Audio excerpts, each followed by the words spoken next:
thank you so much for waiting. Do apologize for the delay there. Yeah, the Navigraph update froze my PC. It was like, it froze like for 5 seconds, and I could access them for 1 second. OBS crashed as well. So, but anyways, we are back.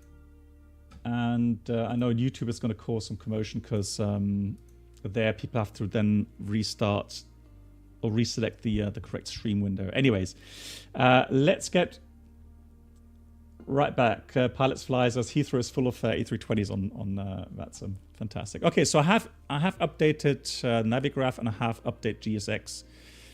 Although GSX, I'm not sure how much we'll try that. But anyways, we were just talking about the flare law. So in case you don't know what the flare law is, 50 feet, you cross the threshold literally over the runway. The horizontal stabilizer is frozen, so there's no more trimming being done there automatically.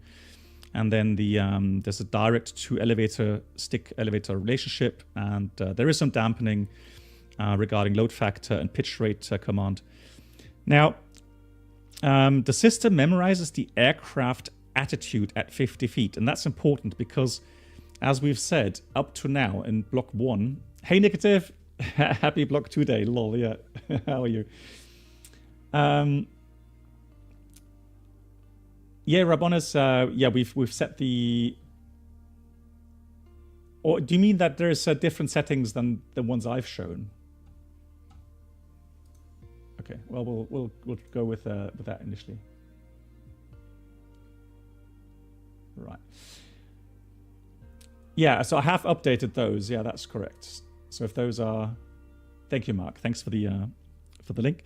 Yeah, so 50 feet. The flyby or the flight management guidance system, include the flight control computers, will memorize the pitch attitude at 50 feet, and that's why I always say it's really, really important that you try to, as you come into the landing, into the flare, you try to be nice and stable at 50 feet. So anything you do before that, don't worry too much about it. But the second that you get into the flare, just do that bit. You want to make sure that you are nice and stable. So again, you've got the runway there. And so as you come into the approach here, 50 feet, that's your point. Or it should be actually over the threshold there. So that should be a nice and stable aircraft path. So regarding the pitch attitude, the airspeed, etc., etc. The more stable you are at the 50 feet, where the system memorizes the pitch attitude and the parameters, the better your flare will be, or the more constant your flare will be. And then as the aircraft descends through 30 feet, the system begins to reduce the pitch attitude to -2 degree nose down over a period of 8 seconds. Now guys, it's not trimming the aircraft down.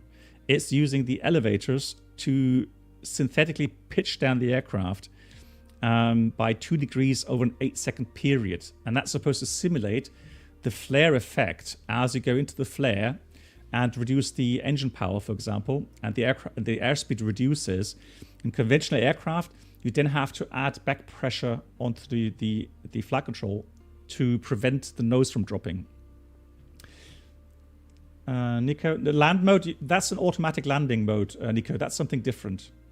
So the flare mode, that is when you are flying in manual flight. All right. So don't confuse those two. So the land you see on your primary flight display, that is automatic landing. Has nothing to do with the flare mode. Hey Chris, nice to see you.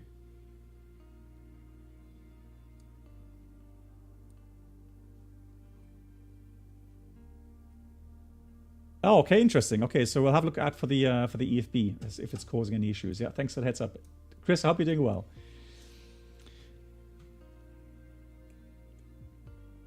So we're just loading up the flight sim. Another thing, guys. So one thing we're going to try out as well today is the descent path. So what we'll try to do is is have a look at how now that new kind of drag model, the engine performance, etc., then relates to a more or a better simulation of that optimal descent path. Another thing to look out for is fuel flow, etc. So I've actually prepared. So I've actually printed out a bunch of pitch and power values that I found. 320s, so 321s that come later, but 320s today. That's what we're going to look out for, and we're going to check all of the different pitch and power values to see how well they've done in replicating that. Cool. So let's finally get in, and we're going to spawn in on runway 27. I think is probably best.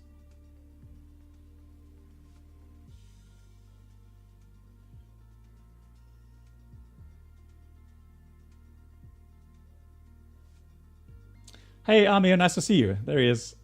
I'm sure you're very happy that you finally got it out.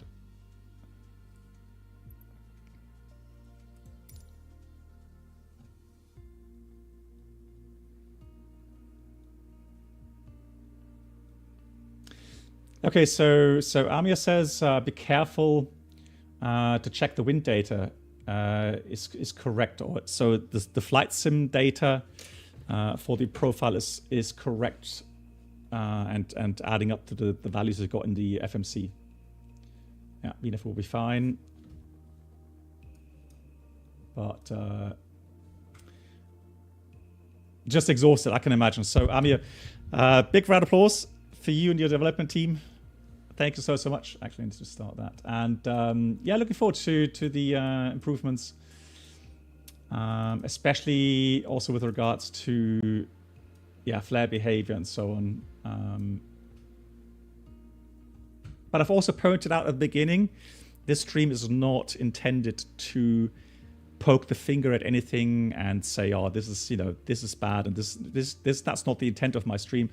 I'm excited about the update, just like anybody else that has a FENIX, and everybody's looking forward to the update. And so it's just excitement having a look at the changes. Yeah, if there's anything big, I mean, if there's anything that really stands out to me, I will definitely, I'll throw that back at you.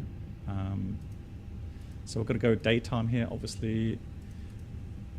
Right, okay, so that was me trying to say I'm going to fly VFR, so do visual patterns. Let's have a look at the weather situation here. If not, we'll have a look for another airport.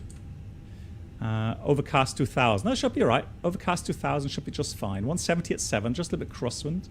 That's good. One thing I've already noticed is that, textures look different.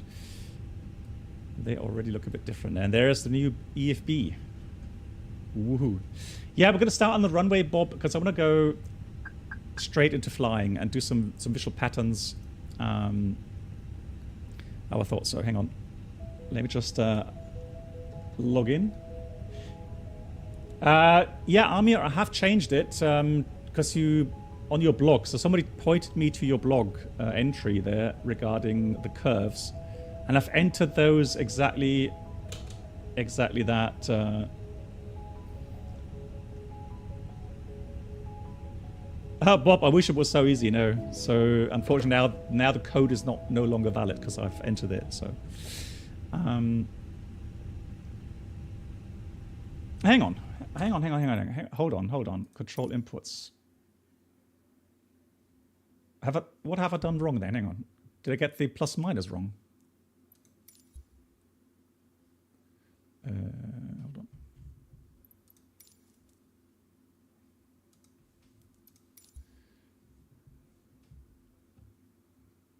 Huh?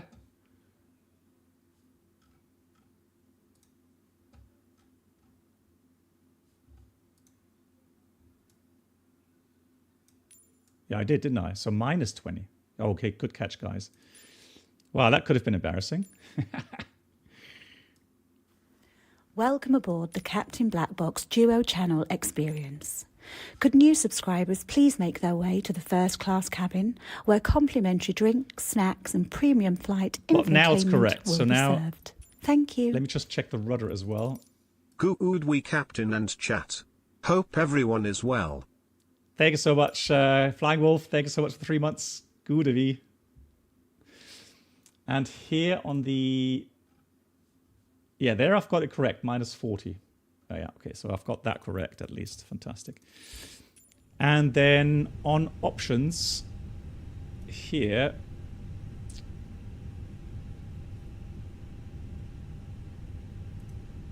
Well, that's not the secret, is it?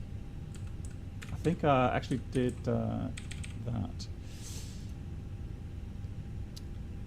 So, some settings. Yeah, that's one thing I've noticed just now as well. It's really, really, really fast.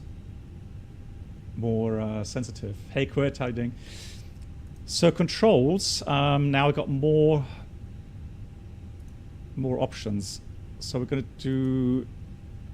Okay, the rudder damping. I think I'm going to try the rudder damping as well. We'll do that linked left. That is fine. So we'll save those. Cabin, don't need the cabin lights on. Just do my normal settings that I always do. That's fine. And the cabin announcements. Now we are in the Lufty, right? Yeah, we are in Lufty. Fantastic. Mona Lima, hello to you. And Quizzo. Yeah, we're trying out the SDS just now. We're going to do some patterns here. I don't want TCAS. I don't want auto TCAS. I don't want LDEF. That will have nav and go around 1,000 feet. Dual advisory eyes. No. EFB frame is fine. Units, meters, hectopascal, kilograms. Airframe.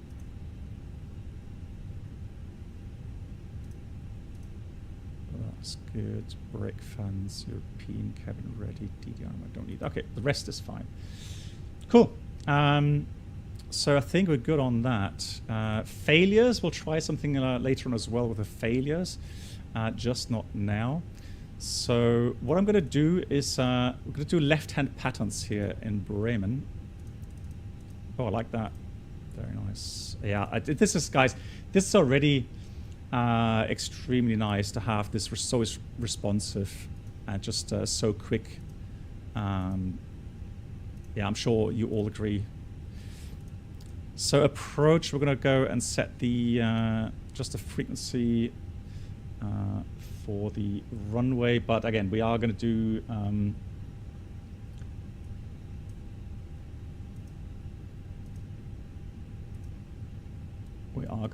the patterns now. Just going to try and adjust my viewpoint just a tad. I think that's more like it. That feels a bit more natural. And then I have to check the other. That's one thing though that has not remained, but I did a full reinstall just to make sure regarding my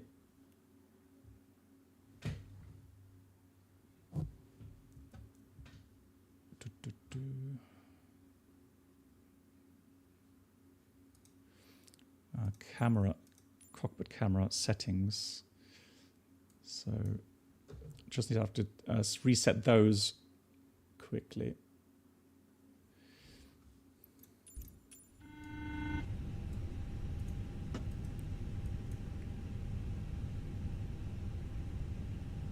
Haha, thank you. Love it. So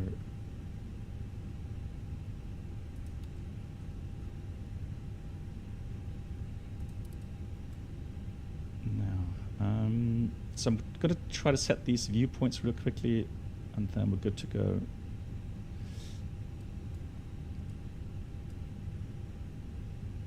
So that is going to be...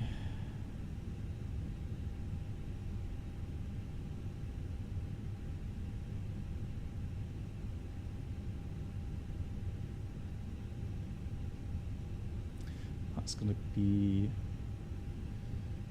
camera 3, which is going to be circuit 7.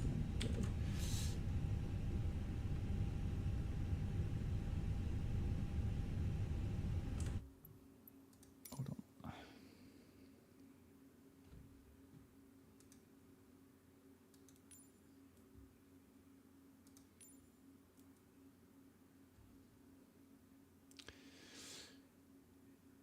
Well, the rudder dampening, I can only assume that has to do with the way that if you use your noseable steering with your rudder pedals, which I do, so I don't have a separate axis for the tiller. That means that as you, for example, take off at low airspeed, it used to have a huge yaw moment if you use the rudder pedals to stay on the runway centerline, or if you land and touch down. So that obviously caused some oscillations.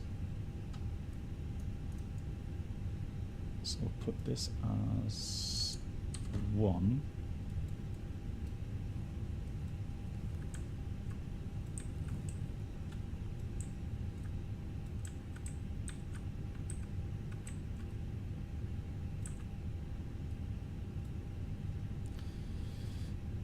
This will be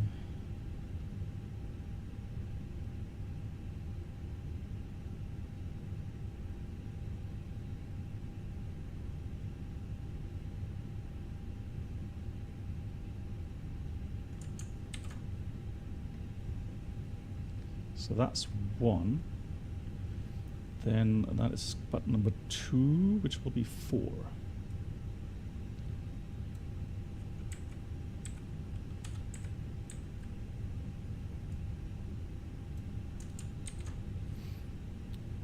The FMCs.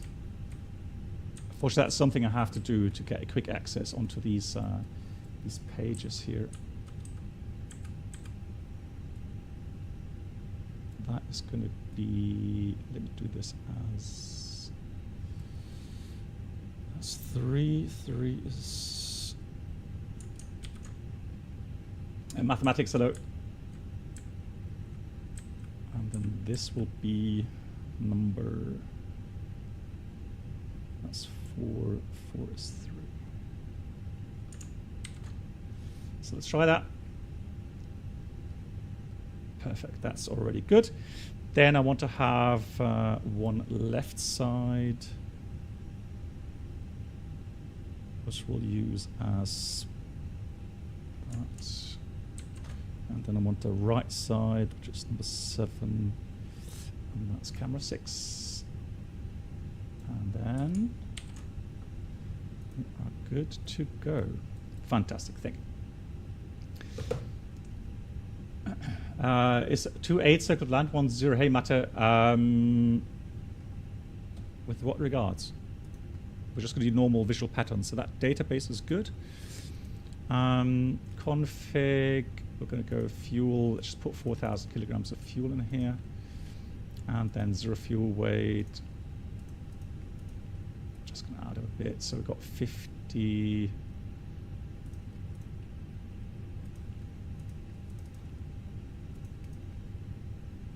Yeah, so around about 59 tons. I was aiming for about 60, 59 tons gross weight is fine.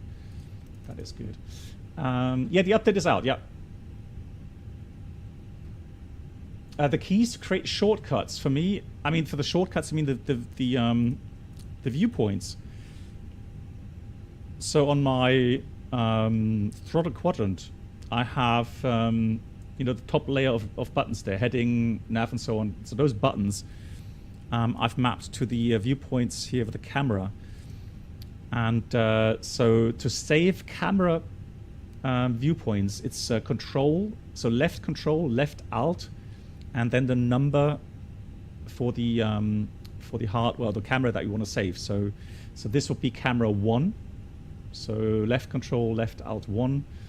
That for me is 2, etc. So, but you're going to have to check your own settings for that. So we'll use, let's put 2,000 feet in here. Currently 6 degrees. And we got 55.1. Welcome aboard the Captain Black Box 29.4. Twitch channel subscriber experience. Could new subscribers please make your way to the first class cabin, where complimentary drinks, Force snacks, 5. and premium And Eternal, flight sorry for the late entertainment call will be out. served. Eternal Thank on you. YouTube, thank you much. Good evening, Captain. Right Perfect side. timing to see your opinion on this update. Hope all is well, Captain and crew. Thank you so much. I'm doing very well. How are you? And thank you so much for the 70 months of support. Ed Force 5, thank you. And Eternal to you as well. Thank you so much over on YouTube. Yeah, I'm doing well. How are you doing? Nice to see you. I'm going to enter the ILS just to have a little bit of a vertical guidance. Again, this is about being stable. Welcome aboard the Captain Black Box Twitch channel subscriber experience. Could new subscribers please make your way to the first class cabin, 50 feet. where complimentary drinks, snacks, and premium flight entertainment will be served. Thank you. Long time no see, smile. Thank you as well to Captain George, 29 months. Nice to see you too. There's one more thing though we need to do, and that is we need to check our settings regarding the controls, don't we?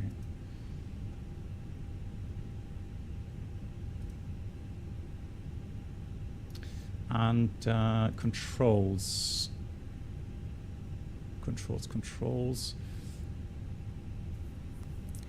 Welcome aboard the Captain Black Box Twitch channel There's subscriber nothing there, is it? experience. So it's here. Could new subscribers please make your so way to the controls first config. class cabin, where complimentary drinks, snacks, and premium flight entertainment will be served. Thank you. Ed Scotty Toddy, hello to you. How are Hello, you? Black Box. Hope you are well, BB711 beloved. I am very well, thanks for asking. Hope you are well as well. Scotty, thank you so much. 35, almost 3 years here, Scotty. Big shout out to Scotty the Hottie. If you don't know him, he does stream on live stream on Twitch. Make sure to give him a follow as well. So let's do the thrust levers. Let's calibrate those. So here's idle. Next step. Actually, hang on. Idle, Welcome aboard the Captain Black climb. Box Twitch channel subscriber experience. Could new subscribers please make your way to the Climb. first class cabin, MC2. where complimentary drinks, snacks, and premium flight entertainment will be served. Thank you. Store. FENIX hype.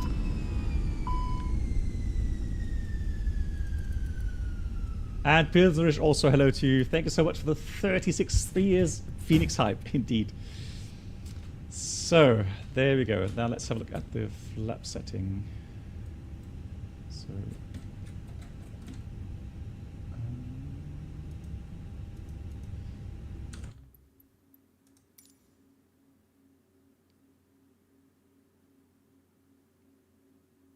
throttle.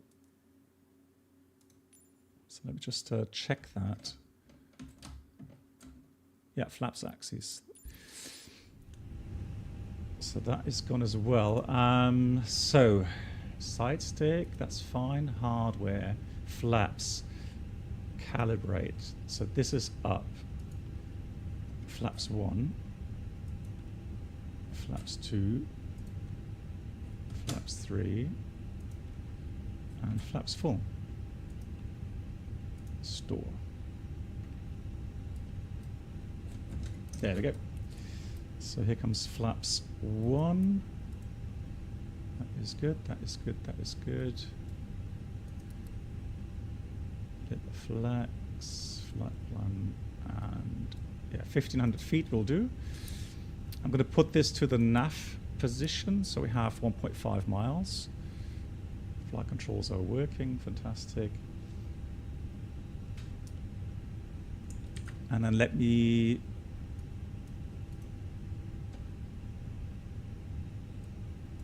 do one more thing there. No, that's fine. Good. Let's go, shall we?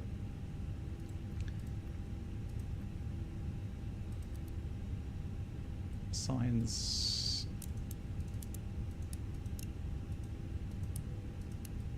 One more thing here.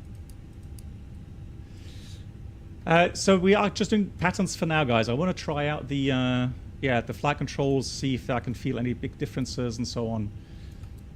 Really excited to see what happened. Also regarding pitch and power values, I am going to recheck everything regarding my real world. Seasonal greetings and thanks for the gifted sub. Oh my God, Scotty! Gifting 5 subs here. Thank you very much. That's really kind, Scotty. Thank you so much. And once again, big shout out to Scotty the Hottie. And those that just been gifted, so Sylvain, Valley, Hawkins, Jers, and the tourist, please say a big thank you to Scotty the Hottie, gifting you that sub. Thank you so much. So again, we are going to use some values that I have. So for 60 tons, which we're going to do here. So 60 tons, we should be, so flaps 1 plus F, once we level off, we need about 62%, we're a bit lighter, so maybe 61, 60%, and we're aiming for about 5 degrees of pitch. So for me, there's no second guessing here, so I have some real world data to look and compare, and then we'll see how that all adds up.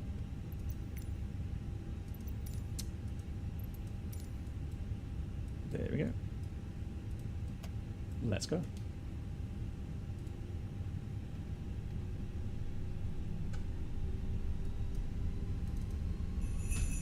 Seasonal greetings and thanks for the gifted sub. Hold on.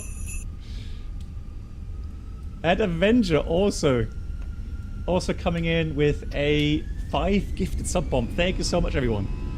Avenger.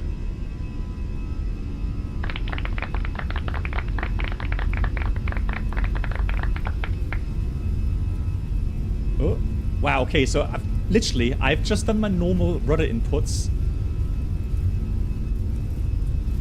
And the aircraft behaves differently now. It's not so jerky with the rudder pedals. Okay, that's interesting. That's something new. Plus climb, you're up. Yeah, I can. There's definitely already a different feel to it.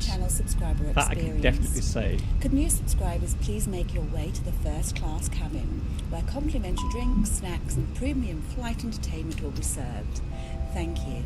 So we're going to put flight directors off. Just in time. Bird on. Hope all good. And Alpha. So things are going so crazy right now. First of all, Avenger, thank you so much once again. Big support of the channel here. And that is a 5 gifted subs. So everyone just gifted from Avenger as well. Please say a big thank you to him. And Alpha, thanks for the 26 months welcome. Yeah, just in time. Now, remember my values from the real world flying in the A320. So I would aim, we said 5 degrees and around about 60% of power I would go now. And it's already looking very good. It's already looking, and we should be at 180 knots is about what I would aim for. That looks very good. Also, the first impression, so that's what I'm commenting on. This is my very first flight with the Block 2. And whatever inputs I'm doing, it feels less jerky, if you know what I mean. It feels more natural, as it should, as it is in a real aircraft. That's already very nice. Okay, so leveling off here, I guess, just checking the values again, 5 degrees. So the pitch attitude is 4, I would say, 4 degrees, although a bit fast, so I would need to slow down a little bit here. And the thrust should be around 60%. So there's the threshold. Now flaps 2, 5.5 degrees, 62%, and then we should be around 160 knots. Here comes flaps 2. I'm going to start the chrono, outbound. Yeah, we'll go for about 48 seconds outbound. Yes, Ambiorix, I'm not sure if you already did a complete reinstallation. So,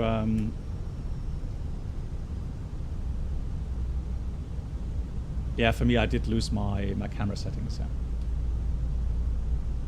How can I start the cabin? Well, under the, first of all, in the EFB, you have to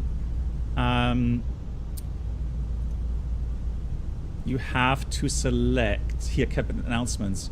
You have to enable that, and then it should be automatic. As far as I understood, you don't have to do anything special. So, just to try out the flap 2 setting, 155 knots, 62% or 60%. Pitch value looks good. So, it's already looking a lot better, guys. A lot better regarding pitch and power values. I'm not looking for 100% correct values, but fuel flow is more accurate. Pitch power 5.5, 6 degrees, 60%. Yeah, much, much better. Gears coming down.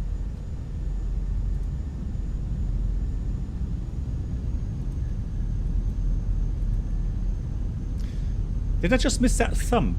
Because normally we had a little bit of a thump coming in usually.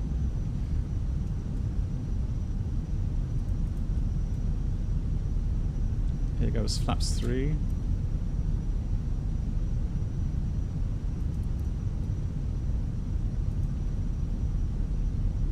There's the glide slope, fantastic.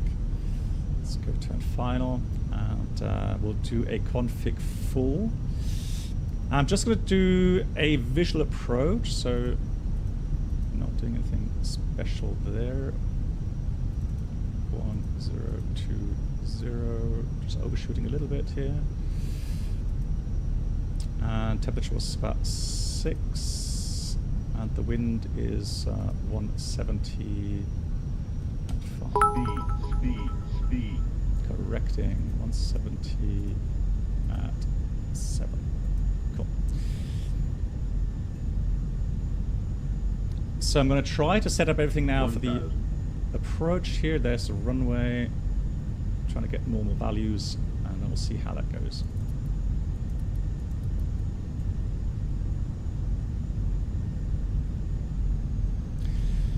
So config full approach, what we'll set now, config full approach.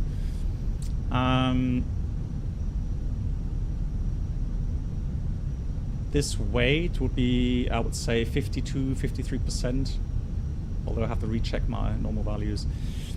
So flare mode, so the whole thing regarding pitch and power values, that was also something I was not happy with.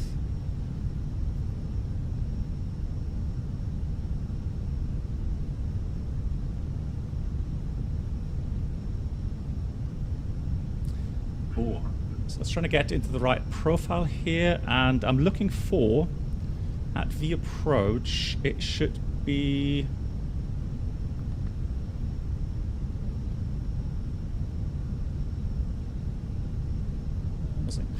anyways, let's just concentrate on the flare itself. So, just going to visual here, disregard the glide slope.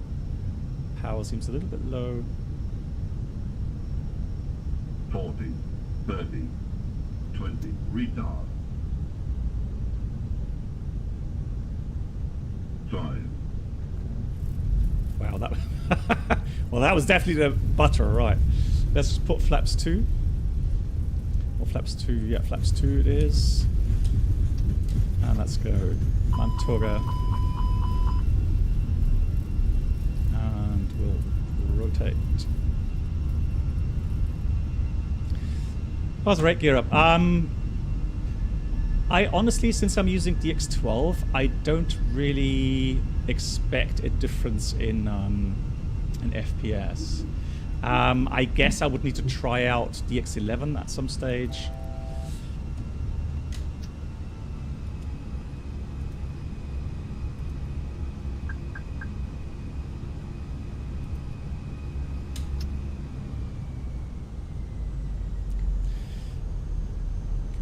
Now the thing is, it did feel a bit floaty.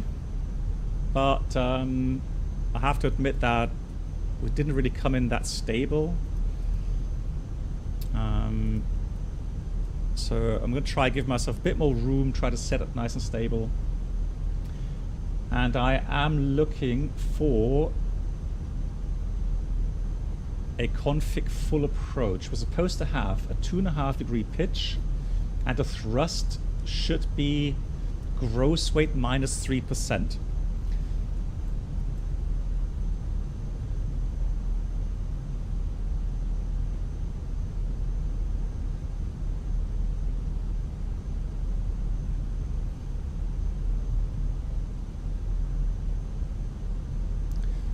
So config 2 we are already. So config 2 we should have 62%, 155 knots, and 5.5 degree pitch. So let me just slow down to the right values. Hey Alpha, how you doing?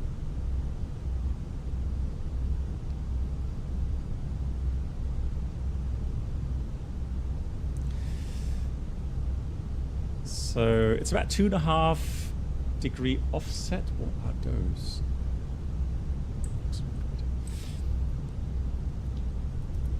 A beam here. So yeah, look at that. So we've got 5.5 degree pitch, level flight, power maybe 55-ish instead of 60.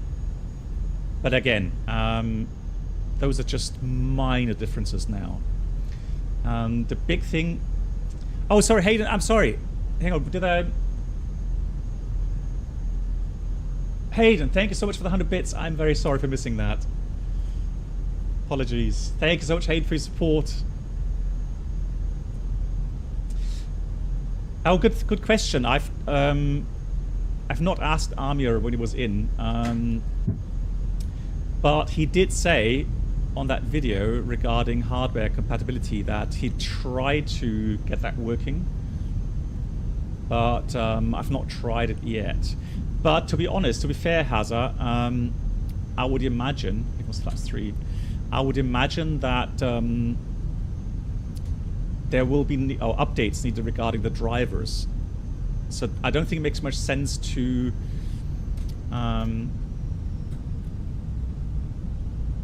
check for compatibility if the drivers aren't yet updated.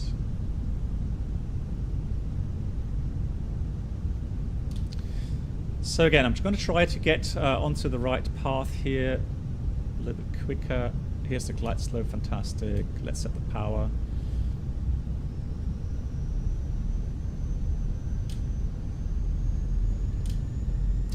I do like the way the aircraft now reacts to my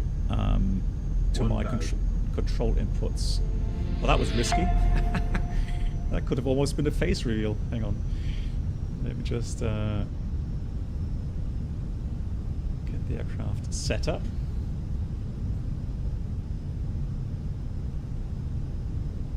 Right, there we go. Now you can see my stick inputs. So, landing checklist is completed. And again, let's try to get the normal values. So on that speed right now, flaps are config full. We should have about 2.5 degrees of pitch. That is all right. Maybe 2 degrees. 500. But better than before, definitely. Power may just be 3-4% on the low side, but we may have a little bit of tailwind here as well. So, but now that's a lot more stable here. And again, let's try to get the flare correct. Bit of crosswind. 200. But already I can say much better input sensitivity. 100. Flight slow. Disregard. Flight slow. 40, 30, 20, retard. 5.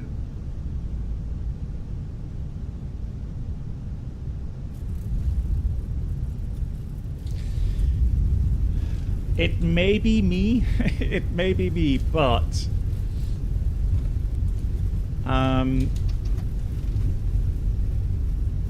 It feels a bit floaty, but again,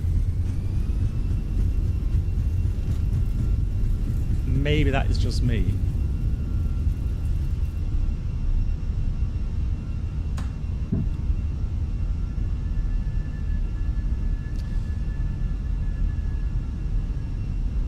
Now let's do a config 3 approach.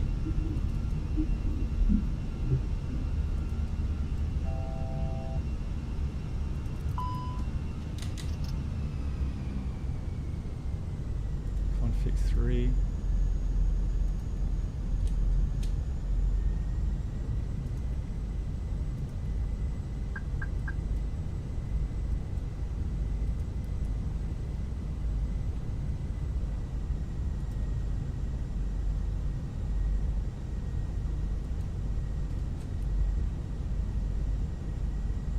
But you can see this, guys, there's no joke.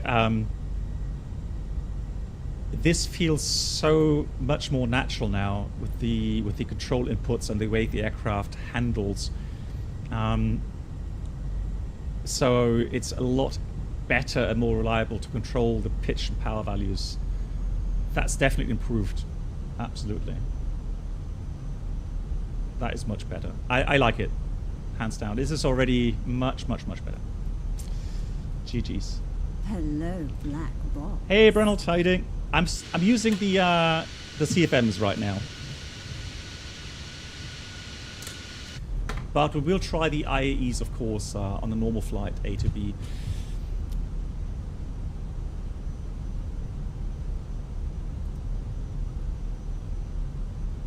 Could this floating be related to the wind conditions? No, not really, Alex. That should not have a big impact, because the thing is that start running a bit late. The thing is that the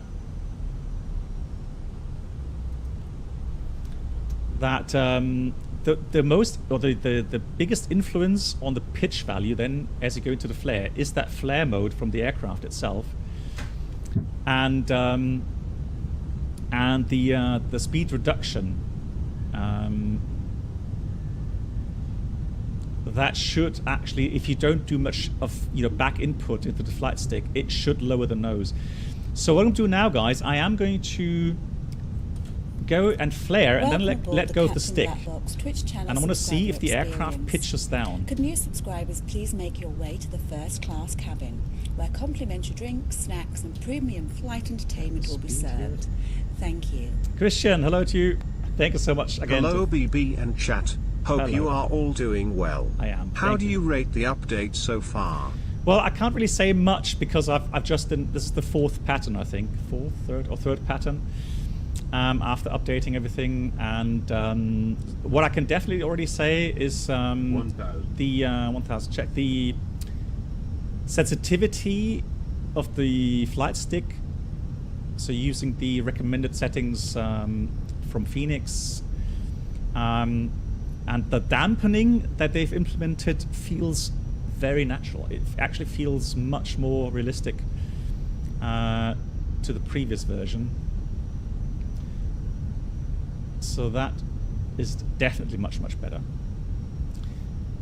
Now we're doing a config 3 landing, and here you can see correct now, and that's something I've criticized previously. The pitch value now is higher than what you have with config full, and that is correct. Less flap setting means you have a little bit higher pitch attitude, and the books say 4 degrees. And the power, gross weight minus 8%. So that's about 50% power. So look what we have. We have 4 degrees pitch, 50% power. Just accelerate a bit. So again, I have a feeling the drag is not 100% correct yet. It feels like I need about 3% less power. But again, that could be more like counting beans. But again, I'm just quoting my observations. So let's go into the flare here. 40, 30, 20, retard, retard, retard, retard, Okay. retard, Retard. Retard. Just Retard. one thing I am Retard. feeling. Retard. Retard. Retard. I'll tell you that in a second once we lift off. Retard. Retard. Retard. Retard. Retard. Retard. Retard. Retard. Retard. Retard. Retard. Retard. Maybe we just Retard. Retard. bugged it out. Retard. Retard. Retard. Retard. Retard. Retard. Retard. Retard. Retard. Oh. Retard. Retard. Retard. Retard. Retard. Retard. Retard. Retard. Retard. Retard. Retard. Retard. Retard. Retard. Retard. Retard. Retard. We may have just found a bug. Retard. Retard. Retard. Retard. Retard. Retard. Retard. Retard. Retard. Retard. Retard. Retard. Yeah, we could theoretically pull the... Retard. Retard. Retard. Retard. Okay, well, Retard. Retard. Retard. ah, there we go. That fixed it. Fantastic. So go in the outside view and back in. Okay, I guess that's a known bug then.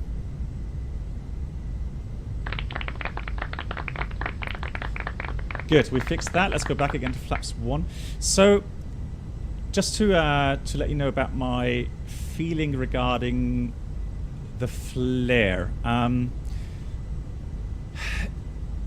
As you get into the 50 feet and then the flare mode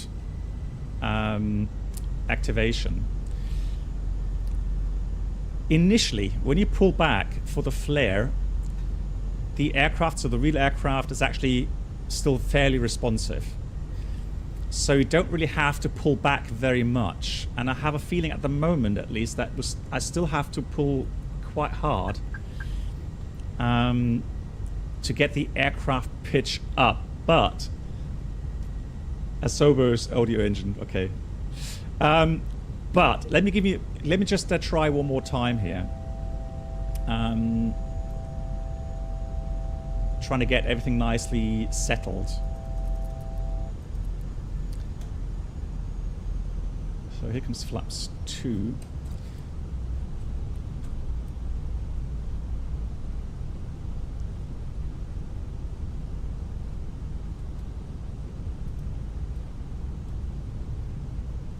And yeah, trying to get nice stable power settings, because like I said, you need to have, if you want to have nice repetitive landings, you need to make sure that when you cross those 50 feet, or the threshold height, 50 feet, and the flare mode starts activating, you need to make sure that you have nice and stable values.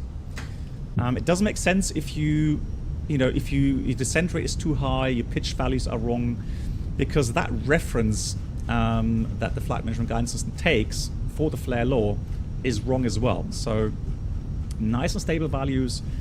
So we're going to try to aim for that. And at 30 feet, I would start the back pressure inputs. And if you watch the stick here on screen, what I would normally do in real life is it would have been that kind of input. You see, that would have been enough for the aircraft to respond and raise the nose.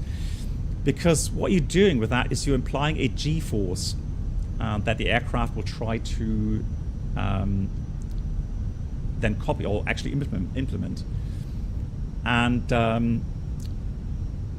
that is very, very, very consistent. All right. Hey, Flurkle, how you doing? Oh, you're just out of midterm. Cool.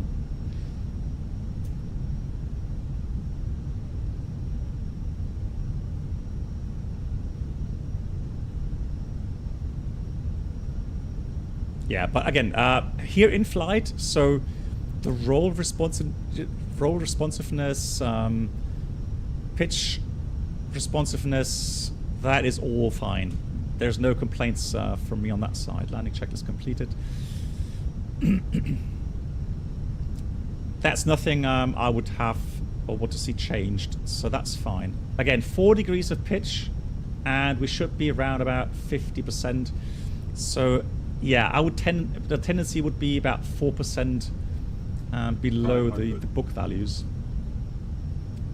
Jumperson Bob, did we activate the new? I think we did, didn't we? Yeah, we did. 300. So the dampening system, yeah, we did. I can check again. So just getting high again. 200. So let's just make sure that we get into the right profile. So 4 degrees. 100. So nice and steady. 50. 40. 30.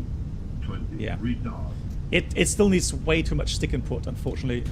5. I mean, you know, people will be happy. They will be happy because it does produce nice and consistent kind of you know, flare and soft landings. Yeah, so I feel the same initially. So that the pitch input initially I have to do to get the aircraft into the flare feels a bit too much. Brennelt, yeah, so Amir already commented on the VNAV descent. So you need to make sure that the winds in the sim match up with the sims, the winds in the MCDU. That is something you have to check.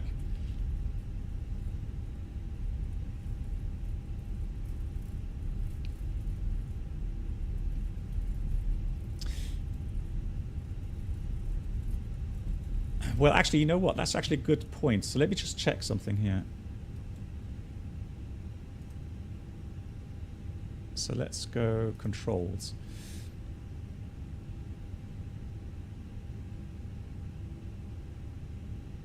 Actually, that's a good point.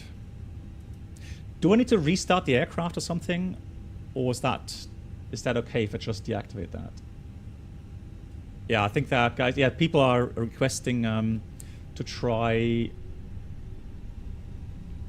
without no restart. Hey Jamie, thank you much. No restart required. Okay, cool. I'm just going to take off the opposite direction now,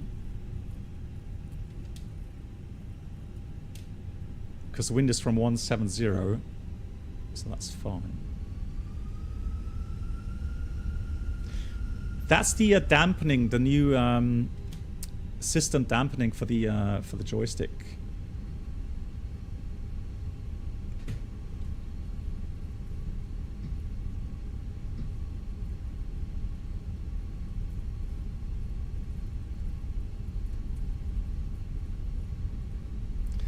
The correct name is Side Stick Dampening Simulation. Side Stick Dampening Simulation, that's what it stands for.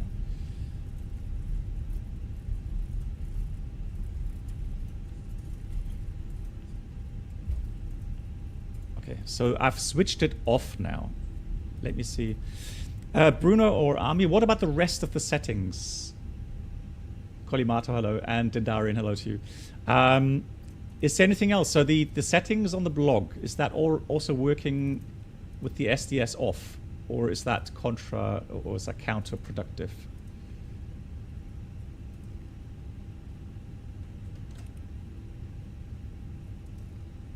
Hey, Oyst.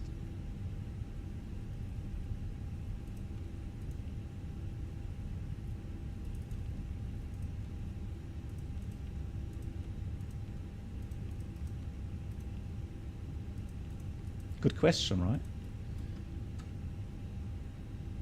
Hey, Fred, no, I don't. Sorry, I do have, so I use the tiller on the rudder. Yep.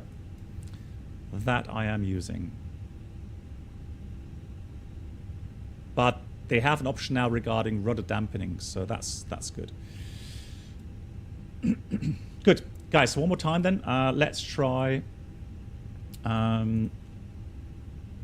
let's fill her up again. Obviously, we're a bit low on fuel here. So let's go MCVU, config. Your PC keeps crashing because the graphics card is outdated, but I can't update Rafa. Okay, I have no idea how to solve that problem. I'm afraid, unless you want to get a new graphic card. So 55 tons of fuel weight with 29.2. 60 tons gross weight. That's a good gross weight to try things out. So now we should have good values there. Fantastic.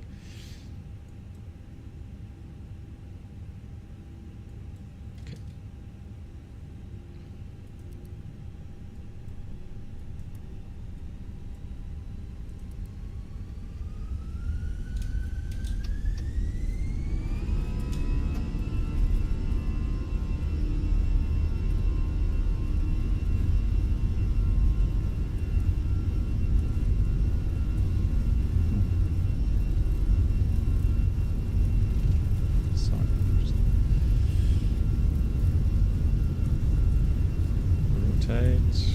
Rotation is fine, so there's no complaints regarding rotation feel. That I would say is perfectly good. Let's turn the flight directors off here.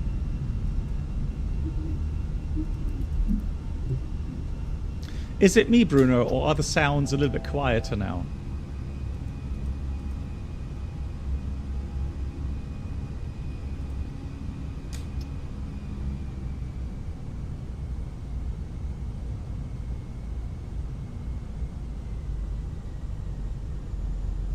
Again, that's very nice. So the cool thing is you just go ahead and set the standard values and you know, standard pitch and power values. It's fine. It'll exactly do what it's supposed to do.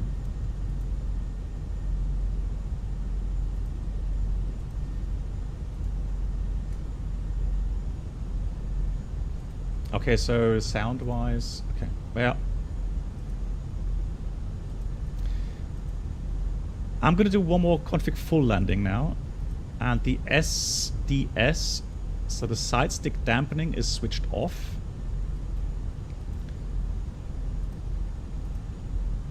And this time we're doing a Zulu 09.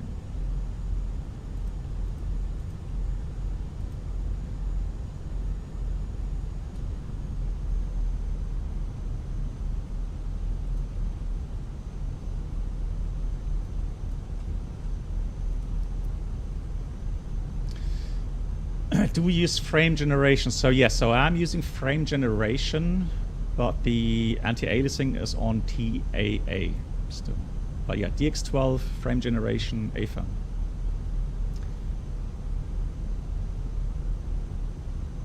Yeah, Revolution, you could be correct. You could be correct. They did mention that the SDS may not use for all of the different hardware peripherals.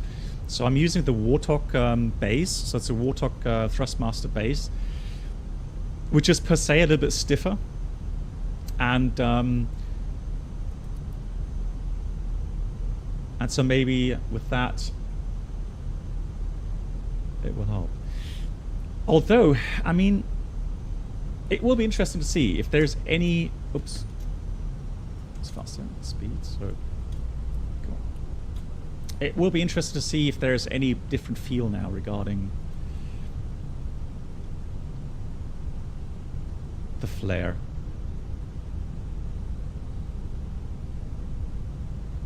Yeah, the IAE, we'll try the IAE in a minute. We'll do a full flight in a minute. But again, my biggest interest to try out was the new flight model, and we will try out the engine icing. Don't worry, we'll try to get that to work, and we'll try out some failures as well. Rest assured. A Marco engine. Oh my god! Why am I always dropping my? Hold on.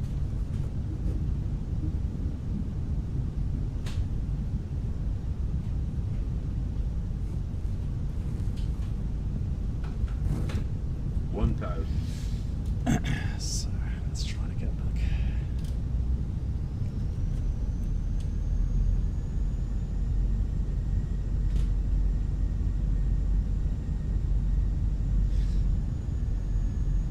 Epic Flower, no, that will not have a big impact. The dead zone, so 2% dead zone is literally nothing. For me, it's just to avoid having any noise that you may have in the flight stick. This actually is fairly old. I've been using this for like 5 or 6 years now, and just to make sure that you know, if there's some inaccuracies now in the bearings and so on, and giving you some inputs, that's why I put it to 0. Flight slow. Flight slow. I don't think that has a big influence on the flare itself.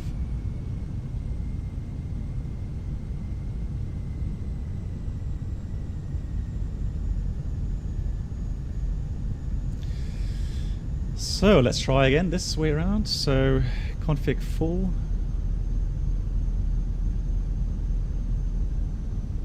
So I'm just trying to get the aircraft onto the values here. So a bit more aggressive than I would normally do.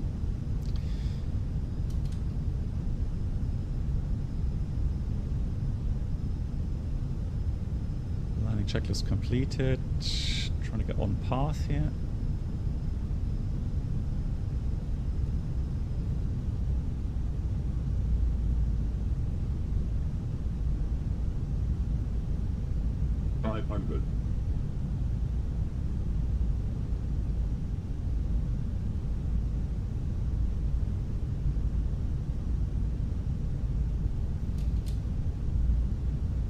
So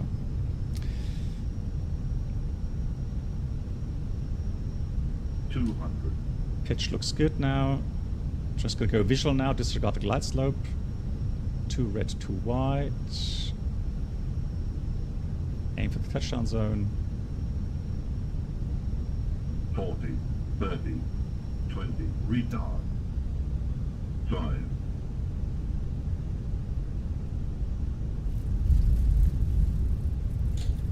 Yeah, it felt a bit different, but I still have a feeling that you do need a bit more backstick input compared to the real aircraft. Yeah, still feels a little bit too floaty, which would add up to the observations regarding the drag on the aircraft regarding the power setting. So again, about 3 to 4% less than what the book says, and in the flare, it seems initially you have to pull back a lot more.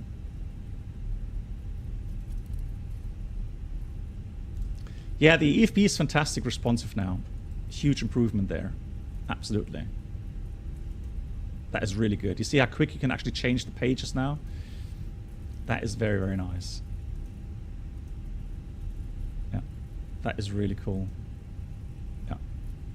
Yeah, that's a big improvement. Fantastic. Guys, shall we do a flight? Shall we do a flight with the IEE engines?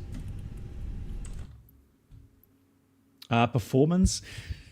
I am using DX12. Would you recommend turning on?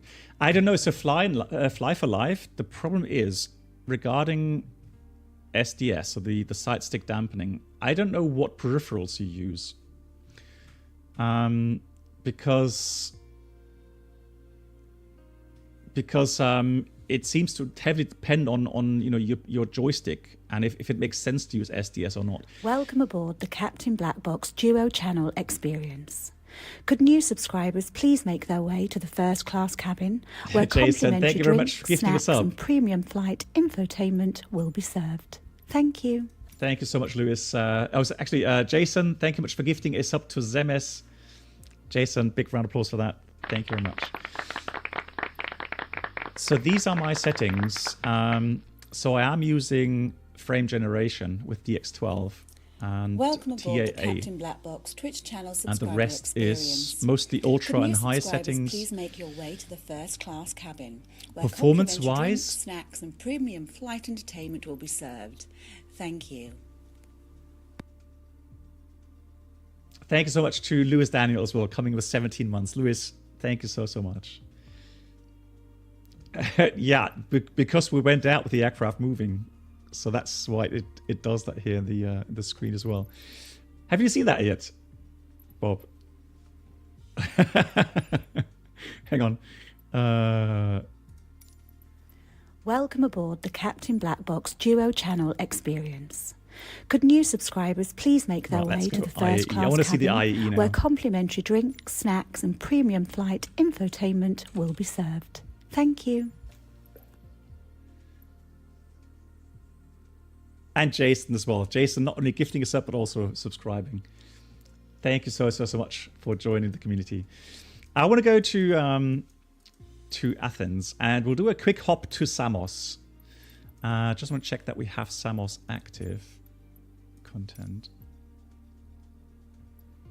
And Fly for Life, you have the Thrustmaster Warthog. Yeah, so try it out. To be honest, go and try both settings. Yeah, so that is installed, Samos, and we're going to go Athens, fantastic. So Lima Golf? Huh?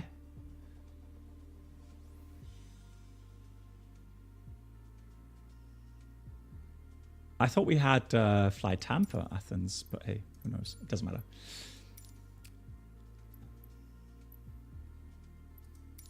And Poutine Fly, hello. Right, let's have a look for the IAE engines. Yeah, it doesn't matter too much regarding... I'm not going to restart the sim here to get the other scenery. But let me try to get to Simbri very quickly. FENIX, that's a good question. I did throw out all the old liveries because they did lots of texture changes. So I just want to make sure that I'm not using any older liveries or anything that may mismatch with the scenery, with the livery and so on. So I have. Hey, Ebbers fan. Yes, so FENIX is working on the 319, 321. And so the big thing with the new engine model that I have created, so I'm sure you all heard all the details regarding changes. So they've now reworked their engine model so to make it more compatible with future versions with the 319, 321. And in doing so, they've also implemented some fantastic new features regarding fan blade icing, regarding oil flow simulation, etc., etc. So there's a lot of changes that has gone into those things. And like I said, for that already, they deserve a lot of approval, a lot of praise. So I'm going to go and do a quick flight plan. Athens to Samos. Samos, you all know.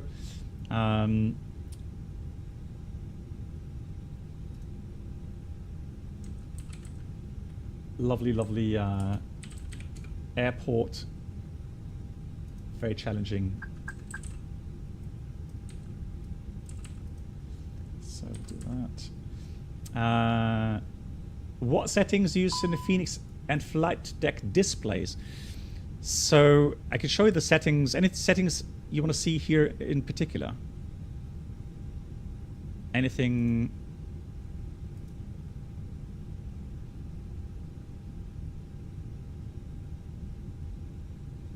Just let me know, and then I'll try to. So here in Athens, we've got 120 at 4. So we'll go with runway 03. And Samos has variable 3 knots, so we can do circling there. Fantastic. So 320. And here I also want to see the fuel flow, etc., etc.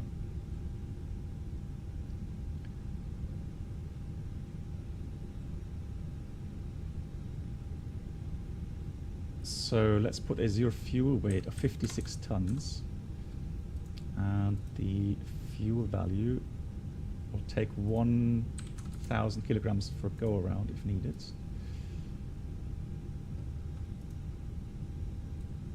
Yeah, exactly, guys. If you do update the FENIX, yeah, absolutely. Make sure that you update the Navigraph if you use that, and also the for the GSX, update the GSX as well.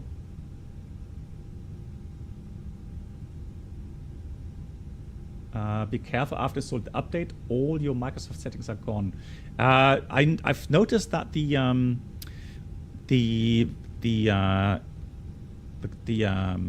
kind of cockpit camera settings have been deleted, but I'm not sure about, I guess, these as well. Yeah, but then again, I mean, I would go through these anyways because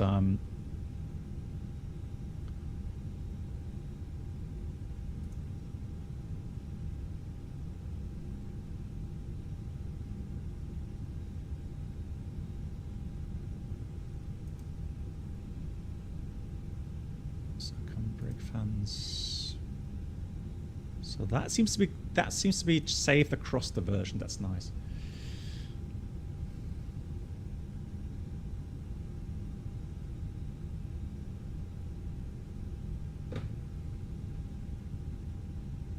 Disabled PA announcement. Have I? Oh, you're right. Yeah, I was. Thank you, Bruno. Yeah.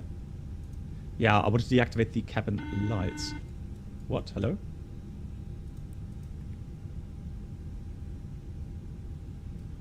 Okay. I guess that's more a thing with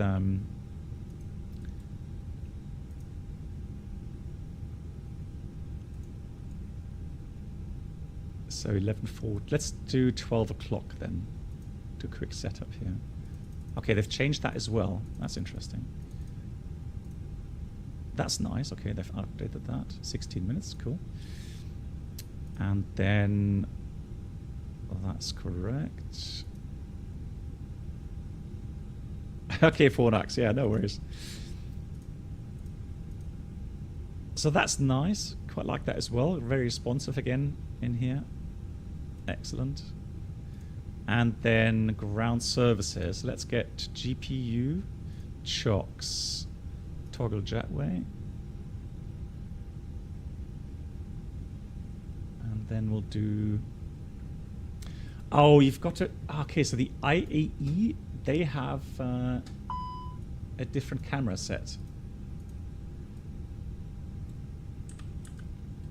So you need to do that again regarding IAE. Okay, not a big problem. We'll do.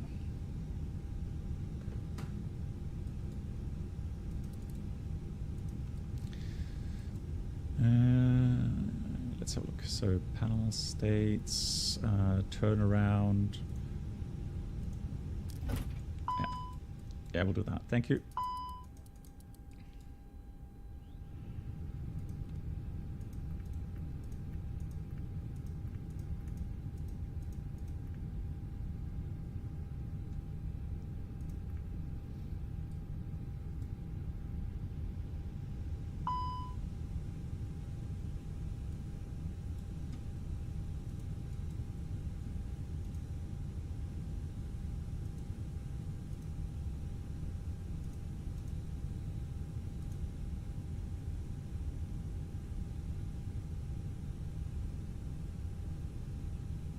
Yeah, Samos is located in Greece, correct.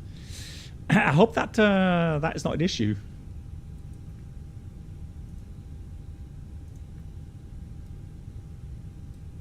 But we shall see.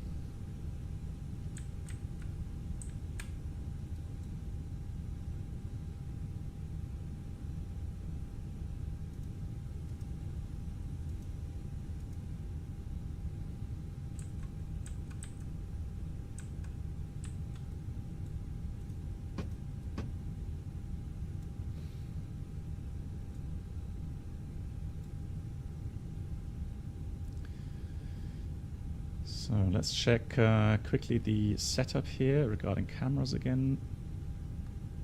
So we need number 1. That's going to be 2, 3, 4. 4 was camera 3. Then I'm going to set up here.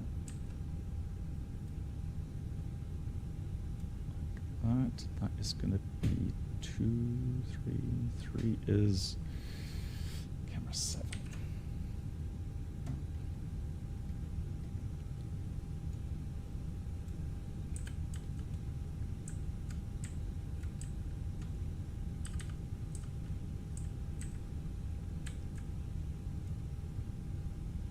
So that's going to be number 2. Button 2 is camera 4. And then for the overhead panel,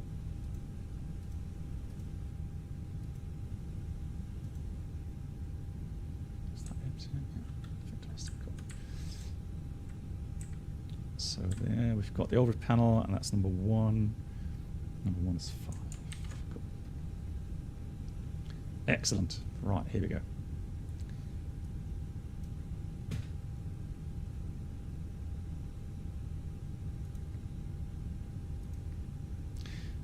The calibration, is that? Yeah, that seems correct for both both aircraft types. Okay, so I don't have to calibrate that.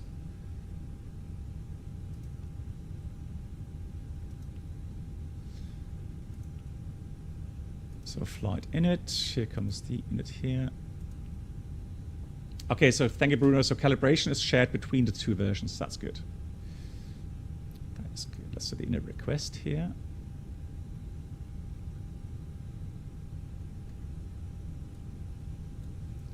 So that's going to be camera 2. And that's going to be camera 6, this side. Fantastic. Cool.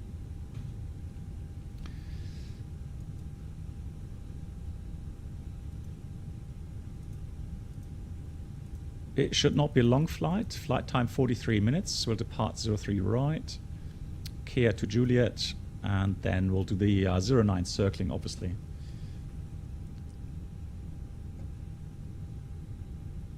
The feature for the cams, this is a little app from Parallel 42 called Flow.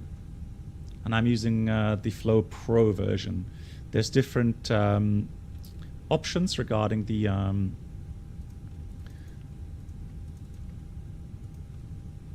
software versions. You can, there's a freeware version with some basic options regarding, these apps here, and then there's two payware versions as well. Cost on that, let's just go 22, and the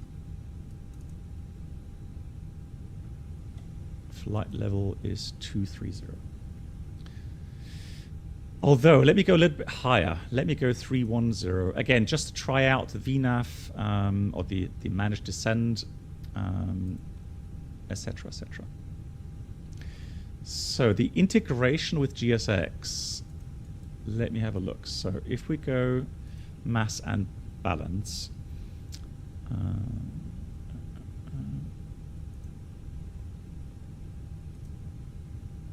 mass and balance.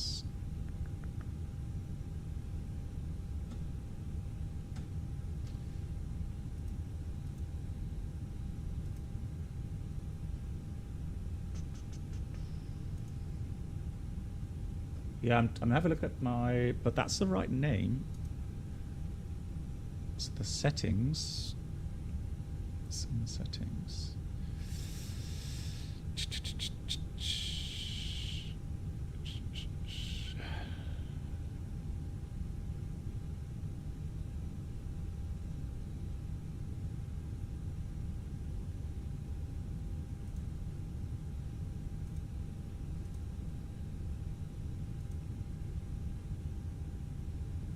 Yeah, let me re-import that one more time.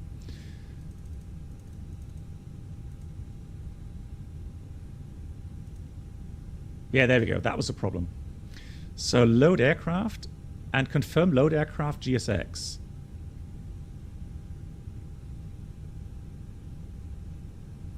And Aussie used to work for Easy as well.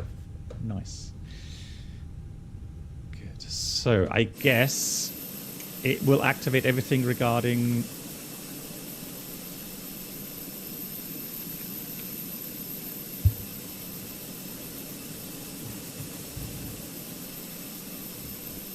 fuel truck and so on. At least I hope so. Yeah, here comes the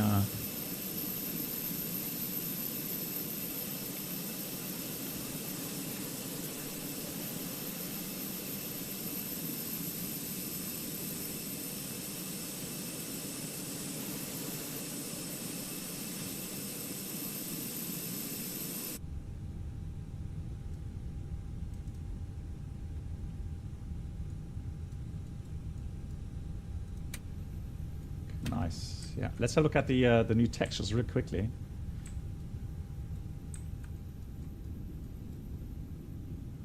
That's pretty cool. So wasn't there something about a coffee machine here?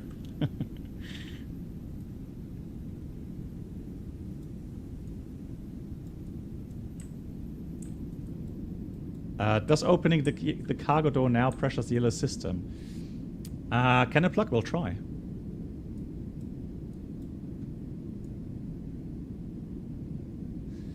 Yeah, so yeah, texture-wise, definitely, wow. Brand new aircraft, look at that. Looks very nice. Hey, the Flying Teenager, hello to you. Yeah, so again, the previous version, in my opinion, also had very nice textures already. It does look very nice.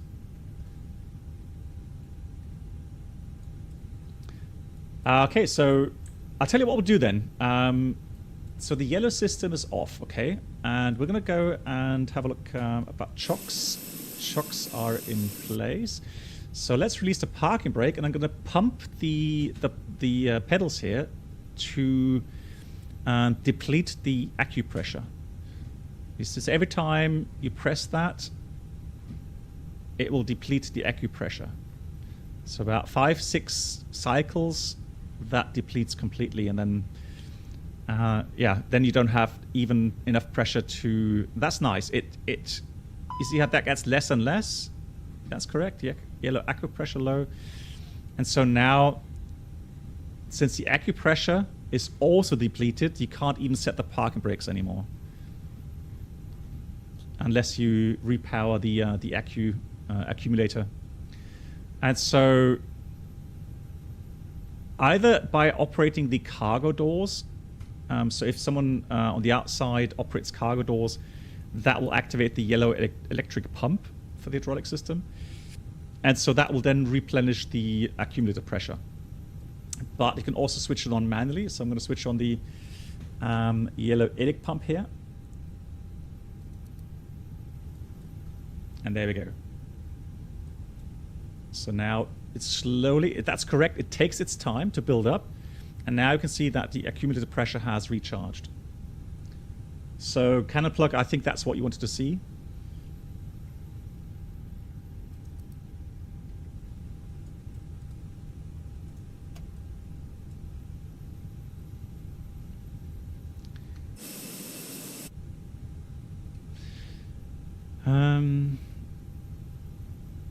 Do I need to do anything else with the fuel truck?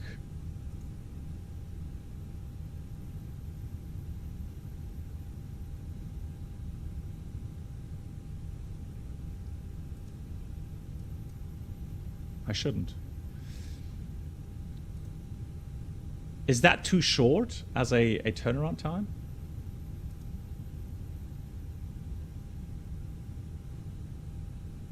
Ah, okay. Oh, okay, well, then let me try that as well regarding. So I'm going to deplete the accu again. That shouldn't matter at all. Okay. Oh, okay. Ah, that may be the issue then. Quattle hasn't started.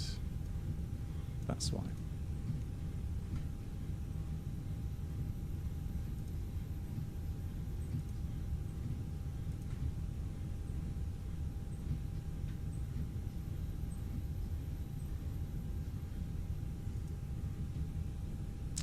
So let me just manually request the refueling. Refueling truck is on its way. Now that was my fault though, Bestman from Hell, that was my issue, because I haven't started GSX. Cool. Quick look at the beautiful IAE engines, and I have to say, I always preferred the IAE in the sense of sound and visuals, but flying-wise, they are a little bit more to handle, especially in these bumpy, gusty wind conditions. But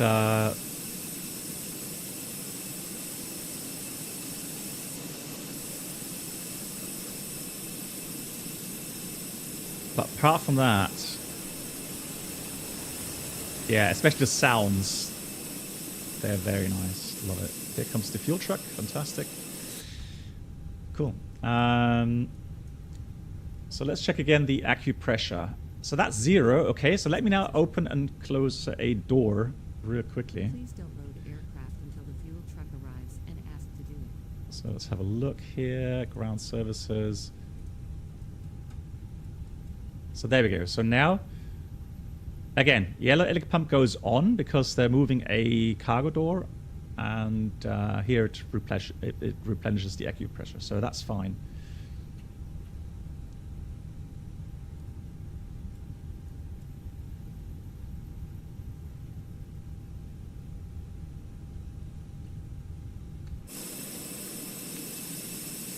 And the cargo door is bouncing now. Let me try that. Let's have a look. Oh yeah. See how it wobbles? That's nice. Nice little touch. Yeah, that's true. Experience. Could new subscribers please make your way to the first class cabin? Nice, yeah, GG's. Hey, Motosuba. Lovely to see you. BBU darling.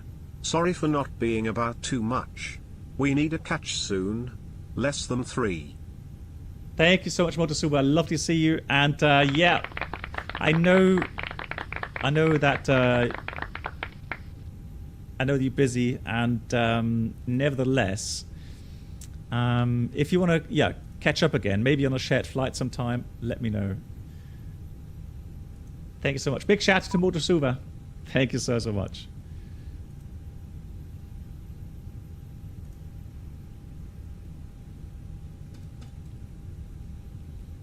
Cool.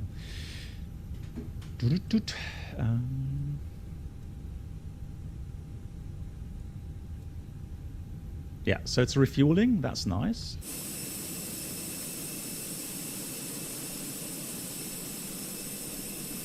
That it should do. Blanche, what you mean with the... Oh, so what I'm saying is that, and I've covered this while I was using the FS Labs, so the difference between the CFM and the IAE handling from a pilot's point of view is the following. The CFM engines, they have pretty much a linear movement of the power settings regarding the thrust levers. The problem with the, what's not problem, but the difference to the IAE engines is the IAE engines have a non-proportional travel or thrust increase as you move the thrust levers forward. So in the lower settings here, you have a lot of thrust changes with very small kind of thrust lever movements. So let's say you want to put 50% on the CFM engines, you would put this somewhere, let's say you put this somewhere to the middle here, all right? Somewhere in the middle here. That would be about 50% of power on the CFMs. Here on the IAE, you would probably reach, half power settings here already. Yeah, I have made a video. That's correct. Yeah, I have made a video on that. So, so when it's very gusty and you're using manual thrust on the IAEs, you've got to be very delicate in moving the thrust levers and changing power settings. If you use your normal travel range, on final with manual thrust in the IAE engines, what you are used to in the CFMs, you're going to have a lot of problems managing your airspeed. Just as a word of caution. The verdict so far, so we've done some patterns, and I was especially curious about the sensitivity, the flight model, etc. So definitely improvements. I liked it very much. With the flare mode, I'm still not 100% happy with that. So for me, initially, it felt like I have to pull back too much to get the nose rising in the flare. And then it felt a bit floaty as we were just above the runway. But I would imagine that's hard to tweak. And if it were easy...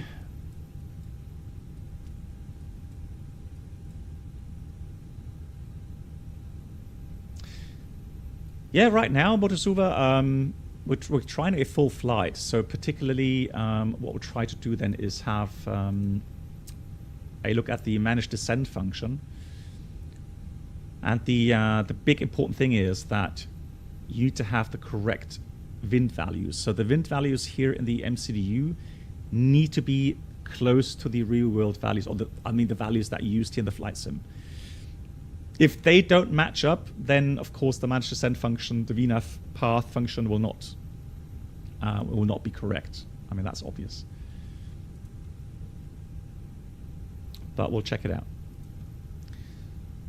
So initially, we're looking for a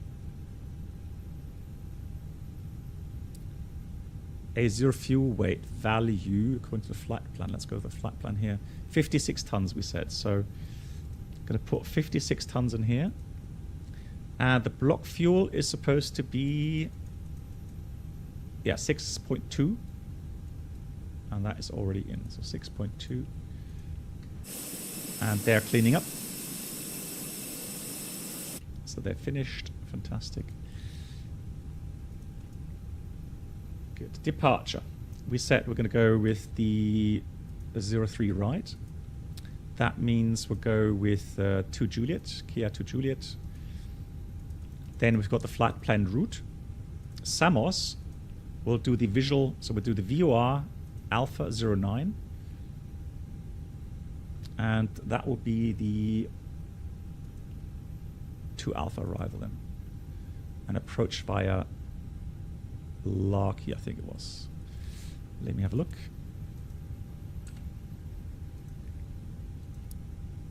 Yeah, that looks good. So we're coming from the northwest onto the arrival.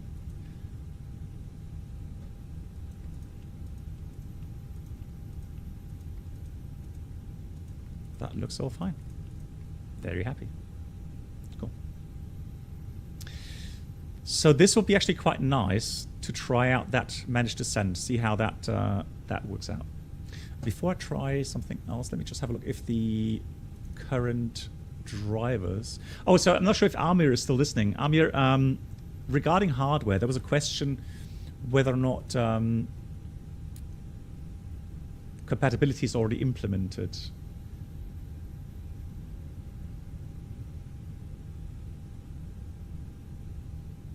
Nighttime, and yeah, we'll check that. So nighttime and lighting, you said. So yeah, good point actually.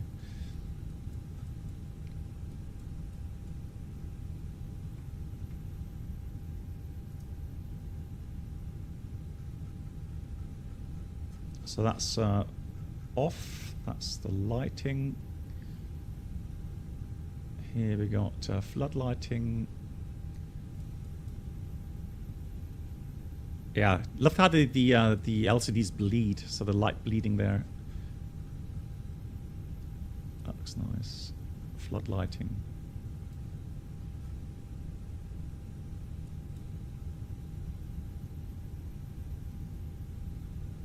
Okay, Blanche, you happy? So let me get back to my time here. That's supposed to be 12 something at 12.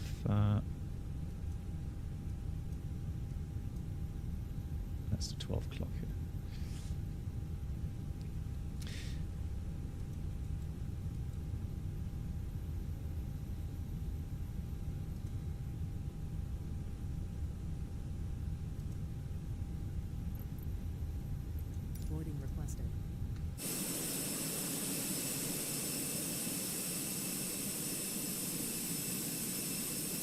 Beautiful. Mike, that tool. So that is this one here. That's the Flow app. Do you want to board crew? Yeah, it has lots of little wonderful features. That's one of the apps that I would definitely recommend. Oh, hang on.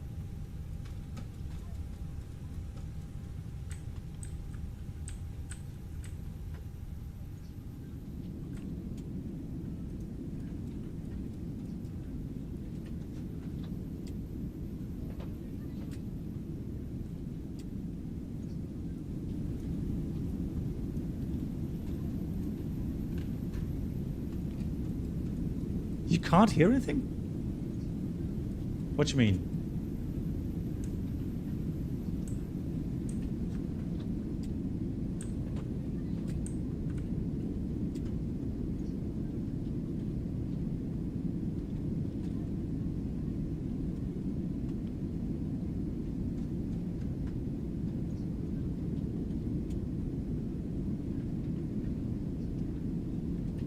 Hold on, let me just check the sound settings.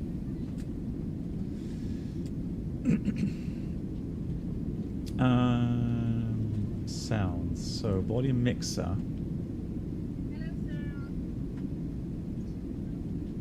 Oh, the FENIX. Oh, you're right. Yeah. Okay, so let me change that.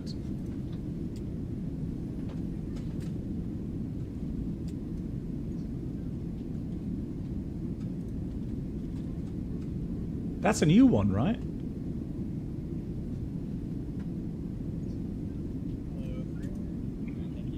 But that's GSX now. Hey, Camilo.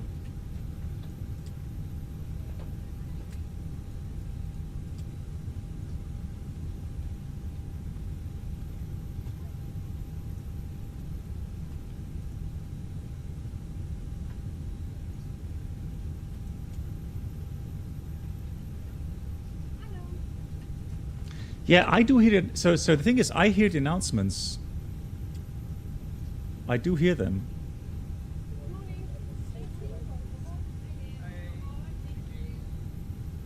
Yeah, we'll see when the next announcement come on.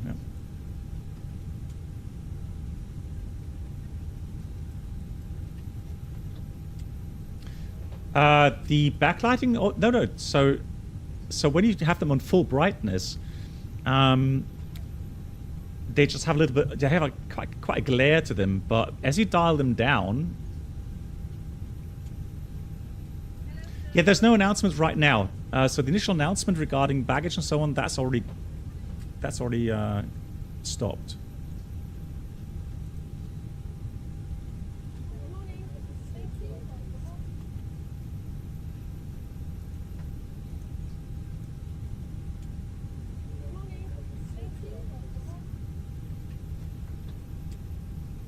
There's a floppy disk. Oh, okay, yeah. I know what you're referring to.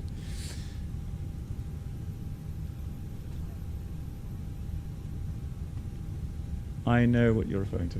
So, Brennell, is it correct that I have to create all the... Yeah, unfortunately, Brennell, yeah. If you can save them, I think that's a good idea, yeah. Absolutely.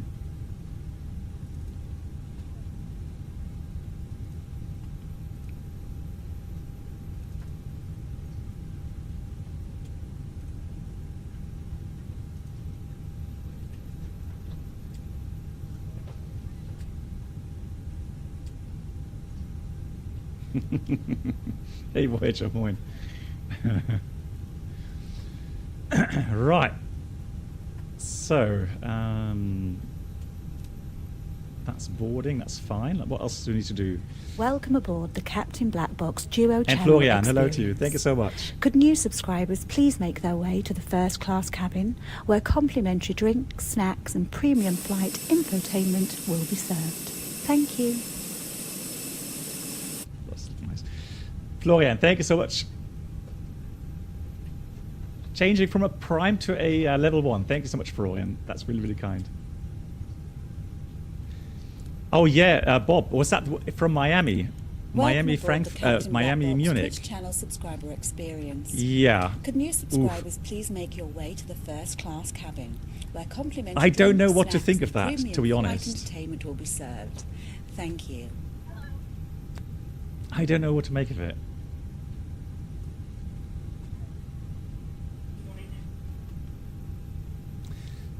ProSource coming in as well, 13 months ProSource. Thank you so much. Yeah, that was in Los Angeles. Yeah, I did see that. Yeah. The alternate is Athens. Okay, interesting. So the min diversion fuel. So the alternate is 1.8. Interesting. So 1.8. Okay, so guys, do you remember that when he entered the values with the alternate fuel, etc., that should be 1.2, that you had negative fuel values. So that's changed as well, so that's improved. Now we should have around about a ton of extra, so it doesn't match up completely with the sim brief, but again, we're going to try and see how that all adds up later on.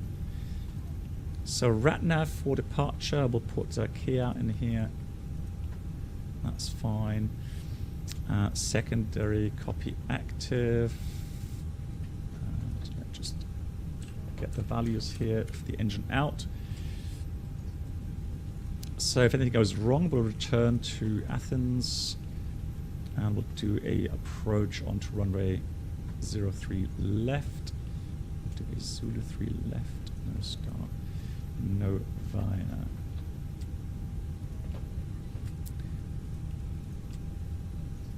And we'll do fix info.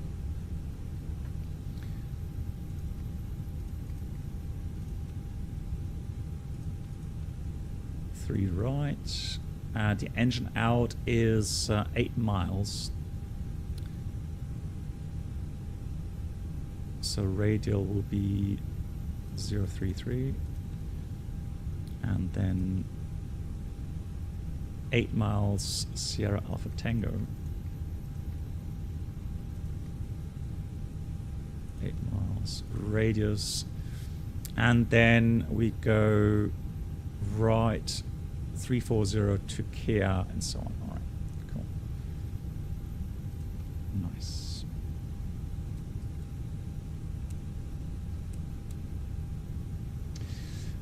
Only the Joker, hello. How do you like the version 2? Well, definitely some good improvements. What we're going to test now is the IAE engines, and we'll try out the fuel flow values, descent, VNAV descent, or the managed descent, etc. So that looks all good. Right, that is finished. Okay.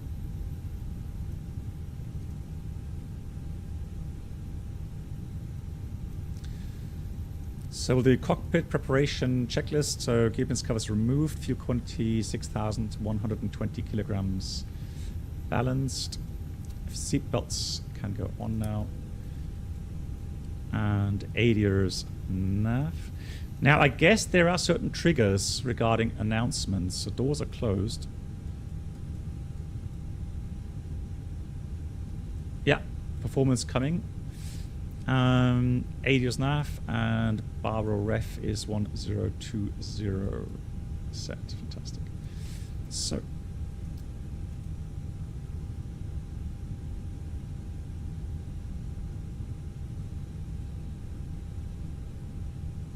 Yeah, the thing with the flare mode, so there's something that I'm still not happy with completely.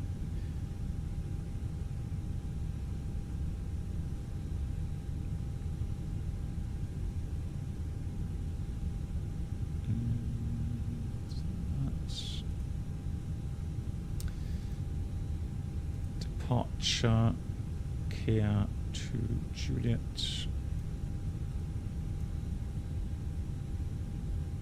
Yes. Good improvements on the EFB as well, very responsive now, so you can you know, go through pages a lot quicker, which is very nice. That's very cool indeed. That's our position there, fantastic. And then we'll do the takeoff performance. And one thing that they've changed as well, you can now make your custom intersection data. So if there's a intersection missing, you can go into the Navigraph AOI. So for example,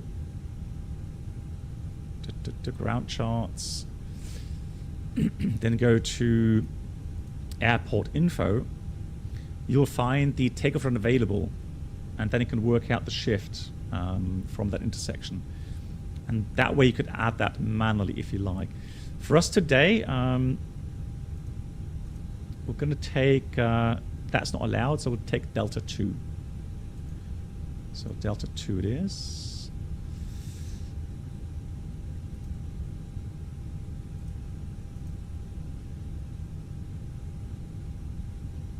Packs will leave on.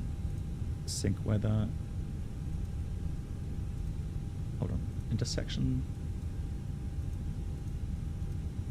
There we go. So Delta 2.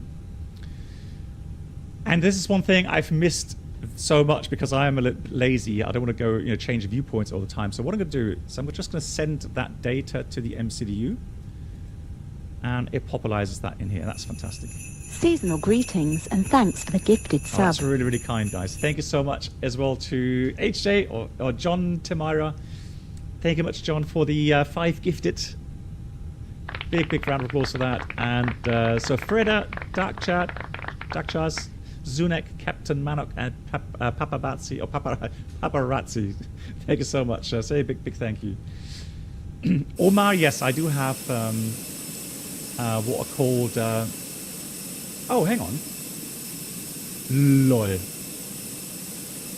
I usually have game filters installed, but now it's saying it's not supported. I did update Microsoft 2 days ago. Has something changed in those settings with NVIDIA game filters?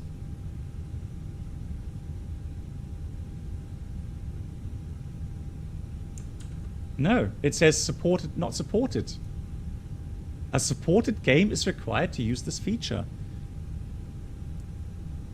Weird. Days ago. So right now it's not. No, it's not beta. No, it's just still standard 14.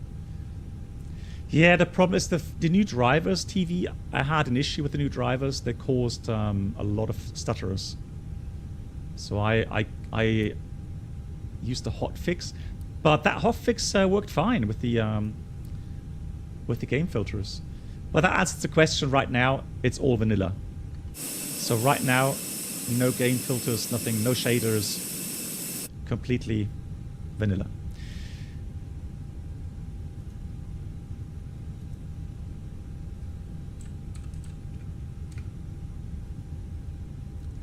The screens look bluish. I have not noticed that, to be honest. Okay, interesting.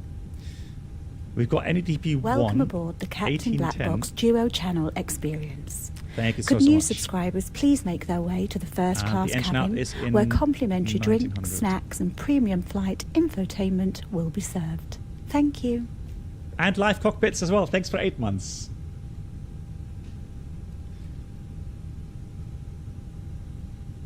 Yeah, I can dial down the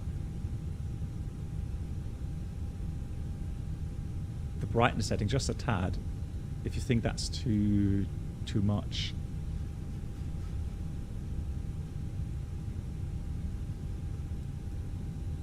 That's all right. Okay, cool. So we've done that, we've done that, we've done that. That is good.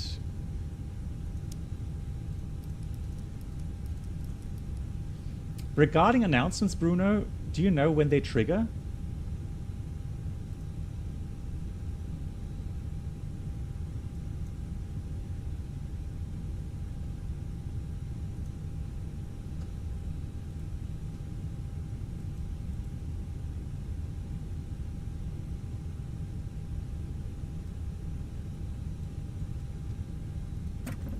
Yeah, I have PA open now, so we should hear that if it's working.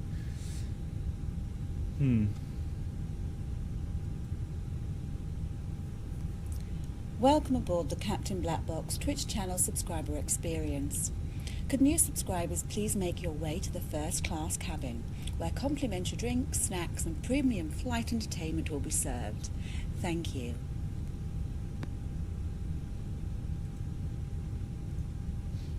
Yeah, we'll do that. Also, I mean, we have reached our pushback time, haven't we? My flight. Yeah, that's fine. Okay.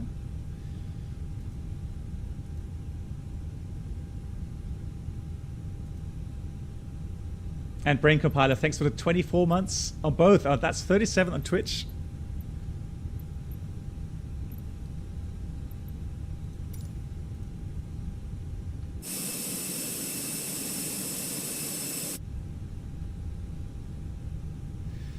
So what it should do, it should remove the chocks as well automatically, right?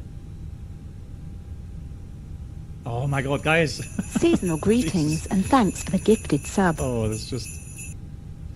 So, first of all, once again, Brain Compiler, thank you so much for resubscribing on YouTube and on Twitch. That's really kind, Brain Compiler. Hello, Captain.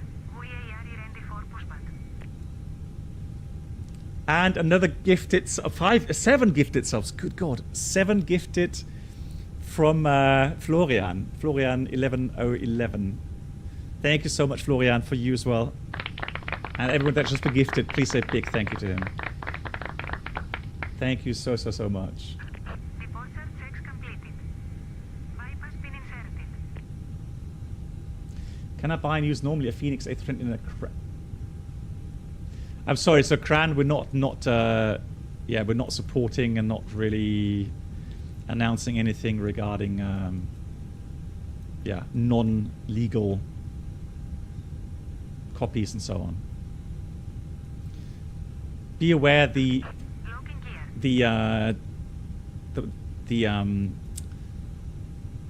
development and so on costs so much money for these companies, so yeah, we don't support illegal stuff.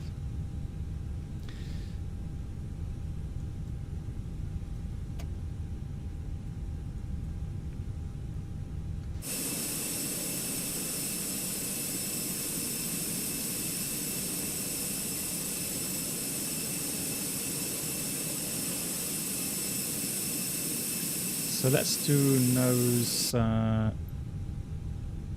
left heel right. Release parking brakes, please. Commencing push. All engines clear. So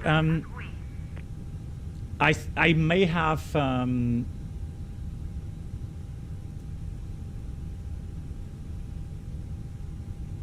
have accidentally killed the announcements by switching to a different output device. I don't know.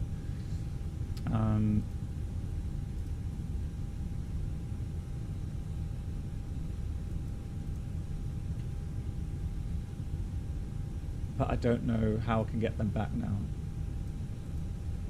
Is there any sound settings in here, Bruno?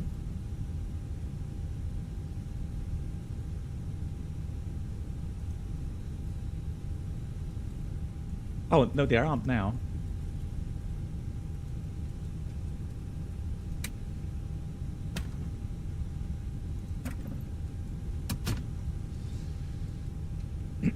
So huge shout out, Florian. Thanks so much. Then we got John Tamara. Thank you as well to you for you gifted subs. Then we had Jason coming in with a gifted sub. Avenger and Scotty to Hottie, each with 5 gifted.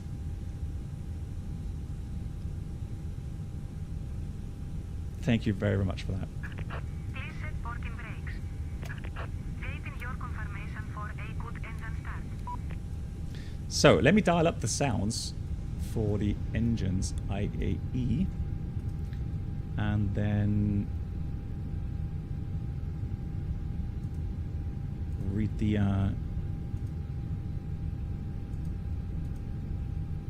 before start checklist. Parking brake is set. Fuel quantity 6080 you know, it's takeoff speed thrust. So 129, 130, 132, and flex 66. Windows doors closed, and the beacon is on. And that's the before start checklist completed.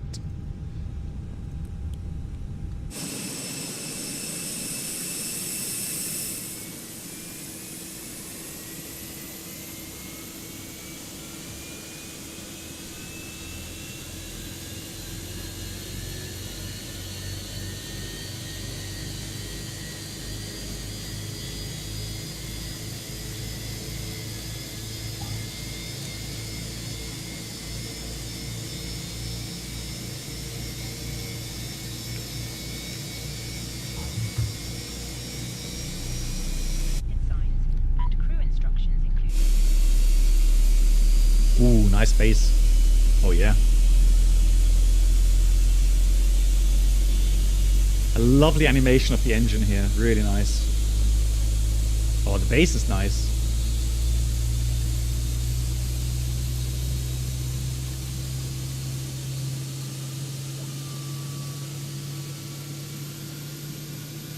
Maybe behind you. Are you hearing it now?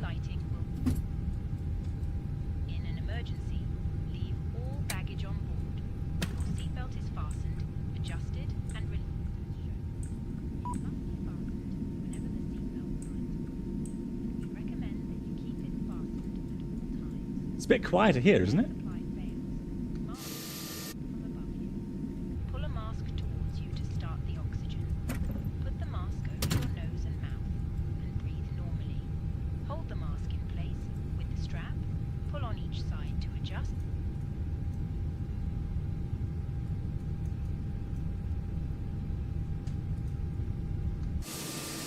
From the pouch and put it over your head. Pass the tapes around your waist and click together. Pull the strap to adjust. Do not inflate the life jacket inside the aircraft. Yeah, but here and now, when right? Outside, inflate it by pulling the toggle. So one thing we're looking for, if it fails, it takes about 30 seconds before there is a fuel flow increase. The cabin crew can assist you with life jackets for children. So it does kind of a dry crank for 30 seconds. Down, window blinds open, and seatbelt fastened. Further information regarding your safety on board can be found in the in-flight magazine. We hope you have a great flight.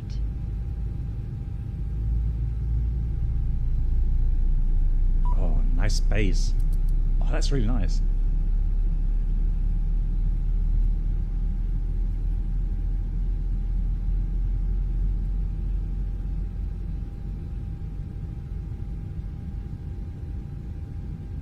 Nice, yeah.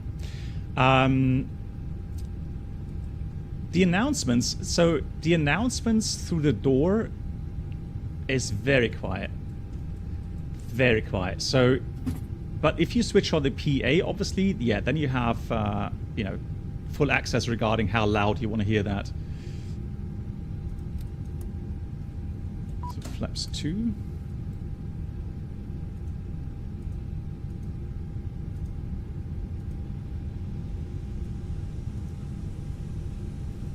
Cockpit to ground. We have a good engine start. You can disconnect. Unlocking gear. The lavatory door, no. Not while you're flying, no. That you would not hear. Oh. Jesus.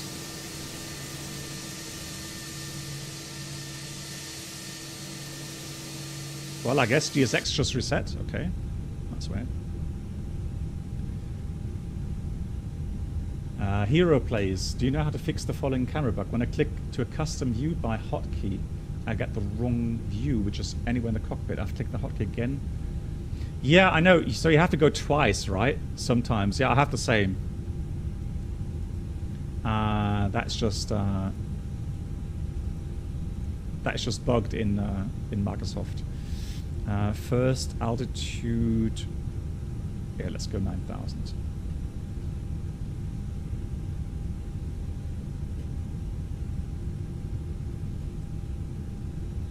Hey, Julian, Gude. Good. So let's switch off the APU as well. that's all done. The rest, trim setting up 0.2. Flight controls. And then off we go. Thank you much everyone for your patience. I know that it is a bit slower than normal. But we're almost there.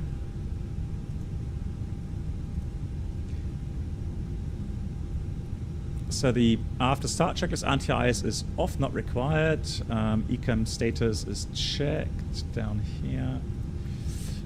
And pitch trim should be around about 28%, and rudder trim is neutral. That's the after start checklist completed. Fantastic. So what we do now on this flight, we're going to check normal operations.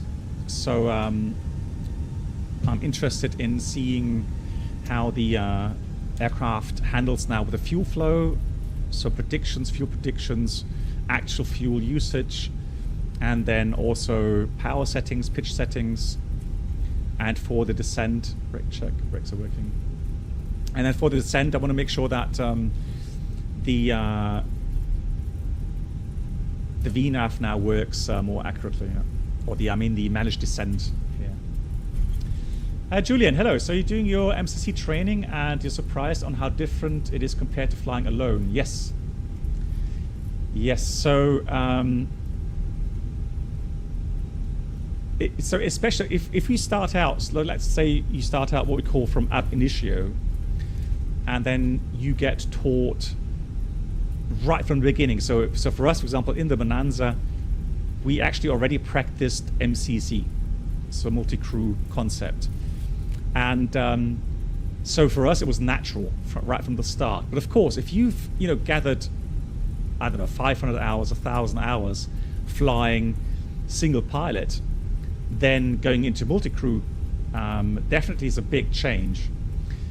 And it's like, see it as a role-playing, right? And see it as something you have to do. And the reason is that is the only way where you will be able to quickly adapt to new crew members.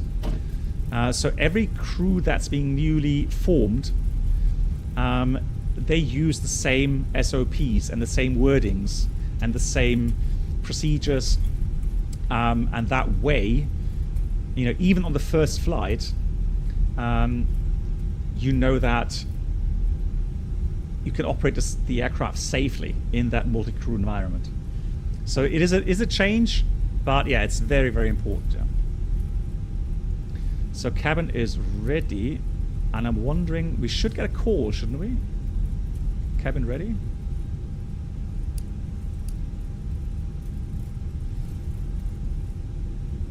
So here's D2.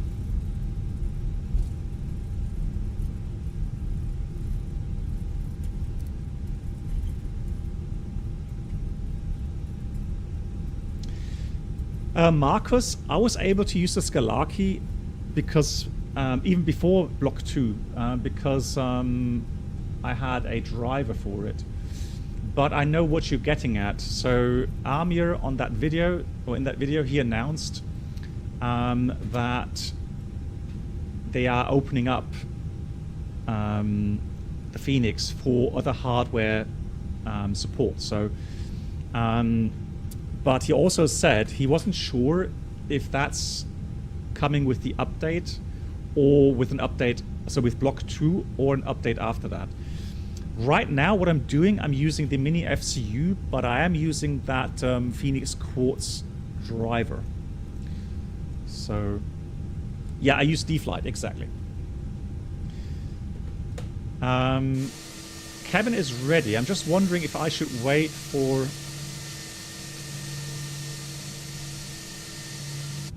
the call or not.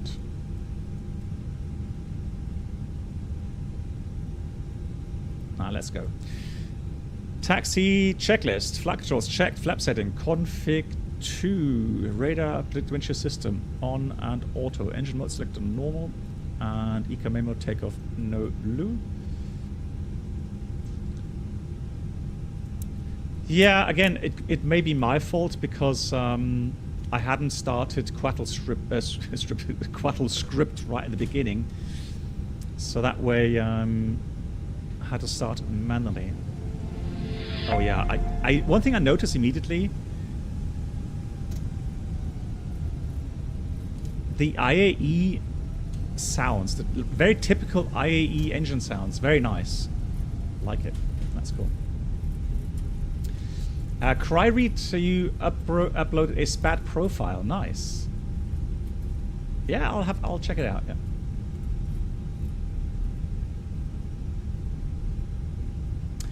Oh, that's another thing I want to try out. Yeah, the external EFB and the MCDU. Yeah, we'll try that out maybe during the cruise flight. Yeah. Cool, guys, here we go. I'm excited. IAE. So 1.0. Okay, so let me just show you guys again. So look at the donuts, all right? So I'm moving the thrust levers by a very little amount here, okay? Now look at the N1. Here's the N1. So here's 50%, and we haven't moved the thrust levers to the mid position there, right? So that's what I mean.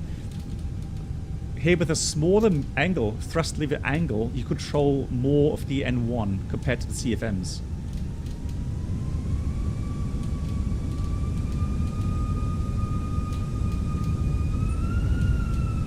Oh, here's another thing. Here's another thing, guys. Oh, TCAS. Here's another thing. This is not a bug. So you just saw the donuts. The commanded thrust. Okay.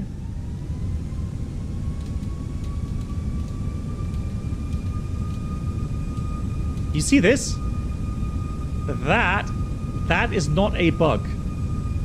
That is not a bug, guys. That is the flutter protection. That is the fan blade flutter protection. There's a certain range of N1, or EPR if you like, where you have to keep out. That's an IAE problem where if you... I don't know the exact value. It's around 60%, 65%-ish, somewhere in that region. If you set a stable thrust setting in that region, the fan blades of the IE engines will start to flutter, and potentially you would break the engine with that. So it has a protection where, here, you see, it will not give you that, that's around 60%, it will not give you that thrust setting. Only when you go beyond that, then the engines will spool up.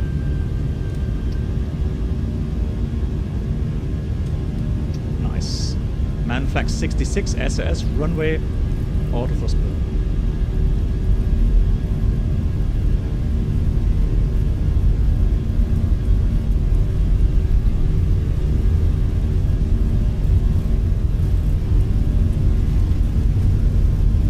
Here's on the knots.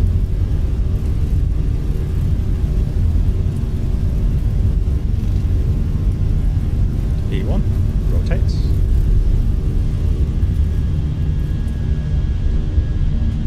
Pause right, gear up. Nice.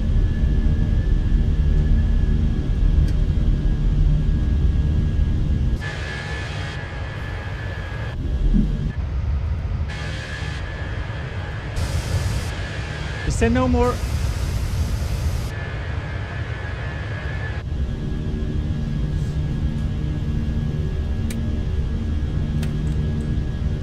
Is there no more viewpoint from the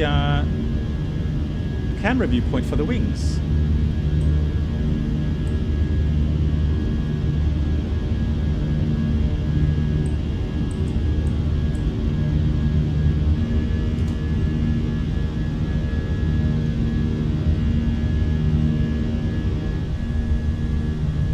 Right, thrust climb, SRS.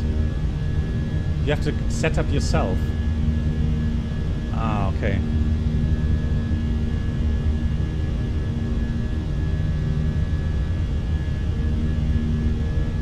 Iowa Scotsman. Hello. But again, I was very impressed by that. Just down on some sensors a bit. Climb out magenta 4000. I was very impressed. Here comes steps 1 by that flutter protection. Please keep your seatbelt fastened whilst the seatbelt sign is on. We recommend keep your seatbelt fastened whenever you are seated. Toilets are located at each end of the cabin. Remember that smoking is not permitted at any time. This includes e-cigarettes. In just a few moments, we will commence our in-flight service, offering you the chance to choose from our fresh selection available today. Full details can be found in your in-flight brochure. You can also purchase a selection of hot beverages together with drinks and snacks from the bar. We accept all major credit and debit cards. If we can be of any further assistance, just ask us. Kemal says as well, you have to set the cameras up again. Okay, we'll set them up. Yeah, so the thing with the announcements, guys, I am absolutely sure that it won't take long until we have some fantastic people making different sound sets. You know, so at some time you'll be able to download them on flightsim.to, for example. Just like we've seen on the FS Labs, yeah.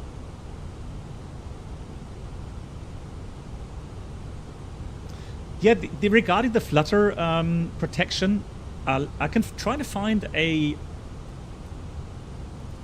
note from the real world OMB.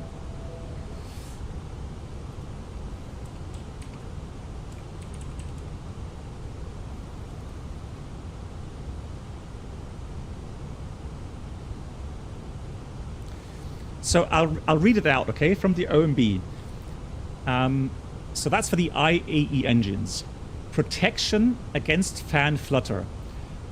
When on ground at low speed, less than or equal to Mach 0.01, the electronic engine computer EEC protects against fan flutter. In so doing, the EEC prevents the engine from being stabilized between approximately 60 to 74% N1, depending on the outside air temperature. Therefore, during engine acceleration on ground, the pilot may notice a non-linear thrust response to thrust lever movement. So exactly like we just witnessed. That's really cool. I'm happy that they implemented that. I did not expect that. Resonance. Well, Hayden, I don't know if you call that resonance. It's so the well, of course, yeah, it will be resonance, right? Because resonance means that you have a frequency where the amplitude suddenly increases, right? And so the fluttering means that the fan blades start to increase their oscillations, so kind of the twisting, and then yeah, you can potentially damage the engine with that. But just like I mentioned, I wanted to point that out to you guys. Not that you think, hey, that's broken, something's wrong with our thrust levers. No, that's normal. And James, I'm doing well. Thanks for asking. How are you? And HD331.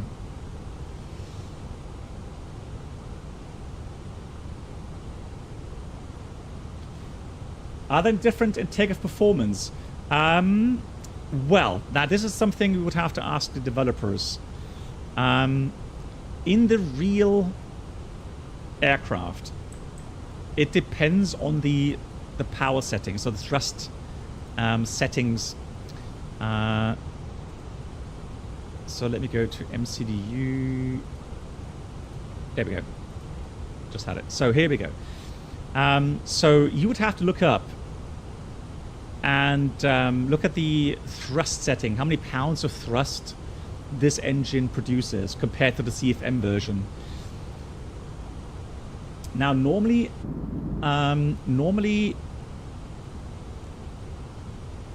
the IAE would be a bit more powerful, normally. The IAE should accelerate a bit faster, if I remember correctly.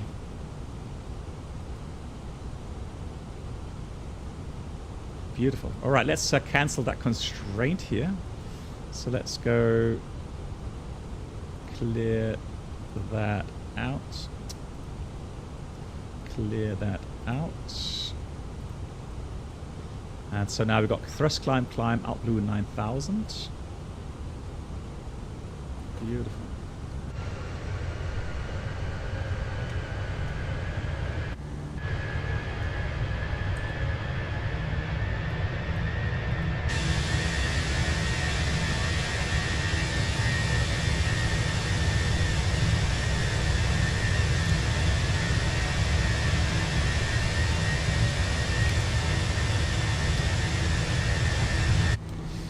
Yeah, Bob, that is true. And you see a lot more from the surroundings, don't you? Especially Greece being so beautiful. Fantastic. James, you're doing well. That's good to hear. Happy to hear that. Oh, now I want to save that viewpoint. Hold on, because I do want to have the sounds.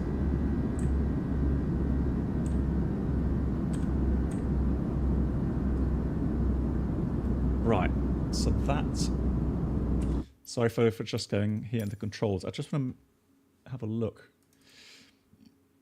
because there's a setting, dual action, cockpit. That's 1. So 1 load custom camera 1. But I already have that. I already have that, don't I? No, I don't. Okay, camera 1. So, control shift 1. Let's try that.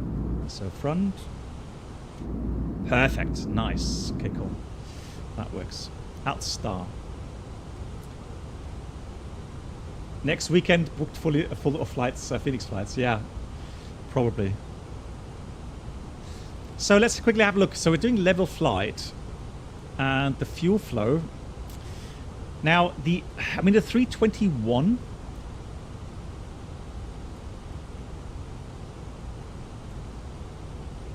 .4 tons per hour.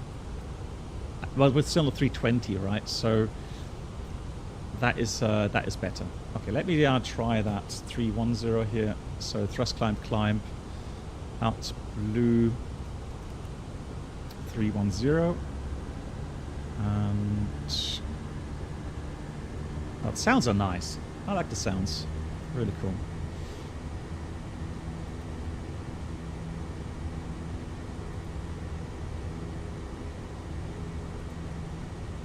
They have definitely caught the little characteristic hum of the IAEs. That's really good. Jockster, hello. How are you doing?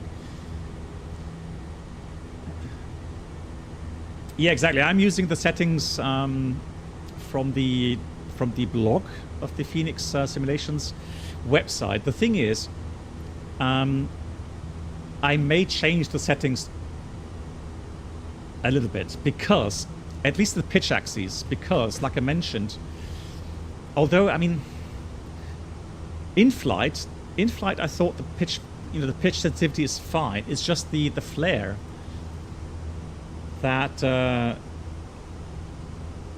that meant you have to pull back so much more than what I'm used to. Well, I hope so, Bob. I hope so. Yeah,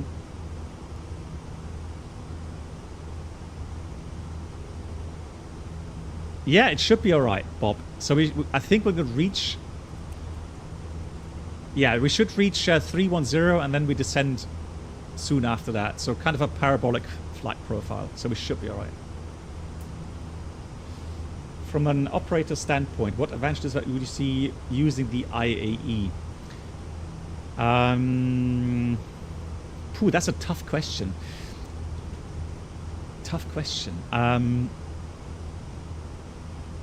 I'm trying to think about, things like maintenance, FOD, icing, etc., etc. I don't really know. It would be great if we had a technician, a real-world technician, be able to answer that question. Because from an operational standpoint, I've flown the CFMs and I've flown the IAE engines, and operationally, I never really thought there was any, you know, advantage, disadvantage with either of them. The only difference from a pilot point of view is the thrust lever angle being different between the CFM and the IAE. So that was the only notable difference between the engines, and we actually we didn't brief it, but mentally I always kind of made sure that I am aware when I'm flying IAE that the thrust lever angles are going to be different in the approach.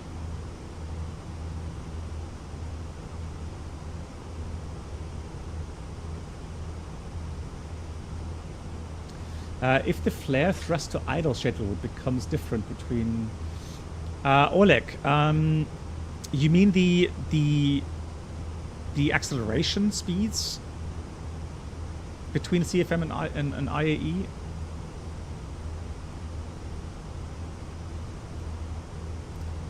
To be honest, I've never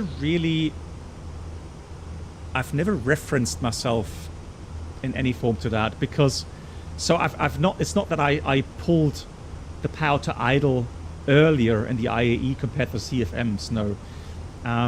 The problem is that the IAEs for us were with the A321s. So especially when it's heavy or it's very hot outside, you would be careful pulling the thrust levers out too quickly in the flare. So in the IAE, it was more a gradual pullback to idle most of the time, but that was only because the aircraft usually was a lot heavier.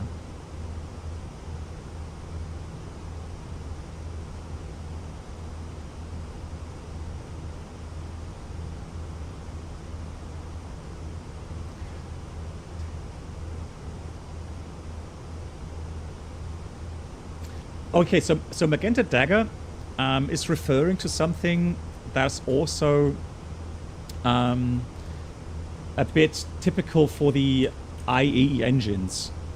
And there is a limitation for the IAEs regarding engine start. So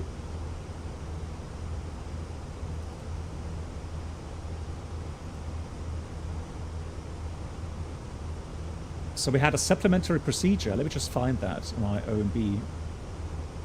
So normal procedure, supplementary, engines, manual engine start. So it says manual starting is recommended in the following cases. Tailwind greater than 10 knots. So with the IAE engines, if you have a tailwind component greater than 10 knots when you are doing pushback, or whenever you start your engines, then you would have to be careful. It would be advisable to start the IAE engines in the manual start configuration.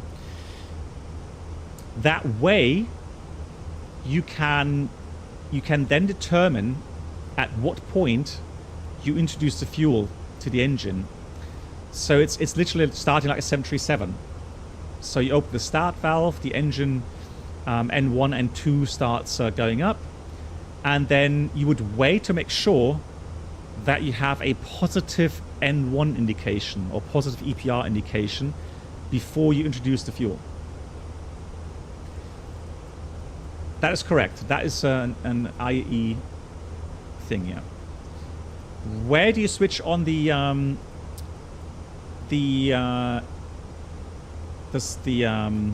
SBS?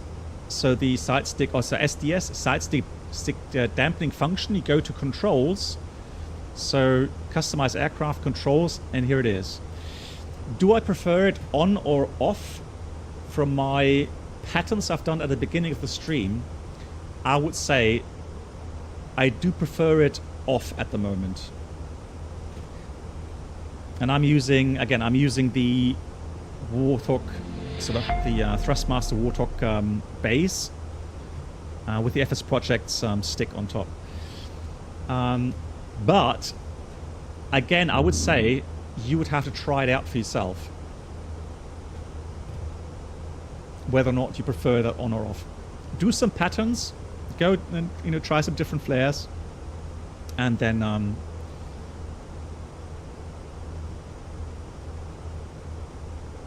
yeah, just see what suits you best. Jan, hello. Probably discussed already, but what would you say about the flight model? The flight model, so Jan, I've done some patterns, like I said, and one thing I've noticed straight away,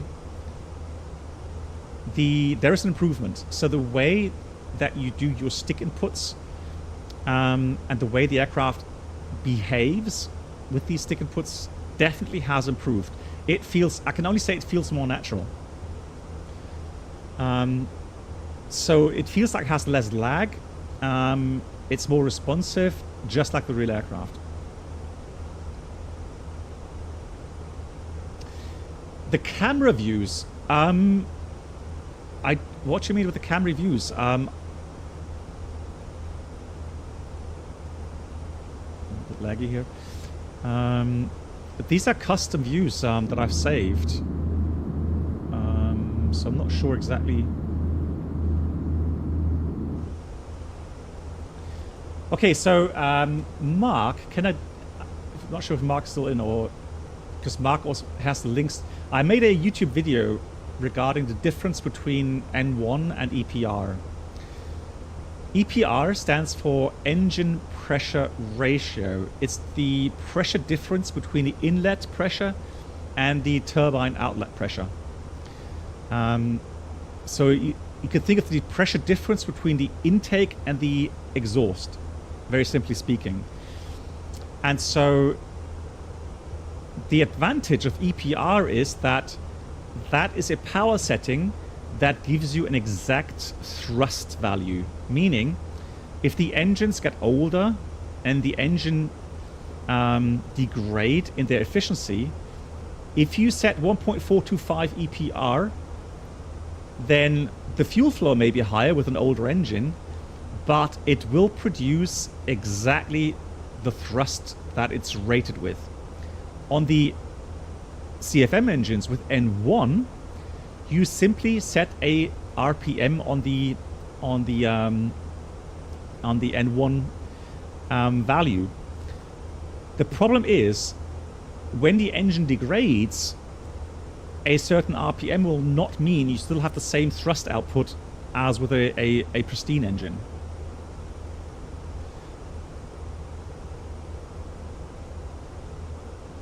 So that's really the big advantage using the EPR, engine pressure ratio.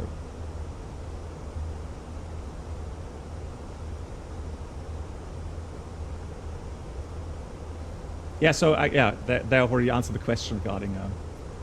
Brennelt has posted a link. Brennelt, excellent. Brennelt, thank you so much. Yeah, guys, if you're interested, here's the link to the video on YouTube.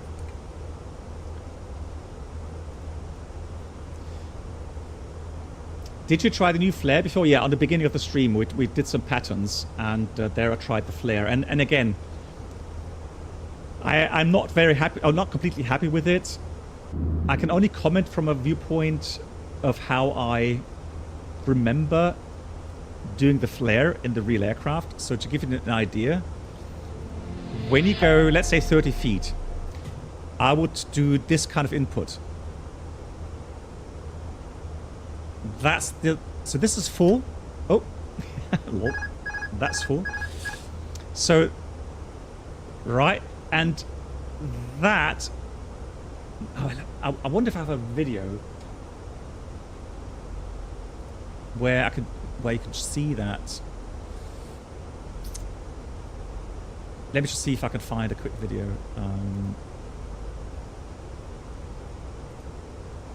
So you can see the input in the flare. No need to panic, guys. No need to panic. Videos. Let's see.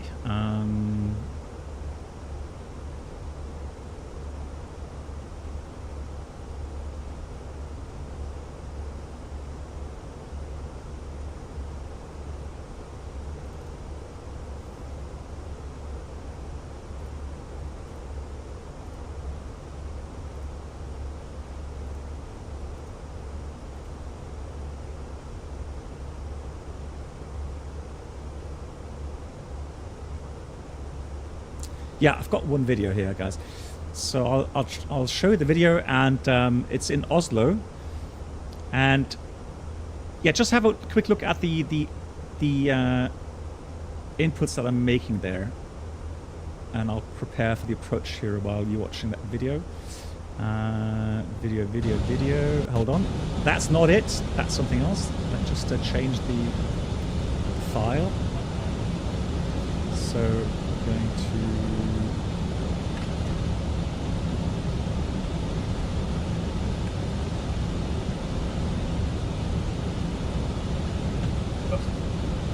This one here.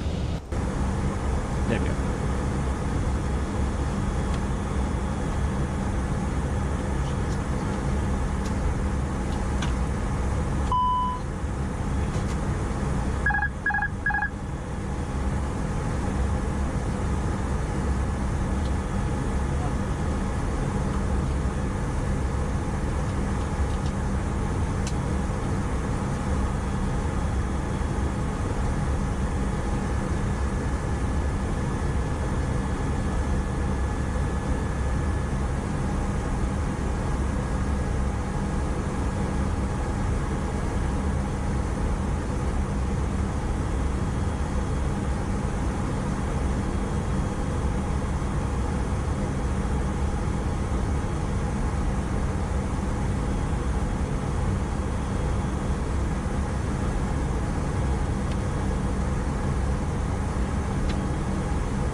Yeah, that could be a 321 actually, from the looks of it.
2,500.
$1,000.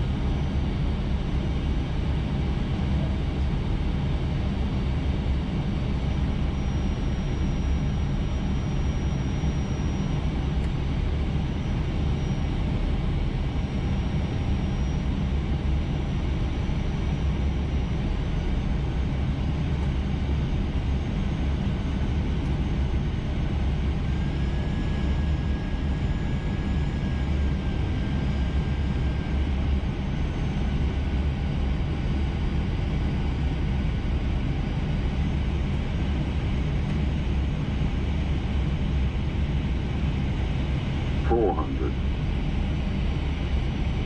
100 above. 300.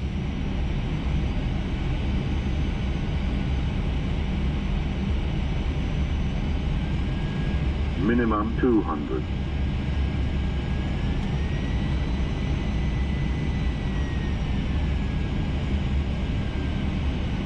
$100.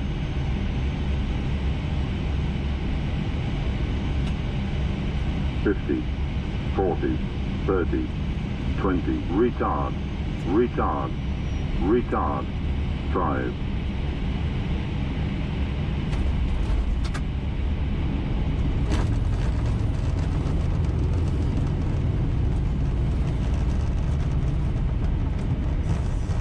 Infotainment will be served. Thank you. And Marine, thank you much for the 2 months. Thank you so much. Right, lots of questions came in. First of all, though, so the inputs, and I think that was a 321 there. So the inputs in the real aircraft, they are very direct. And so as you come into the flare, again, you would do maybe half stick input, but certainly not full pull back. I mean, I can't remember ever having to pull back completely on the stick. While at the beginning of the stream, when we did the patterns, I had the feeling that I was almost at the most extreme in the pitch up input. So then we had a question from Oleg regarding in case GPS failure and the nav accuracy is downgraded, would you have any problem with the NDB approach? No. So actually you would have to fly an approach based on raw data indications. NDB VOR or an ILS. So if the ILS is not working, you could definitely fly a raw data NDB approach. So raw data means you would switch to this mode, ignore the map mode, and just fly by the needle indications. Completely possible. That's not a problem. So now what we're going to do, we're going to do the descent. And so here's the descent arrow. The winds are inserted, and we got 250.33, level 310. So somewhere in there, it seems to be matching up regarding the MCDU winds and the wind here in the simulator. So I am going to press manage descent. So we've got descent alt blue 60.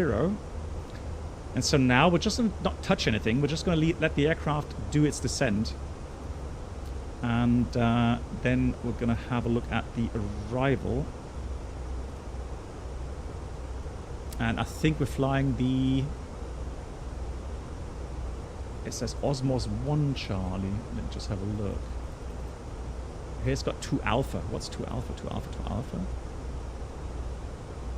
Huh?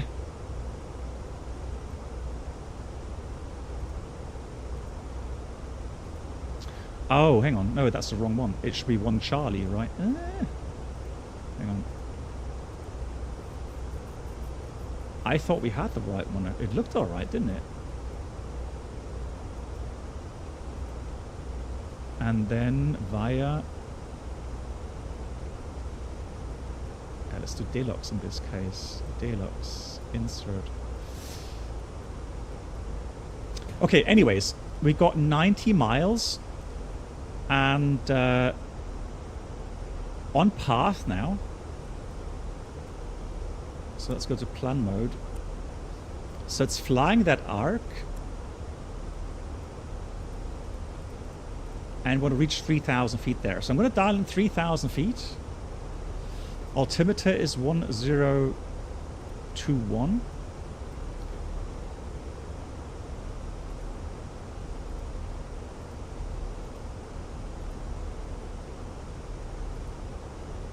Yeah, no wind. 1022 actually, and few. Oops, 1022 with 10 degrees. And with a config full arrival. There was another question that I promised to answer on Twitch. Let me just go and find it again.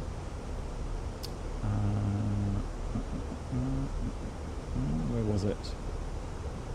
Yeah, the CRT images that they were flickering because of the video. So we had, I think, 30 FPS video frequency, and the frequency of the CRT screens is a bit different. So that's why they flicker. They don't flicker in real life, or at least you don't notice it in real life. Oh yeah, there we go. So 2 questions. What kind of camera mod? So this is from the Parallel 42. Parallel 42, and it's called Flow, the Flow app. And I'm using the Flow Pro version because that way we're able to implement our own little app. And that only works if you have the Flow Pro app. So Samos, we got the runway 09, about 2,000 meters available. And let's do the calculations here for the arrival. Impulse to jerk on the side stick, capable acceptable approach for the phases before. In normal law, well, we've seen some videos. We've seen some videos on YouTube or whatever where you see pilots doing crazy inputs with the flight stick. Very quick left and right, left and right. And I've demonstrated it here on the simulator as well. I don't want to break my flight stick though. Where you just have to realize that you're not controlling the flight controls directly in normal law. And that means when you do a quick input, the signals that you're inputting have to be computed by the flight control computers and then sent to the actuator on the control surfaces. There is a little time delay. And if you go very quickly, left, right, left, right, left, right, well, the signals will cancel each other out because the control surfaces can't be deflected that fast. So it's literally just for show.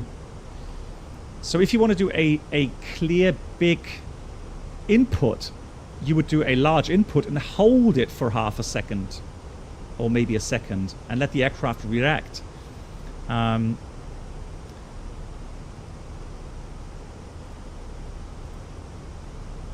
So manual landing, and the landing weight will be... Oh, hang on, that's not right. Oh, that doesn't. Let's do 62 tons or something.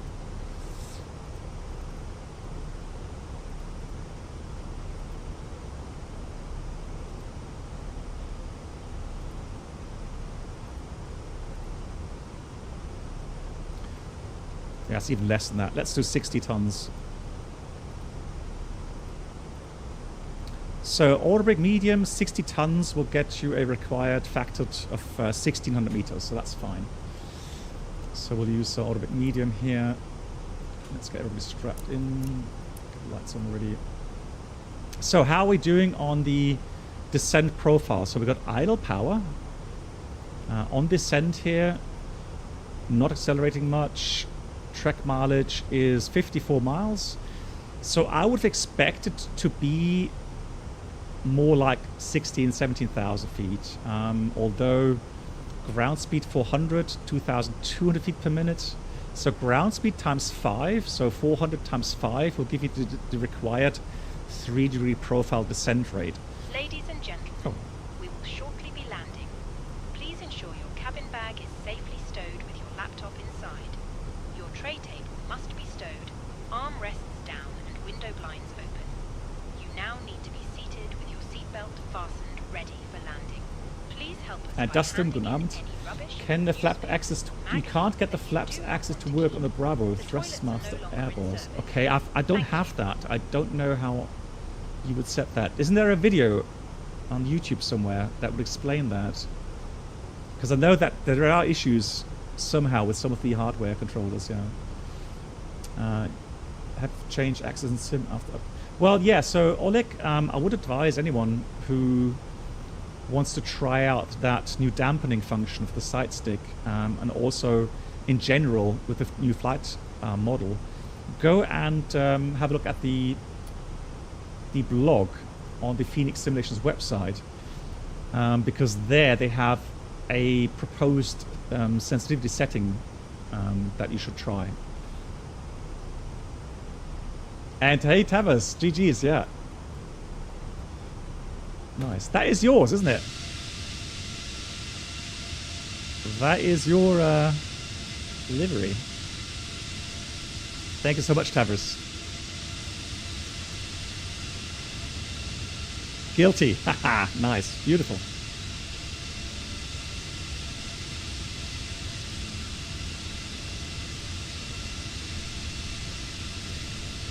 Von Air, I don't know.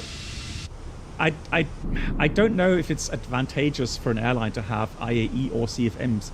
I'm not a technician. You know, I don't have access to any hard data regarding reliability, regarding you know, costs and so on. Welcome aboard the Captain Black Box Twitch channel subscriber So experience. I can't really answer that question. Could new subscribers please make your way to the first class cabin, where complimentary drinks, snacks... Reynolds, thank you much for gifting a sub to Tavers. Thank you. You had an issue with the IE, the autopilot not turning on. No, I had no problems at all with that. No. So let me just check the descent profile here. Data. Let's go here.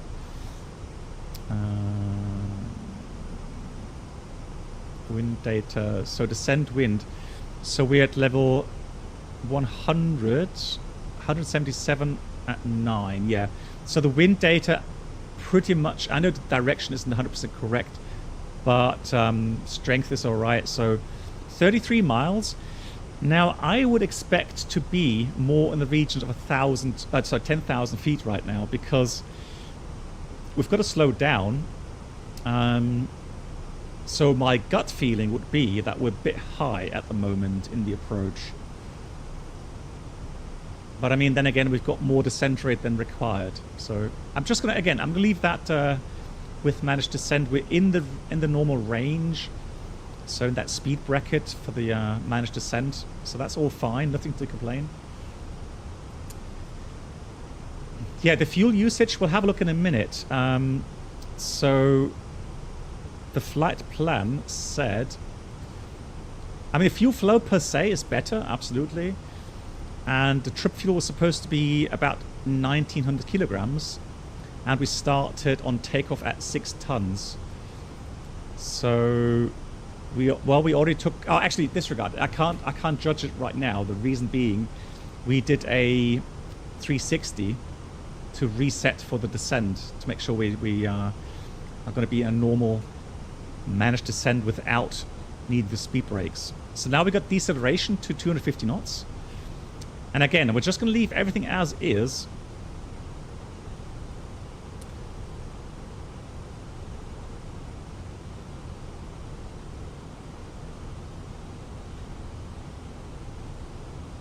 Yeah, but the pitch and power values, so when we did our patterns at the beginning of the stream, config 3, config full, level flight, flaps 1, flaps 2. So if level flight, flaps 1, flaps 2 has improved a lot. On final though, I still find that the required thrust on the, at least on the CFMs, they were about 3%, 4% less than what you would expect in the real aircraft. But again, that's not that much. Right, it's asking for a bit of drag now. Progress 600 feet high. 700 feet high. Yeah. So we are getting a bit high in the profile now.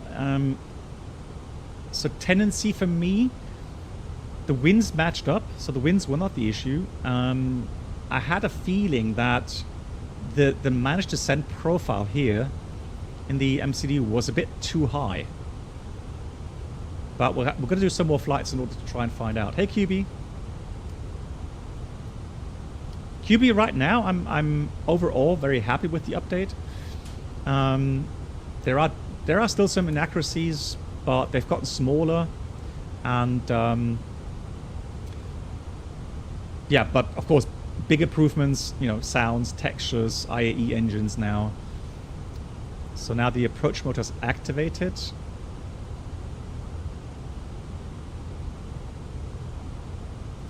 And so our final descent is here in about 14 miles. We'll switch to standard 1022. That is set. Exactly, and on the flare, I still feel it's a bit floaty.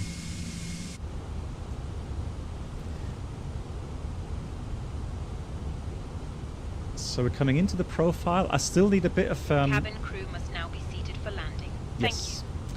So I'm just going to slow down.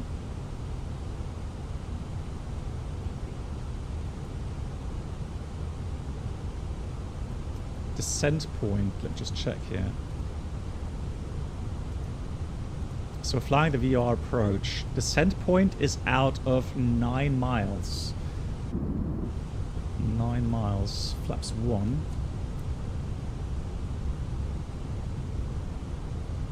Yeah, that's too high. That is a bit weird.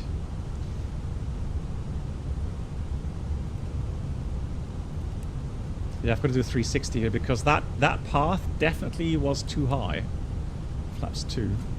Slowing down. Hey, ProSauce. Maybe because the approach path, or you know, it was kind of a special procedure regarding the overall descent. Again, it's too early to tell how accurate or inaccurate it is, but we'll try again on the next flight. We could still do another flight. In case you're wondering how the FMS normally calculates the descent, it kind of goes backwards.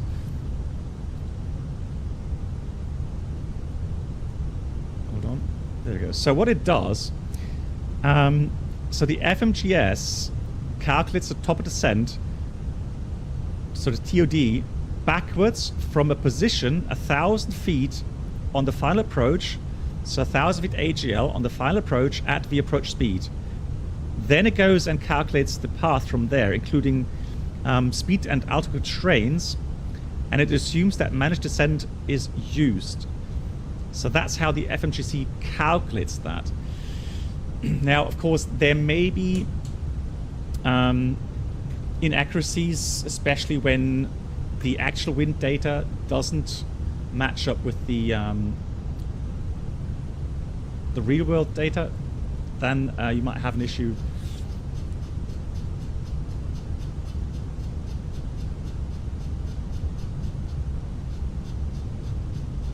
What?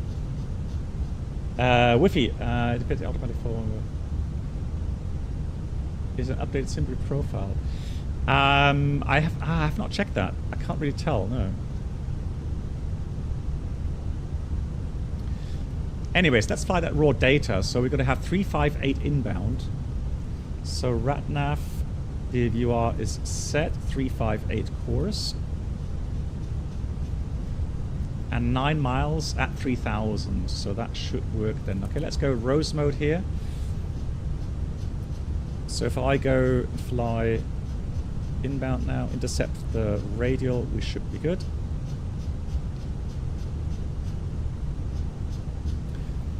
So here's the actual bearing to the VOR. So we push the needle now to push the head towards the final track.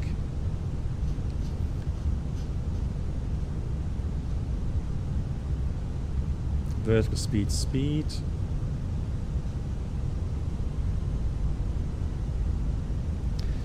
And we're going to leave the 9,000, sorry, 3,019 ease.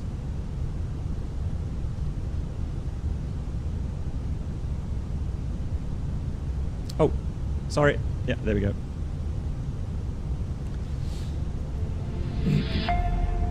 So there we go. Again, there's the needles. So we're pushing, on that heading, we're pushing the needles towards the inbound bearing there.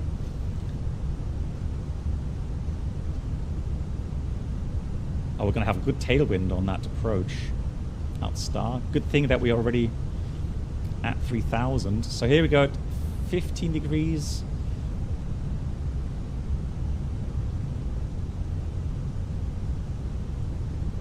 And then we're going to dial in the minimum of around about 1,900 feet. Flight path angle. And there we go. So now the inbound radial should come in any second here. Flight path angle -3 degrees.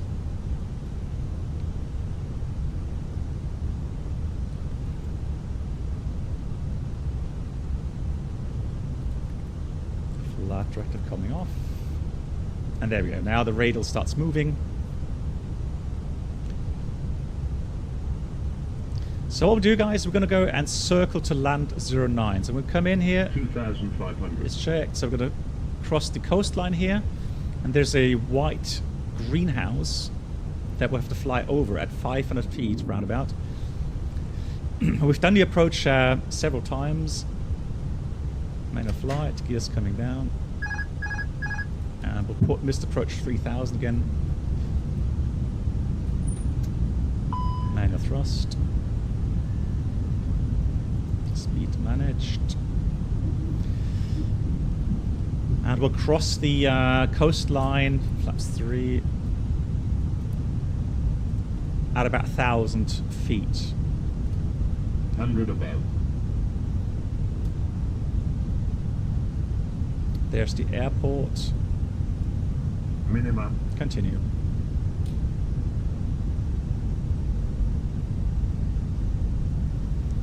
So here we are on that radial, and now we are looking for the coastline. Flaps full, speed is checked, flaps full.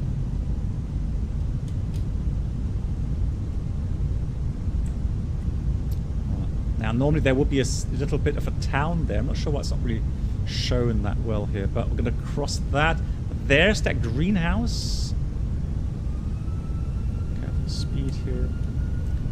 There's that greenhouse. I'm going to fly along here, descend 500 feet is the aim point there. Landing checklist is completed. So here we go. 1,000 feet over the island.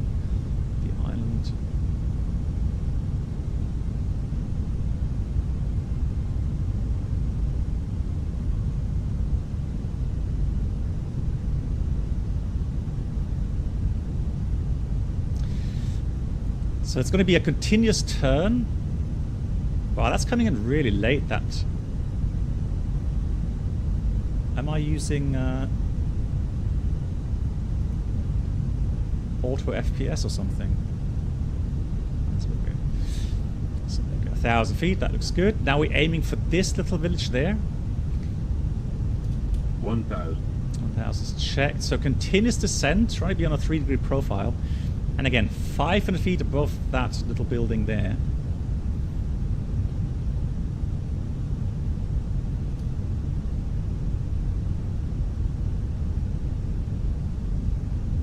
And we may get a pull-up warning.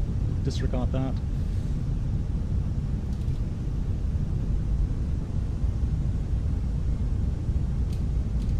So here we go, 30-degree bank. Careful with the pitch. Try not to descend too fast.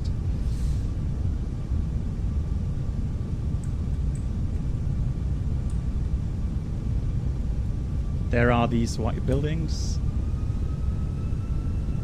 There's the runway. Keep coming around, keep coming around. There is the runway. Man, it looks so different to P3D, right? It's 1 white, 3 red. So doing okay here.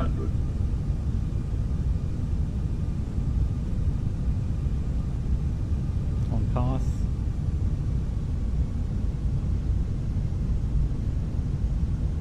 A bit fast. 200.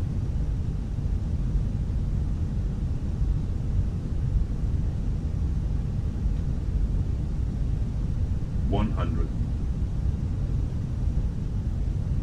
50, 40, 30, 20, retard, 10, 5. So we've got spoilers, reverse the screen, decel.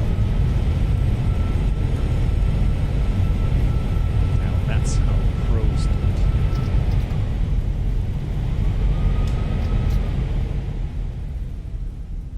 Wow, that stopped quickly. Can take this one already.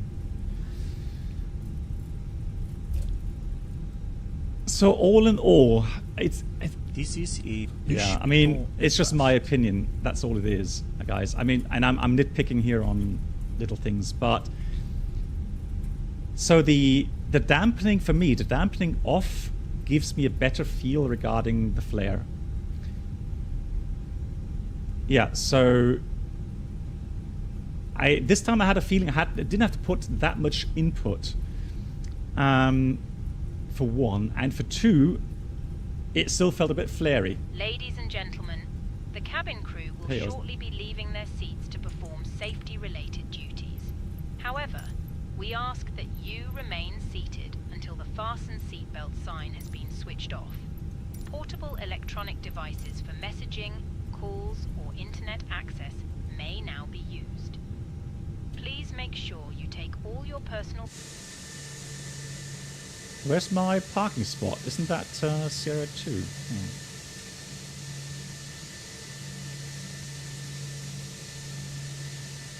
No, FENIX. There's a dampening for the rudder, and there's a dampening for the side stick function as well.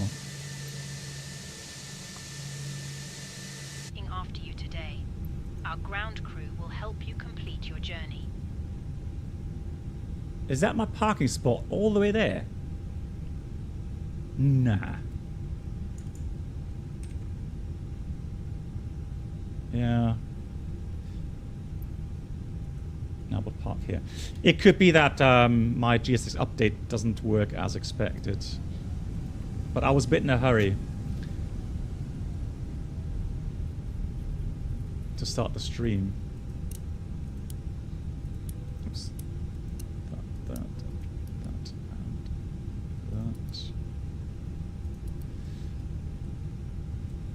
After landing checklist, radar predictory wind shear system is off.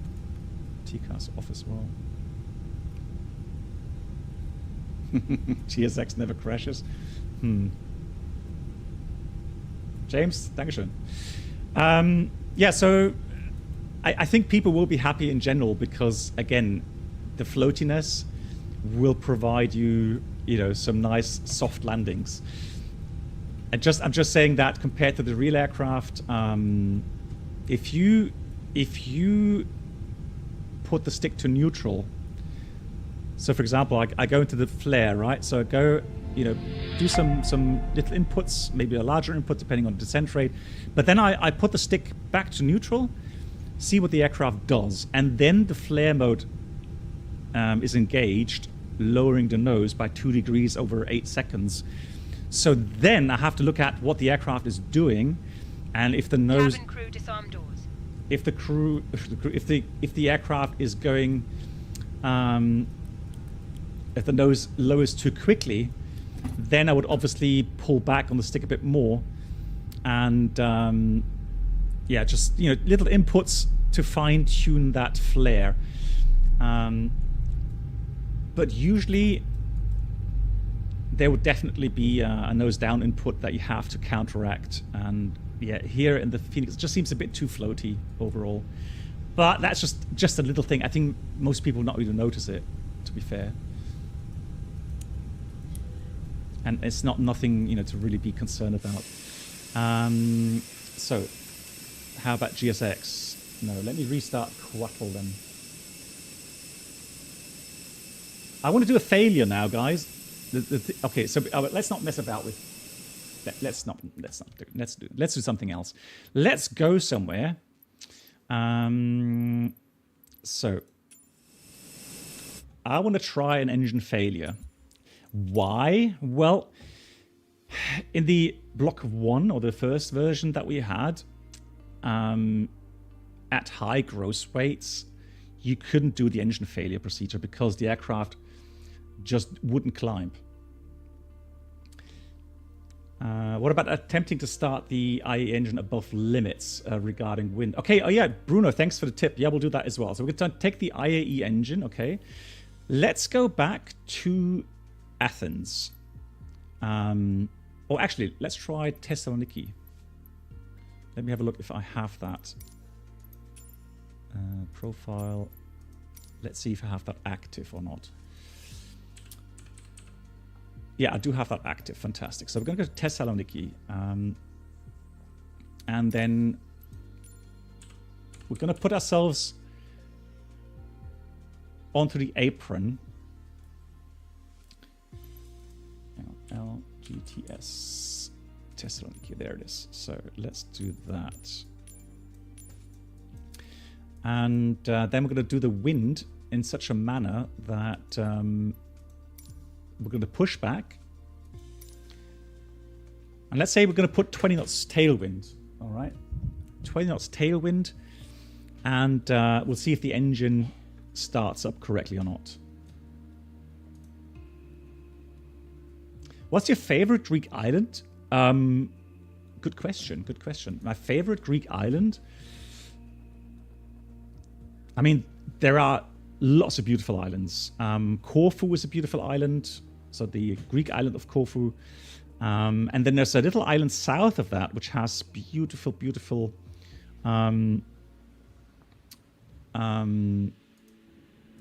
beautiful beaches there as well.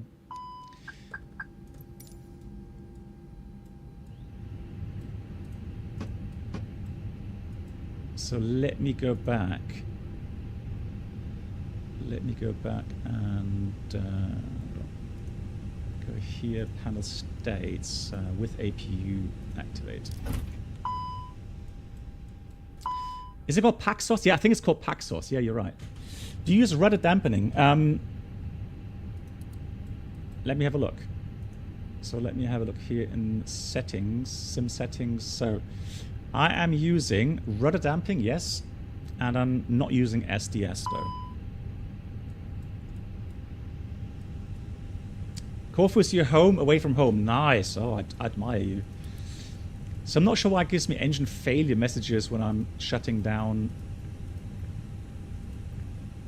or if I'm using the panel state on APU. All right. Let's pretend we're going to fly from here to... Well, we're not going to get there, that's for sure. To Heraklion. Okay. Theoretically, all right. So we're doing one engine out. 711, 22, to then level 3, 310 again. So, what's the weather like in real life right now here? So let's go test it on Mickey. So that's not much wind, is it? So we're going to use different wind, meaning we're going to use our own weather, and I'm going to make it nice 30 knots wind.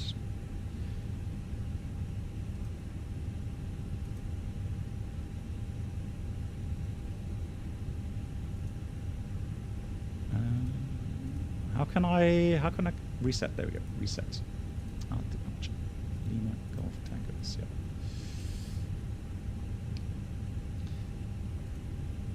So this just now to play around with you know, some features, failures, and so on. So ground charts, airport. There it goes. So we are going to take runway 28. So I'm going to put the wind at 280, or let's say 250 at 25 or something. So let's go to weather. I'm going to put this to scattered clouds, and then we're going to put this to here. So wind. So 250 and speed. So that's meter per second. So I'm going to put this to about 10 meters per second. It's about 22 knots now. The gusts, well, we're not going to go too crazy with the gusts. I don't really care about the gust itself. It's just the wind should be strong from there. So we're going to push back, put ourselves directly tail into the wind, and then we'll have a look how the engine start works or not. However, before we do that, I need to dump some fuel. And we'll be back in a few minutes.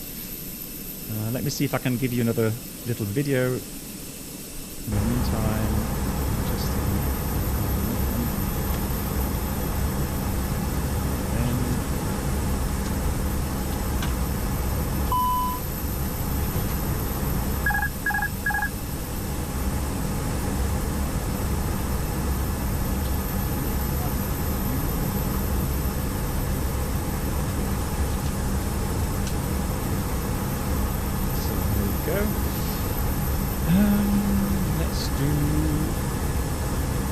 oh yes, that's a nice one. Let's do Keflavik, ILS 190. Enjoy.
2,500.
$1,000.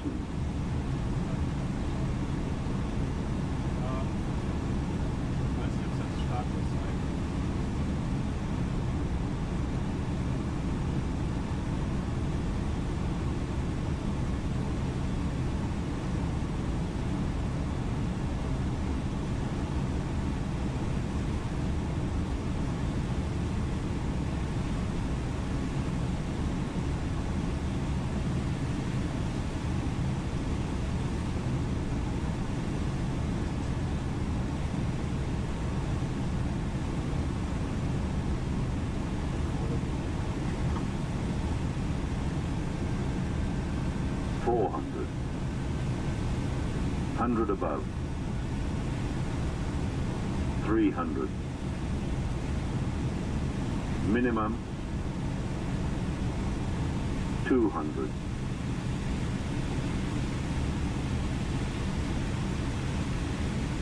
100. 50.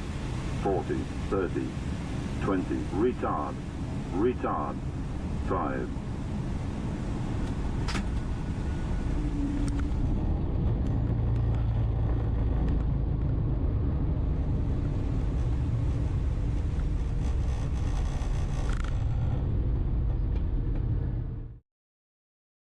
So there we are. Right. I've set up everything for the takeoff. So we are planning to have an engine failure. Let me just see how we can use this now. So start faults.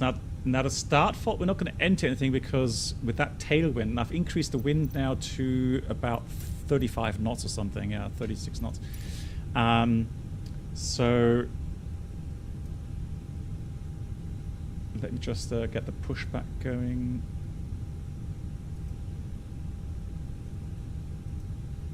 Quattle. Let me start quattle.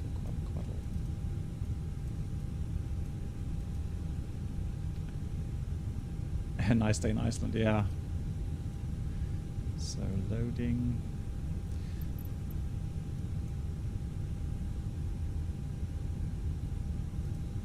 Okay, so that went automatically now.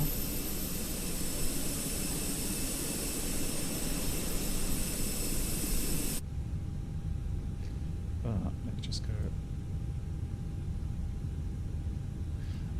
It'll take some time, Bob.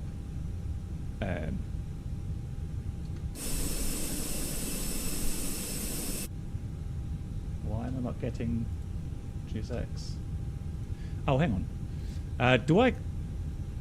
Is it now actually... Disregard. Do I have to do it here now? No.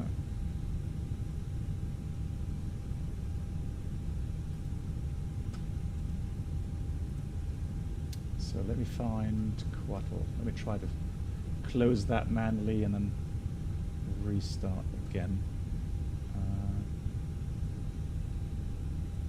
Yeah, Bob, right. Oh, where's my...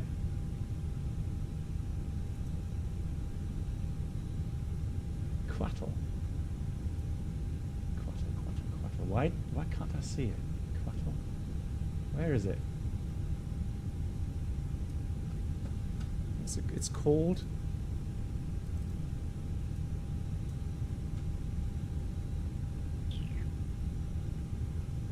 Right, if we can't start GSX, we'll... Yeah, there may be an issue with my update that I pulled down this afternoon.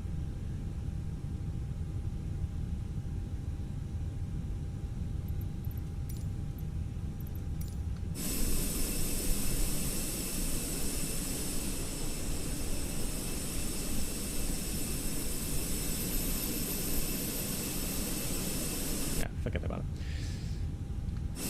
So let's do that.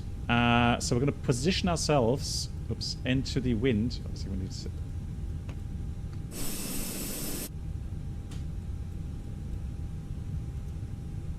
There we go. Cabin crew, arm doors and cross-check. So the idea is now to put the tail into the wind, so that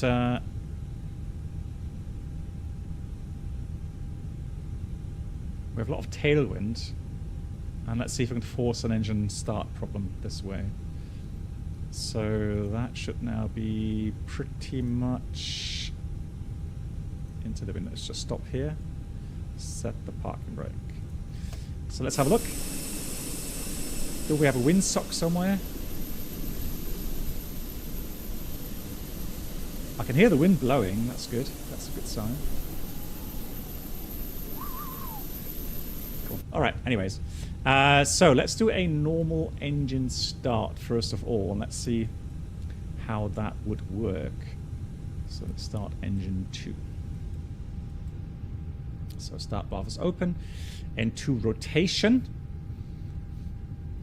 Now normally it'll take about 30 seconds before we introduce fuel.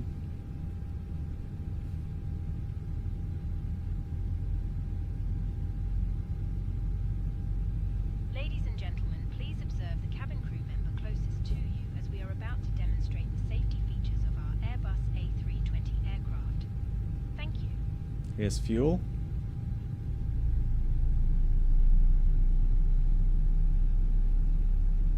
That is fairly low. Oh, that's a very slow N1 rotation there. And crew instructions including the following safety procedures. The safety card found in your seat pocket contains important information about exit routes, oxygen masks, life jackets, and the brace position, which you must adopt if you hear brace. There are 8 emergency exits on this. No, all right. No, actually, it did it. Out the exits nearest to you. Please be aware that your nearest usable exit may be behind No, it did it, Bruno. Emergency lighting will guide you to an exit. More wind. Leave all baggage on. Give me more wind. Adjusted and released as shown. It must be fastened whenever the seatbelt signs are on, and we recommend that you keep it fastened at all times. All right, let's try. If the air supply fails, Look at the look at the waves. Lol. Well.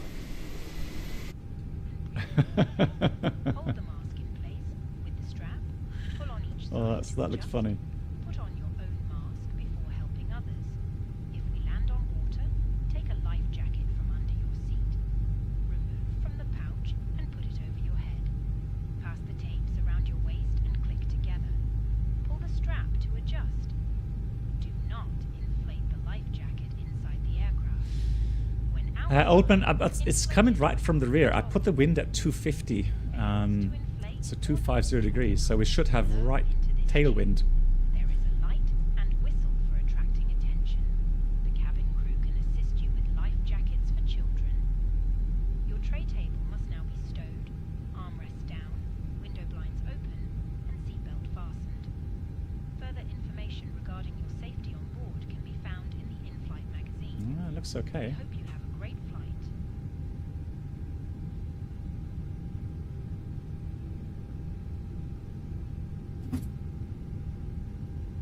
Yeah.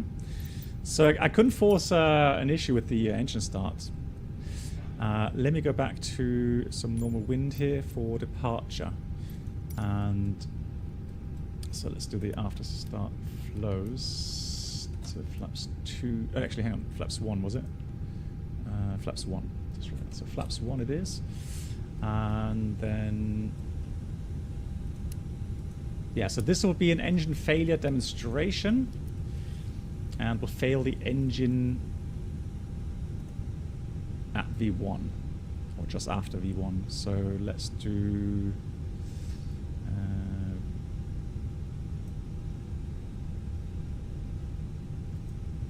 power plant right at the end. So we're going to do now. So the surge. This is also something I want to try out later. So engine surge. So apparently a surge, so a stall, will eventually, if you don't treat it correctly, it will lead to an engine failure at the end. Okay, we'll try that later. I'm just now curious about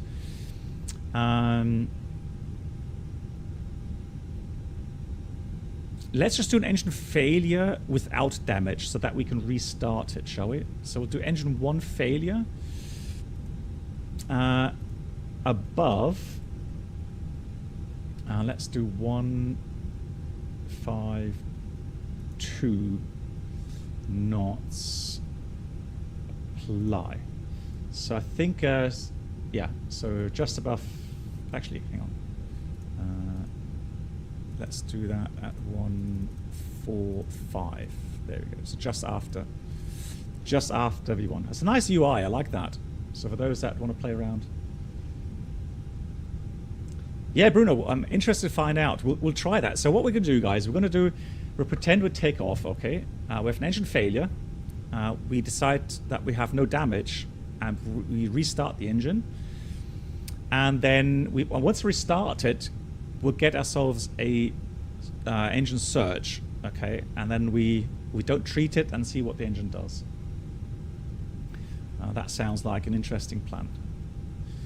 So, but initially for me, the interesting thing to try out is whether or not an engine failure now is coverable here in the FENIX, because there were issues with it. So that's that. Oh, hang on. Let me try that here as well. So one good thing here is that if you go to route,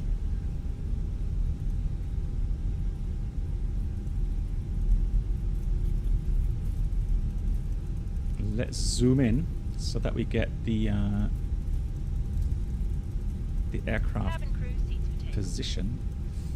So now, Jesus Christ. That was loud. Hi, Captain. The cabin is now secure for takeoff. Thank you very much. So we're going to go to Foxtrot. So that's very nice. I like the that moving map now. That's really helpful. Cool.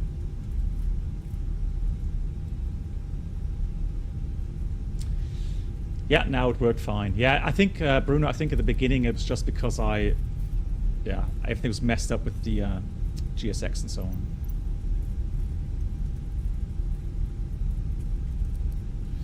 Good. Taxi checklist.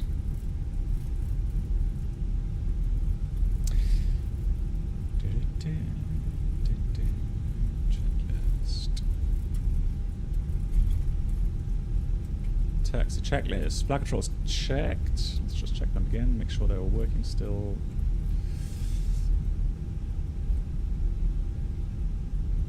Checked. Whoops. Then we have flap setting config 1+F, radar, predictor windshield system on and auto, engine mode selector normal, and ECAM takeoff no blue. So line up. Takeoff runway is 28 full length. And then we have TCAS, TARA, pack 1 and 2 remains on. Let's see, lineup checklist complete. Hey Dark Eye, how you doing?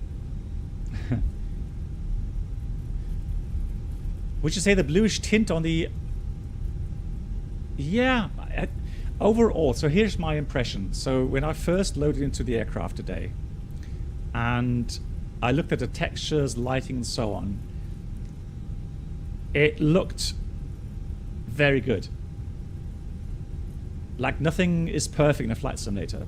But overall, so looking at all the flight decks that we have available regarding A320s, this just seems the overall most accurate. The one that I would say you can get, you know, most immersed in.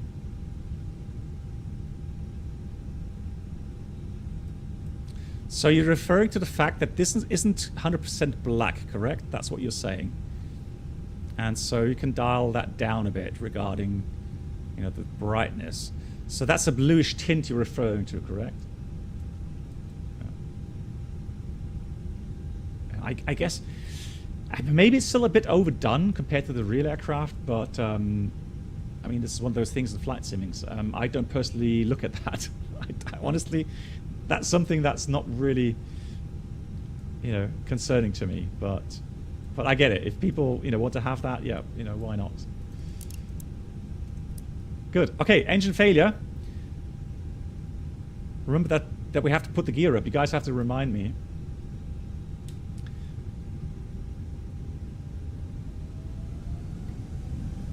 Let's go sterile. Takeoff.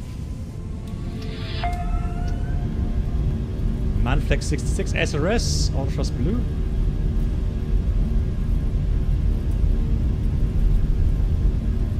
Bit of left crosswind. I can feel that already. Applying right rudder. Here's 100 knots.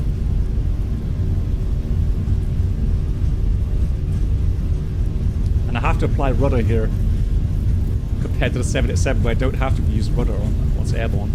U1, rotate. Right, engine has failed. Full right rudder, there we go. Positive rate, gear up. Careful with the pitch. Nice, okay, so now I'm going to add a bit of rudder. Pitch down a bit more. Engine 1 fail. Careful. So we now trim the aircraft, hopefully. Autopilot on. Pull heading, select runway track. Mayday, mayday, mayday. Agent 711. Engine failure, proceeding straight out. So SRS Alt Blues, correct heading is selected. Gonna wait for 400 feet. We have 400 feet. And now, yeah, we can add max thrust if we wanted to, but I'd just say we'll just leave it as it is. So climb rate looks okay. We're weighing 63 tons. It's manageable. Cool. All right, so let's do the ECAM. Oh, careful, careful, careful.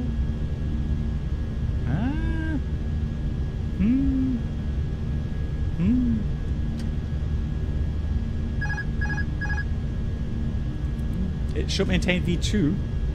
Don't know why it doesn't maintain V2 here. Pilot 1. All right. Engine 1 fail. ECAM actions. Engine mode selector. Ignition. Thrust lever 1 idle. Confirm. Number 1 confirmed. Idle. If no relet after 30 seconds, already gone. Engine master 1 off. Confirm. Number 1 confirmed. Off. If no fuel leak, let's check the fuel page. No fuel leak. Imbalance monitor, we'll do so. TCAS TARA. And then, question. If damage, well, we have N1 rotation, we have N2 rotation, no vibrations. So I would say no damage. So only if damage, then we would push the fire push button, and then agent would discharge. So stop ECAM.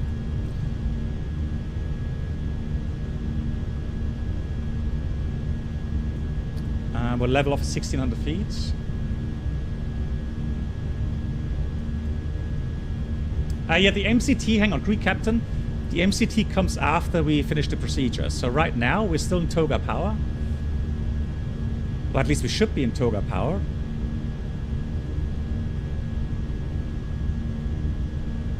Oh, hang on. How come that... Yeah, that's weird. How come the autothrust disconnected? Well, that explains it, doesn't it? Well, although, I mean, we were in takeoff flex power, right? It isn't flex, right? Yeah. So that's for the takeoff. That was the takeoff setting. The aircraft should climb. That's fine. So we can leave it as it is right now. Okay. So, H2, engine 1 relight. So if no damage, engine 1 relight consider will do that. So clear engine 1, auto thrust off. Okay. Well, don't know why the auto thrust is off. It should be off, really. Let's do level off. Let's accelerate.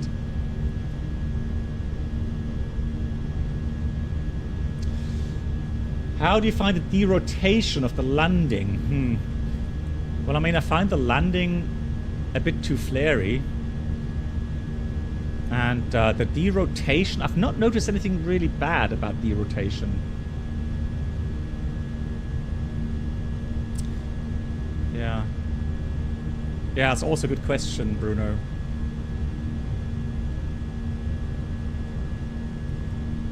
Although, I mean, so what we do usually is, although it sends the engine out automatically.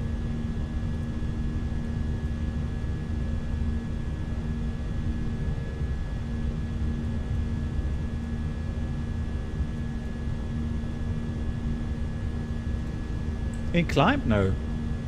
Oh no, I should be in the MCT here. No, I'm in M-Flex MCT. That's where I'm in, yeah. No, that's fine.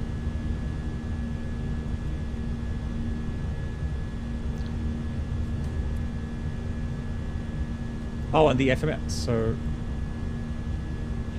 yeah. Yeah, it's weird. Some things are not really adding up.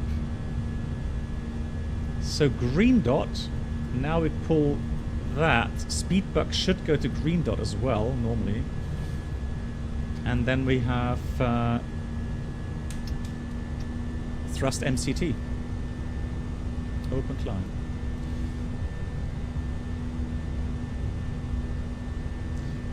Good. So we're going to climb up now to 5,000 feet. Let's go through the rest of the procedure. Land R's up. We'll do so. Air bleed. Yeah, left bleed is off, right is on. Clear bleed. ELEC. Let's start the APU in the meantime.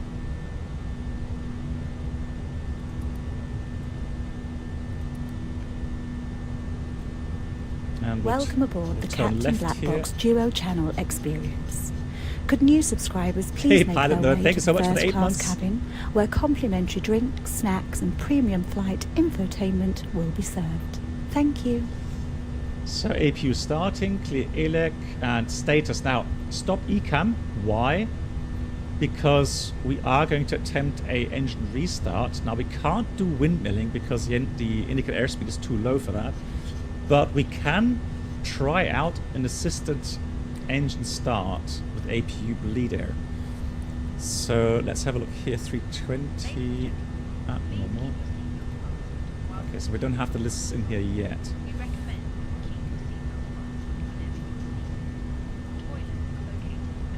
So we're going to wait until we get the APU. So remove status for now. Cool. So we'll put APU bleed on. That should open the isolation valve.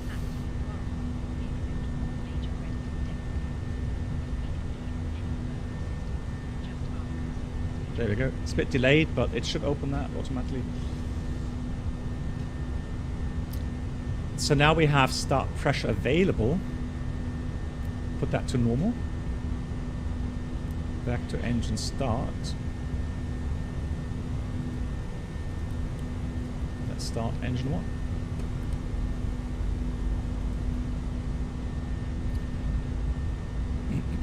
Out star.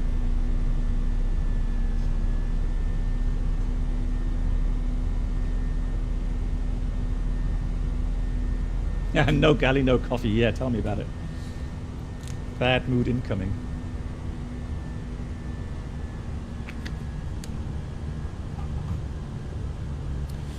So we're going to wait until we see available here.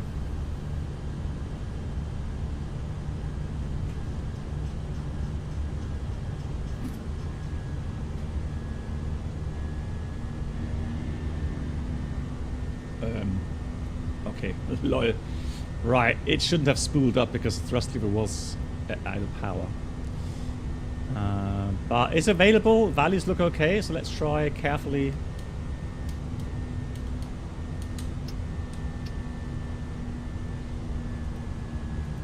And I don't know why it cleared out the engine out automatically as well, so I'm pretty sure it wouldn't do that automatically, but hey, I mean, you know, I'm not flying the 320 anymore, so who knows. Maybe I'm wrong. So let's switch off the APU again. Good. So now what we're going to try.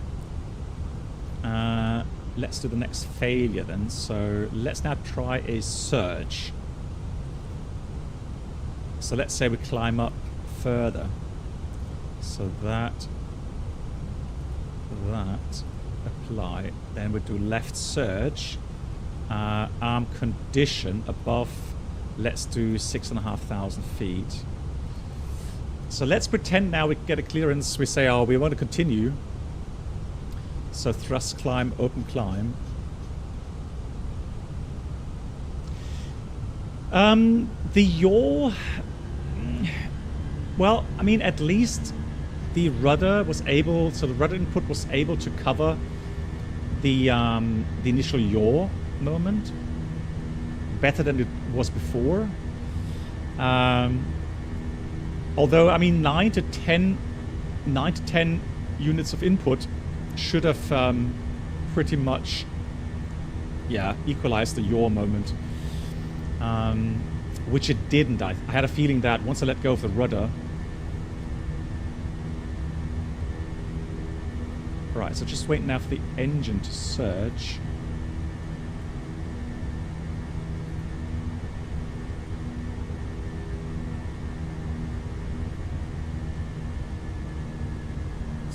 Live here.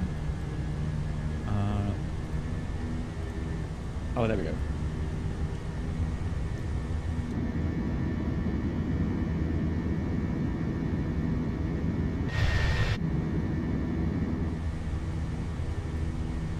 Huh?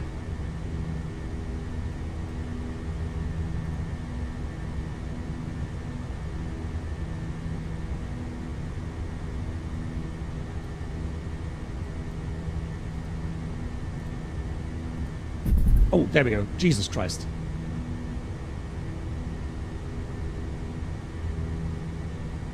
Isn't that continuous? Oh, that's I thought it was going to be a continuous surge.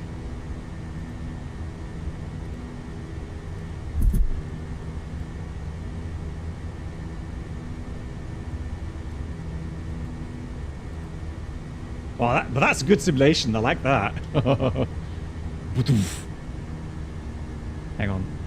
But I can tell you that in real life, I've had one engine surge while I was a passenger on a 757.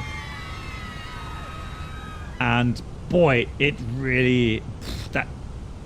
Let me just go ahead and try config failures. Let me see if I can fail that here. Engines.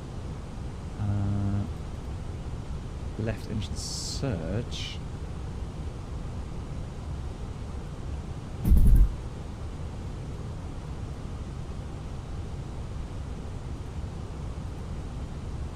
Condition left. After, let's do after 1 minute, because I want to see that from the passenger. So, yeah, I'm surprised. I would have expected the engine to continue to surge. I would have loved to see that.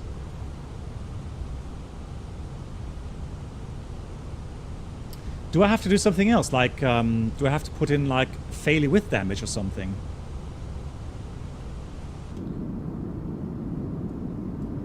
Let's see this from the passenger viewpoint.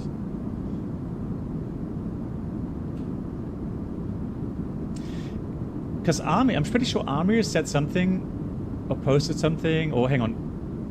Oh, I heard something that a continuous surge. No, Army has said that, right? It's surge that you don't treat, so you don't do the you know, thrust lever to idle, etc. Would then lead to a. Oh, there we go. So literally yaw.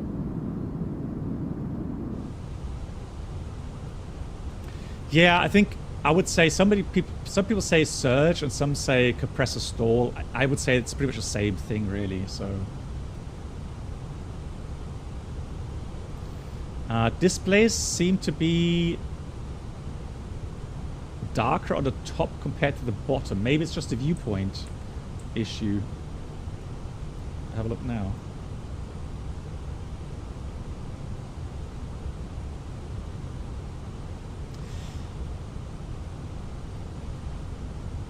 Yeah, okay, so, I mean, I like the fact they can, you know, simulate the kind of...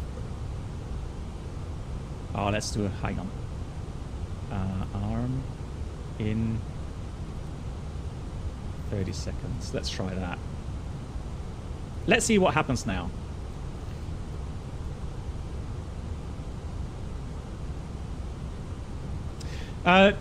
So, yeah, so the engine surge, what happens is that the flow through the engine, the normal engine, the airflow through the engine gets disrupted, meaning the air-fuel mixture at some point will be incorrect, i.e.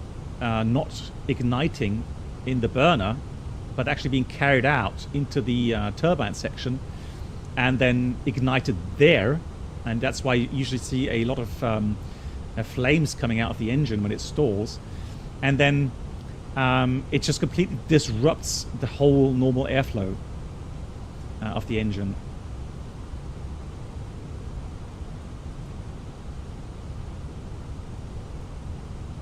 I'd love to see some bird simulation as well, like we've seen in the FS Labs or in the Challenger.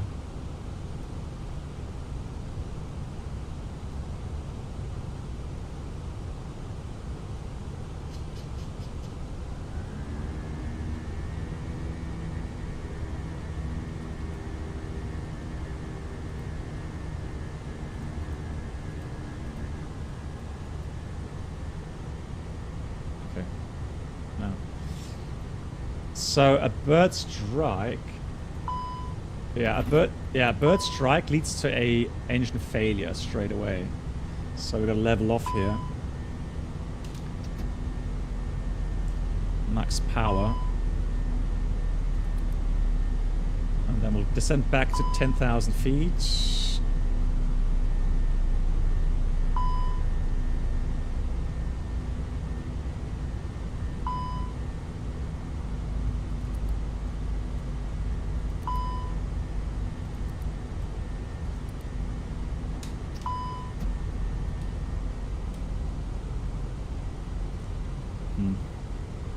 Okay, anyways, let's go ahead and then let's prepare.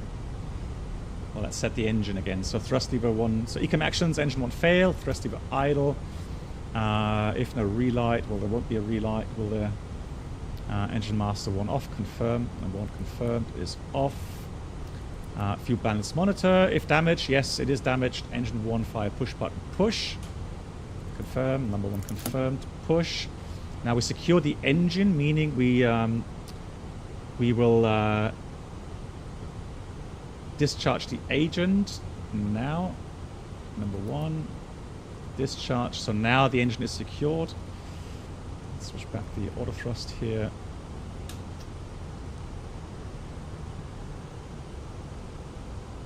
I'll start. Then if no damage, disregard, we said it's damaged, so engine 1 fail. Clear. And again, land hours up and amber, air bleed, left side is off, right side is on. ILIC, let's start the APU again for the generator. Yeah, I don't know why the auto thrust goes off there. But anyways, yeah, could be a little bug here. So ILIC, hydraulic, yeah, left side is off. PTU supplies the green system. Clear hydraulic, and then status. Well, we are doing an APU start. Apart from that, I don't see any other things we could do. We're not going to restart the engine again. So continue. ECAM reach status. Airbus fan, good night. Take care. Stay safe. Avoid icing conditions. We'll do so. If severe ice aggression, we don't have that. Landing procedure apply. We'll do that. And if no engine 1 damage, well, we have damage. No relight, and it's going to be Cat 3 single only. In-up systems, wing anti-ice, Cat 3 dual, engine 1 bleed, pack 1 main galley, generator 1, and the green engine 1 hydraulic pump. Remove status. Removed, and ECAM actions completed. And there's the APU. So let's do a single engine approach. Let's try that here. So let's do a new destination. Thessaloniki. Insert. We're going to fly the 28 approach VOR. And approach via liquid insert. Direct to liquid insert. nav. 38 miles to go. Okay, that's a bit to go. Have they recolored the cockpit? I don't know, to be honest. I didn't really follow that much regarding textures, sound, etc. But let me give you a quick rundown here. What they have done. So, what have they changed? In case you haven't already read the whole changelog.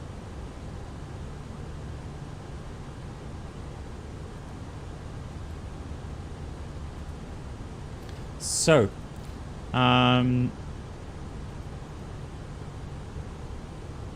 GSX integration, right? Automatic refueling during boarding according airline SOPs. So sometimes some airlines will allow you to board while fueling, some won't. That is being respected. Then GPU auto disconnect, same for auto pushback when turning beacon on, and also automation for arrival. I guess when you switch the beacon off or something. EFB improvements, so complete overhaul, more responsive, and we've already seen that. More persistent. You can change your own, or you can change the background as you like. So you can change the background image from external device. Key inputs are allowed, or keyboard inputs are allowed now. So if you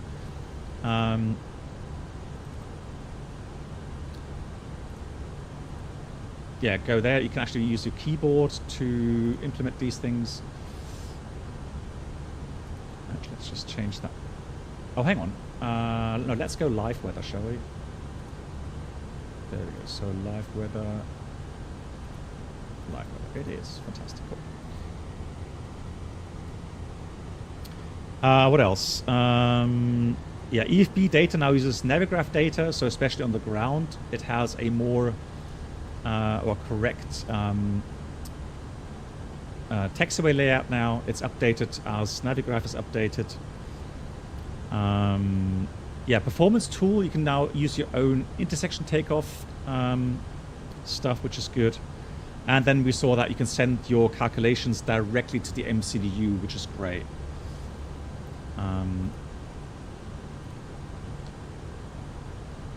Yeah, QRH is now included. I haven't looked at that yet. And then failure UI, we just seen that. Later on, we'll have the MCDU integration with external hardware support like Mini FCU, Scalaki. We talked about the side stick dampening simulation, the flight model changes. So yeah, the airframe drag, flap spoilers is better simulated. We've seen that as well. VNAV, we're going to have to check again at some point on the next flights. Deceleration is better. And then the flare mode. Yeah, well, flare mode, we said, personally, I am still not quite happy with the flare mode. So overall, it just feels like you have to pull back initially too much. And then the flare, it just seems a bit flary after that, so. Good, what else? Engine model. So the engine model has been reworked to improve current and future engine models. So oil flow, heat flow of the oil, etc. is simulated. Engines now react to improper handling. So this is where I got it. So Flying Wolf Friday is the next stream. Friday. So engine stalls will damage the engine eventually. I couldn't really replicate that, unfortunately. Engine cooling is simulated. So on a very hot day, short turnaround, the engine may not get, or may get an engine EGT over limit during the start. And fan blade icing. Oh, actually, one more thing. So after landing, I'll do one more thing. We're going to try the fan blade icing. Because I did want to try that. That's one more thing we're going to try once we arrived.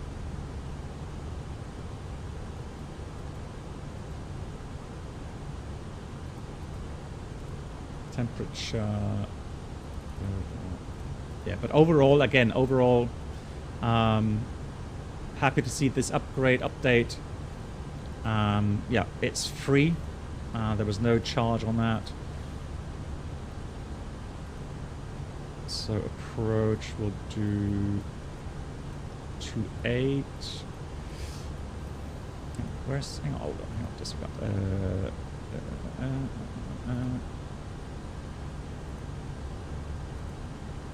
reset at arrival.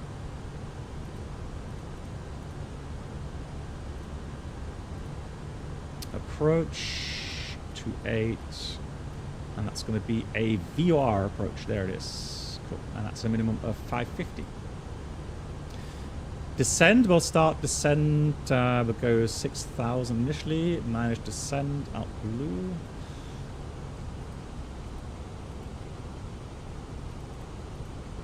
$550. And oh yeah, one more thing I want to try is I want to calculate the landing with the failure. So engine systems shut down.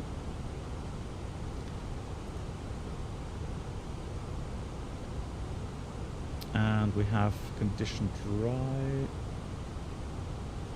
medium, flat tree, manual landing, apply METAR. Hang on, why am I not getting...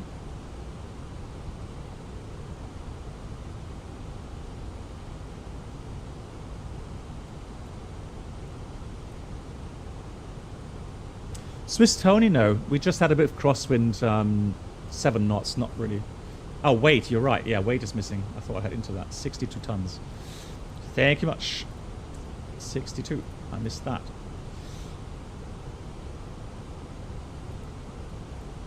Now, it would be interesting to see the climb gradient, obviously, single engine.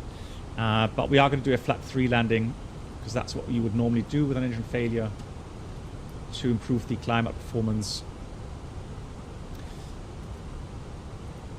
So approach barrel ref, we'll do that now. 10.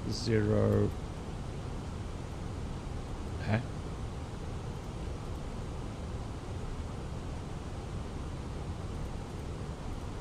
1021 is set.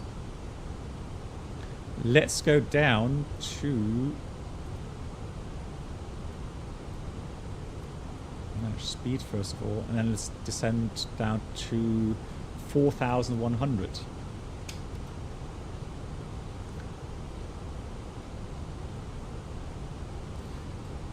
Good. Seatbelts are on. We have the minimum bar of 550 feet set. Auto brake, medium.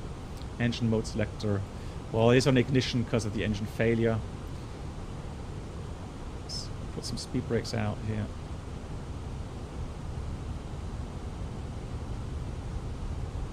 We have 10 miles. Yeah, definitely some speed brakes. Progress.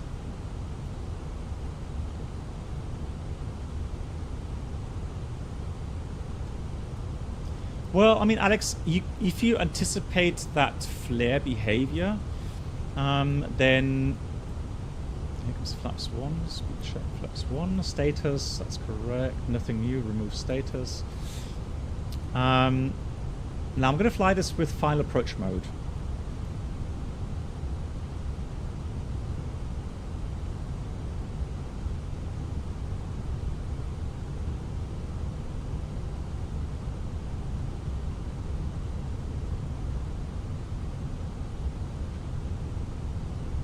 Yeah, Brennell, probably. Like I said, you know, you are going to find people being quite happy with the better flare behavior or the floatiness a bit. So overall, you know, it's nothing really to complain too much about. It's just an observation that I've made, and I'm pretty sure that, you know, normal flight simmer probably will not really worry about it. So we are on course to the final approach point right now, final descent, and so I'm going to press the approach button here. So we have speed, final approach. Here comes flaps 2. I've flown this approach IRL in real life here into Thessaloniki, and it is beautiful. I'm not going to lie. That is a beautiful approach. Thessaloniki, Greece.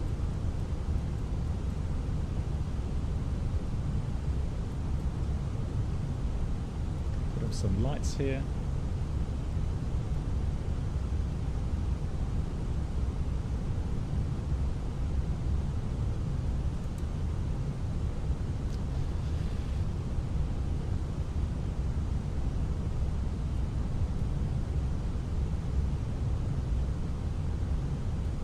So for the missed approach, we'll just go straight out 6.3 miles left back to the VOR.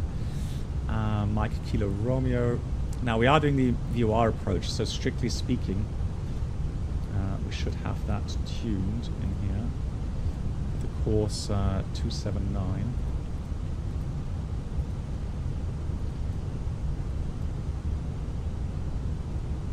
And we're climbing up to 5.5. Case of missed approach, so 5,500 it is. Okay, non-standard briefing in case of missed approach. I would say we go around flaps, so it's going to go to flaps 2. Thrust set, positive rate, gear up.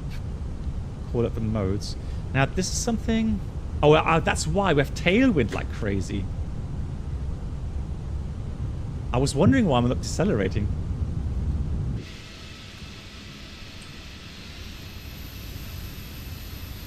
Into the sunset here.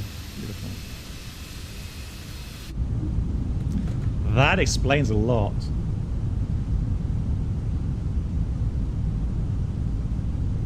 Well, this could be a go-around. 2,500. Perhaps 3.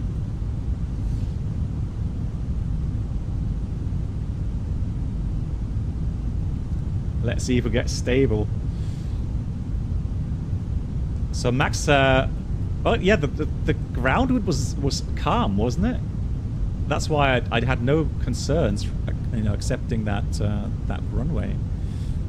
I'm surprised that we have such a lot of tailwind here on final. That's a runway. Spoilers. So landing checklist, landing, ECAM landing, no blue, and it is a bit offset, yeah.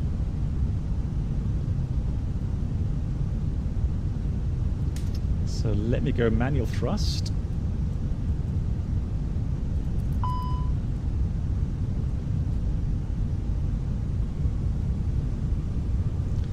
Manual flight. Now normally, if you have an engine failure, now we still have a bit of tailwind, but normally you would add about 8 to 10% to your normal dual engine approach. So I would aim for normally 60-62% N1 or EPR. Yeah, well, I would say 62%. So now, since we have tailwind, it does use a bit less. 1000 checked. Flight directors off, bird on.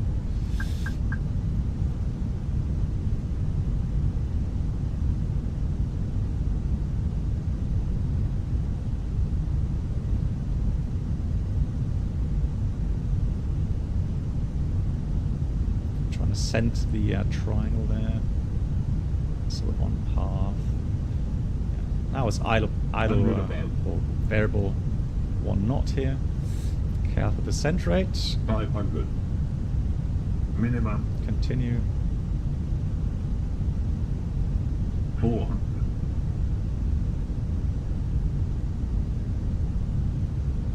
300.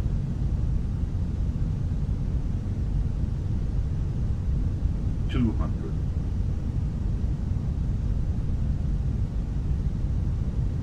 100. 50, 40, 30, 20, retard. 5.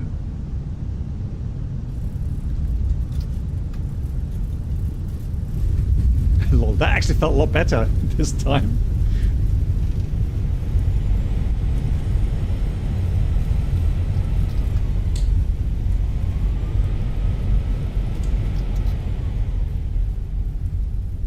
Thank you. That actually felt a lot better this time. So I tested, you saw that like about 40 feet, I already tested the, you know, the flare behavior a bit. And issue. And so, yeah, I have to admit, that was okay. That was not too bad. So I guess, you know, just practice, just do some landings, try it out for yourself with with the SDS on, SDS off. Yeah, just try. Right, one more thing we're going to try, guys. Icing. So where is it really cold? Is it still cold in Helsinki?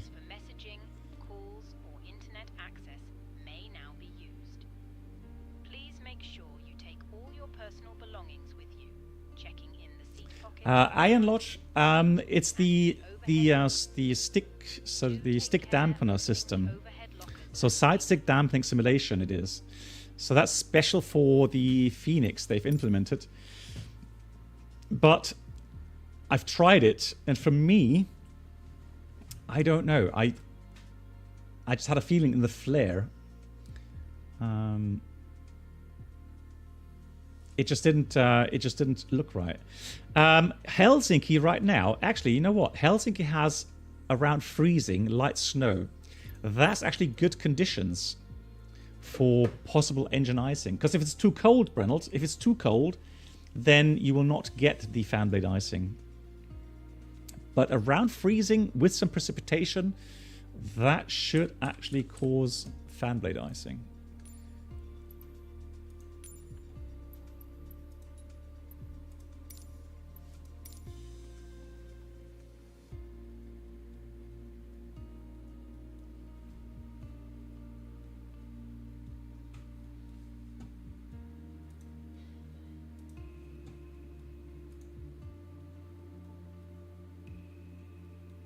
Oh, that's a very good question, TV Rebenjo.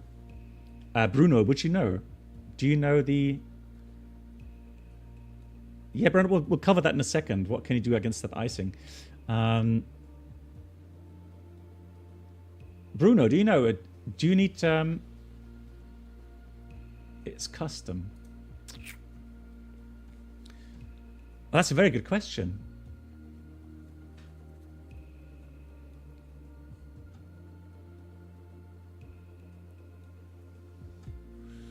Icing. Is it icing?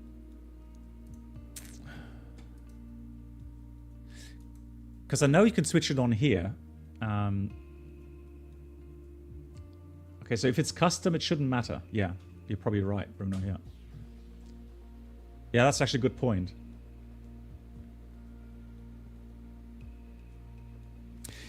Yeah, I'll explain. I'll explain that in a minute.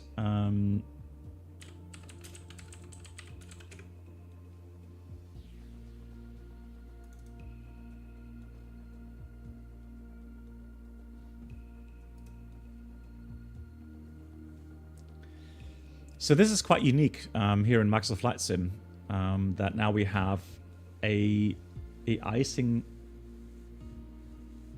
simulation. So fan blade icing can be an issue when you have certain weather conditions, and obviously you need temperatures, usually, you know, plus 3 degrees and colder.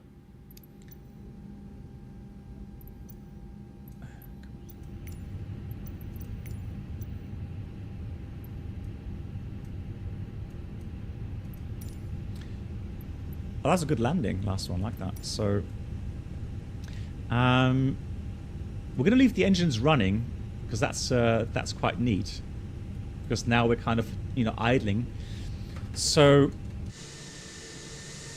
what happens on the ground, or fan blade icing? Let's start where I witnessed fan blade icing most often, and that was in foggy conditions. So you had, you know, temperatures around freezing. Maybe it even said freezing fog in the on the ATIS. And so you operate the engines at a lower power setting. So like here on the ground, we have we currently have low idle power setting, and you've got cold temperatures and humidity. Input delay with the brakes? No, not really.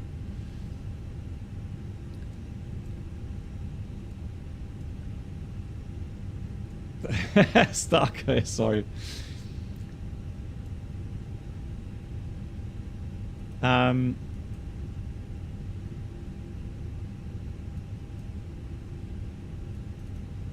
Let's see if we get pushback. Yeah, so the engine anti-ice. What does the engine anti-ice do? Well, the engine anti-ice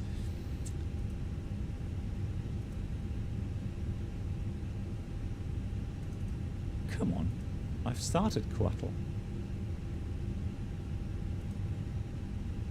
Wow, that's so GSX for me today has done the update has not worked at all.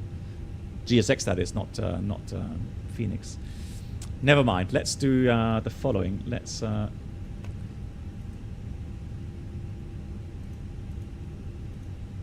the pushback here. Yeah, so the engine anti-ice only heats up with engine bleed, so warm bleed air heats up this part here. So it prevents ice buildup on the cowling. So if ice buildup is here, potentially it could break off an engine and damage fan blades and probes and so on. So that's why you try to keep that clear of ice. The problem with fan blade icing now, fan blade icing cannot be prevented with the cowling being heated.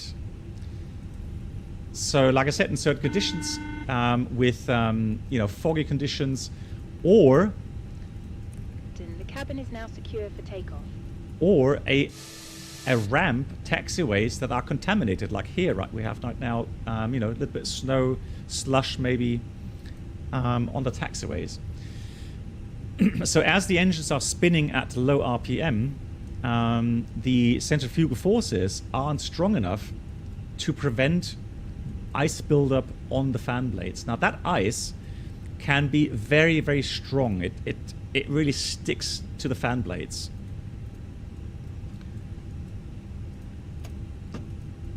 And so there is a procedure where in the FCOM it says During ground operation, when icing conditions and the outside air temperature is plus 3 degrees or less, and right now we've got 0 degrees, or significant engine vibration occurs. Right now it doesn't. The following procedure should be applied for ice shedding.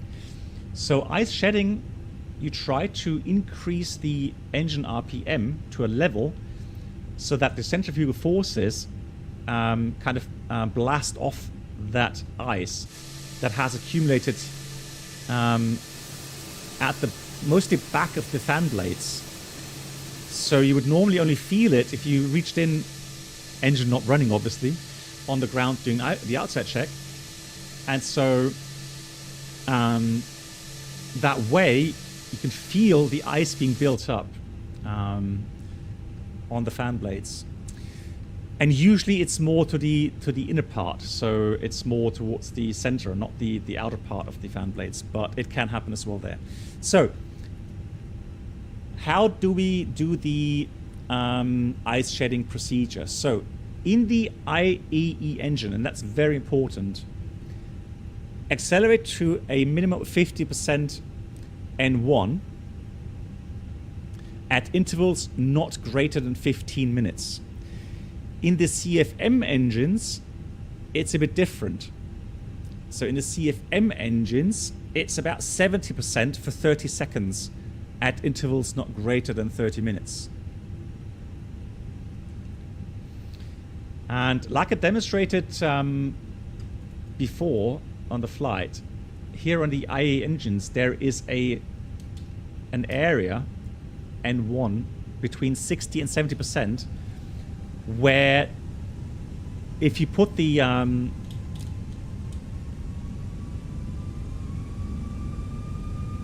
thrust levers in, you see that? You command about 68% or something. The engines refuse to go into that area because of the fan blade fluttering being an issue. Okay, so here, with the IAE engines, you only get to 50% N1 and intervals not greater than 15 minutes. And there's no requirement to maintain a high thrust setting.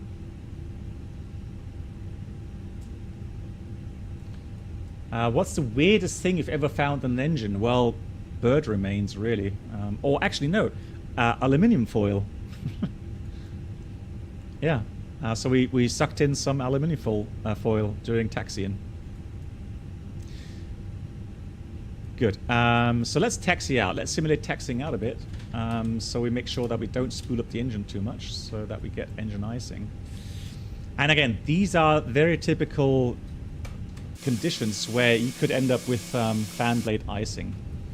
I don't think it's visually simulated, is it? So you wouldn't really see it.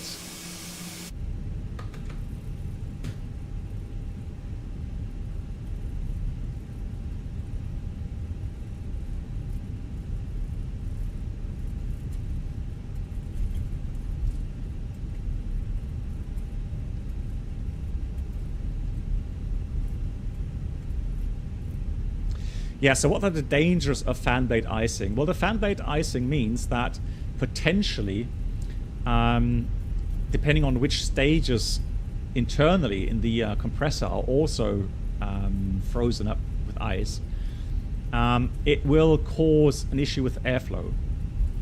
Right, so you could potentially have a weird acceleration of the engine. You could have potentially stall of the engine, etc., etc. Do I have a dual scenery installed here? Because I'm seeing dual antennas there and dual windsocks. Strange.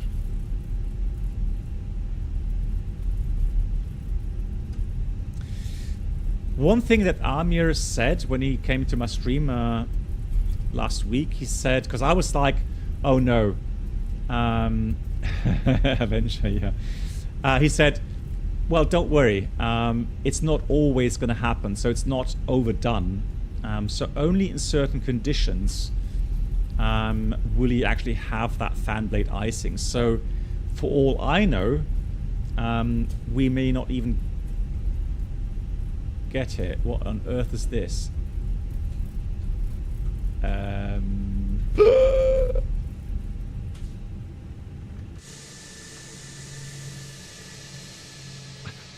What is that?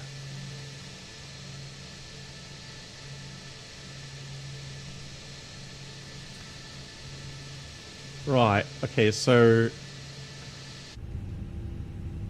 we got an issue. Oh well, we're not going to take off anyways, right? So slight scenery issue. Let's see if anything has changed. So we're going to use the left engine first. Right, we're going to leave as it is. So left engine first. Let's see if there's any problems.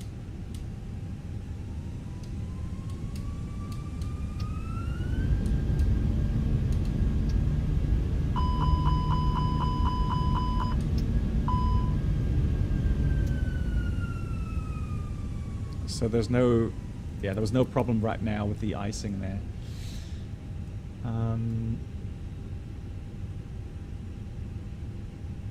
Yeah, non-normal checklist for scenery issue. Oh, okay. So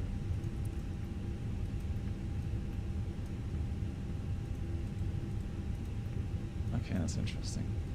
Can't cancel that either. Okay. So how would you do the ice shedding procedure? Well, what you would do, you would go to 50% N1, not EPR, 50% N1. So slowly increase. And you would monitor the engine vibration levels. So if vibrations are normal, yeah, you can assume, and the acceleration is normal of the engine, you can assume there's no icing. The right-hand side.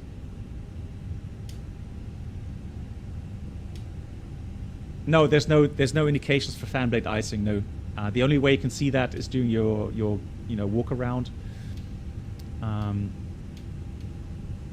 So again, IAE 50%, and there's no time requirement, which I find strange. If you're using CFM engines, hey, Soto, if you're using CFM engines, it's a bit different. You go to 70%, and with a minimum of 30 seconds to do the ice shedding. The reason being, so the difference is, of course, the fan diameter. So the CFM engines have a larger fan diameter, which then makes them more prone to fan blade icing. Hence, you do that for 30 seconds. New update only for the IAE. No, so as far as I know, there's also a new engine model for the CFM.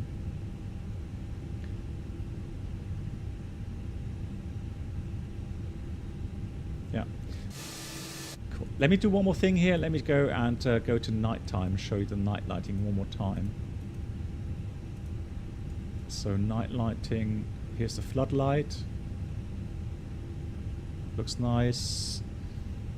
Here's the panel flood. Integral lights. And then here we got the MCP lights. They look nice.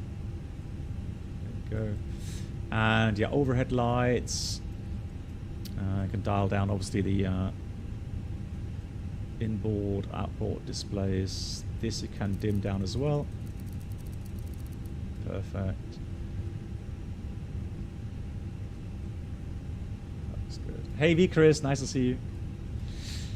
Are the new blue screens realistic? Honestly, I would assume yes, because otherwise they wouldn't have implemented it. Have I noticed it in real life? A little bit, yes, but not to an extent, you know, like here in the sim, I would say.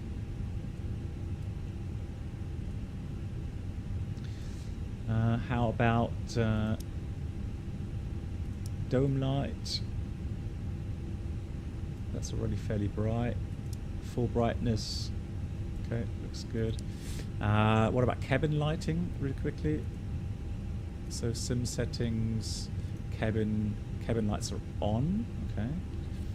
So let's have a look at the cabin lightings.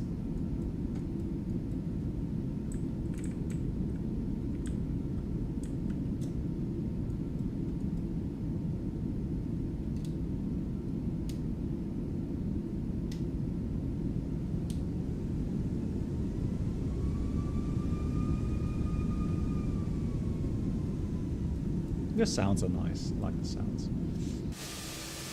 So let's do lights off in the cabin. So this would be more like what you would expect at nighttime, and that looks also very nice. Yeah, lovely dimmed down lightings. Can you actually manipulate the lights? Oh, look at that. That looks cool. Fluorescent lighting there. That's nice. Can you manipulate the lights here in the FAP? Flight attendant panel.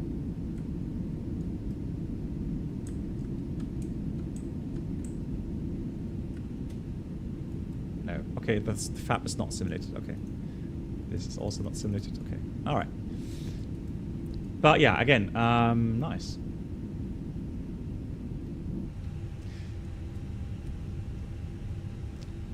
Flying Teenager, yes, you can do the shedding on both engines at the same time, and normally, unless the taxi out time is longer than 30 minutes, but normally the ice shedding is done on the takeoff runway. Why?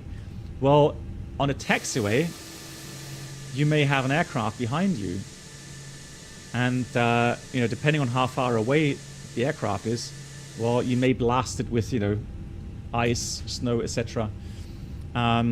So, you know, a very elegant way to do this is on the runway, and maybe sometimes you've heard it on, you know, on a live stream somewhere where you have ATC in the background.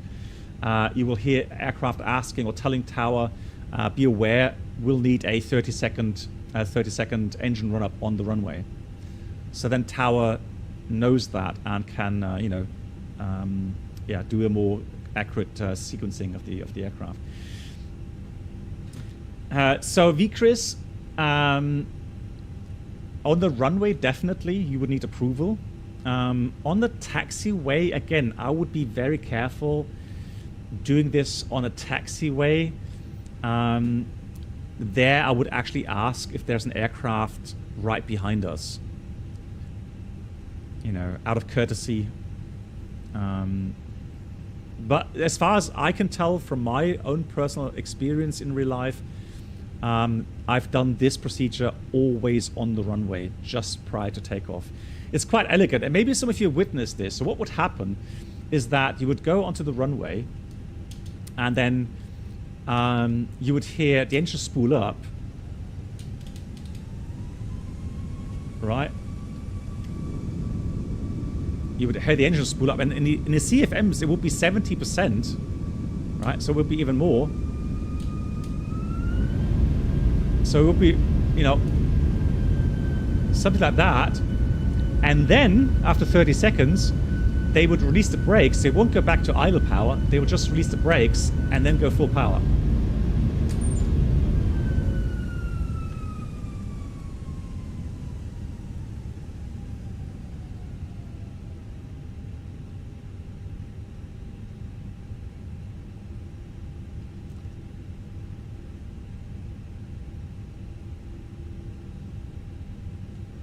Yeah, anti-ice detectors. So again, so normally in real life we have these visual indicators. So as soon as we see ice build up here, or we would know that we have airframe icing. And but yeah, here in the FENIX you can actually set your own detectors up. So meaning if you go to AMI, you can have the anti-ice detector, and those are little probes on the front here. There they are.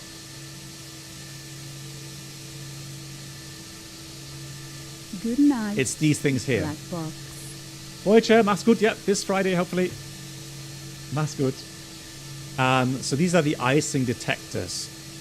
Right, and I have not seen many aircraft actually having those. That's interesting. I thought if you switched them off, they would go away, but I guess not. Yeah. But then, if you switch those on and you have icing, you will get an ECAM caution there. The Air France has them. Okay. Yeah. Nice. Cool. Ladies and gentlemen, let me come to a quick resume, even though I have not tested everything, but overall I'm very, very happy with the update. You know, I'm sure that it took a lot of programming, a lot of testing, and I've mentioned it many, many times here on my streams, that the biggest issue for add-on makers is Microsoft Flight Sim, Asobo, and the way they can integrate their aircraft into the flight sim. That's the main and the biggest problem they all face. So you have to work around stuff. And so you have to do external flight models, external engine models, etc., etc. So I'm not a programmer. I don't know how much work goes into that, but I can assume a lot. And so from my observations today, I can definitely say there have been some clear improvements regarding pitch and power. And to me, in the FENIX, that was something I was definitely missing. So now pitch for the flap full was about 2.5 degrees, correct. Flaps 3 around 4 degrees, also correct. The power settings on the patterns that we did were maybe just 3% off. So not very much off really. And the final approach as well, 2 to 3%. Engine out, finally you can say that you can practice engine out here as well in the FENIX. Not 100% correct. Rudder inputs and the rudder trim inputs a little bit off still, but much better than they were. Fuel flow, I would have to check more accurately on a, let's say on a 2-hour flight where we do some very stringent you know, fuel and time checks en route. Although I saw in the pattern, I did see about 1,200 kilograms fuel flow per engine, which is a lot more accurate. Right, we used to have 1,000, which is the NEO fuel flow. So they have adjusted that as well. So I would say that, you know, with the sim brief profiles now, normal fuel flow values, yeah, you should get a more accurate fuel consumption. Another big issue, obviously, is getting your thrust settings correct through all of the different altitude levels. That was always a big concern as far as my observations go. So let's say you could literally, you know, make sure that on final, yeah, Brian, we'll try. So on final approach, you could try to tune your thrust values to the correct values. The problem is, if you did that with the internal model, then as you go higher and higher, the whole thrust fuel flow values, they all go bonkers. They all are absolutely incorrect. So you have wrong drag values, hence wrong, you know, fuel values, etc., etc., etc. So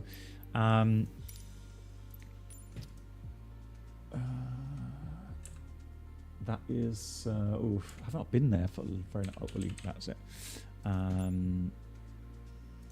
Now, guys, please refrain from any political comments. We're just going there for the weather, just to try out the engine icing regarding fog and see if we've got some engine icing there. The thing is that things have improved in that regard. So overall, now with the thrust settings being correct through all of the different flight levels, or more accurate, more close to the real aircraft, we should see improvements regarding the VNAV, so the vertical descent. I know it's managed descent here in the A320, but overall, it should be more accurate. It's not going to be perfect. The real aircraft isn't perfect. It all depends on the data that you've inserted, matching up with the real world, etc., etc. So, yeah, so that's more like it. but now I think we've tried too many reconnects. Yeah, we know that sometimes that happens as well.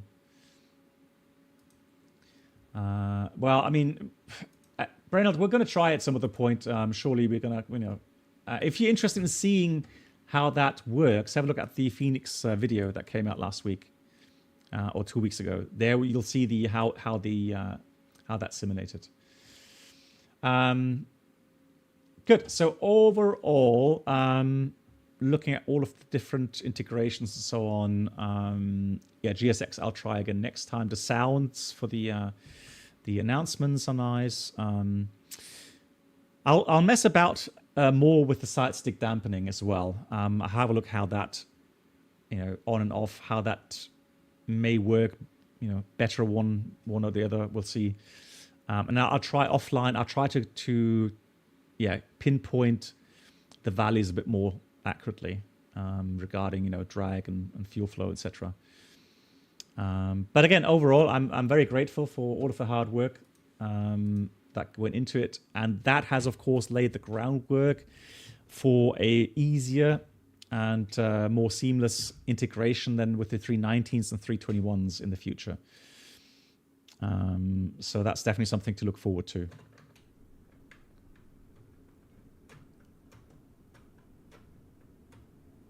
Excellent. Guys, my dear moderators, there was a lot of work for you guys today. Thank you so much. Then a huge thank you and shout out to everyone that has been gifting subs today.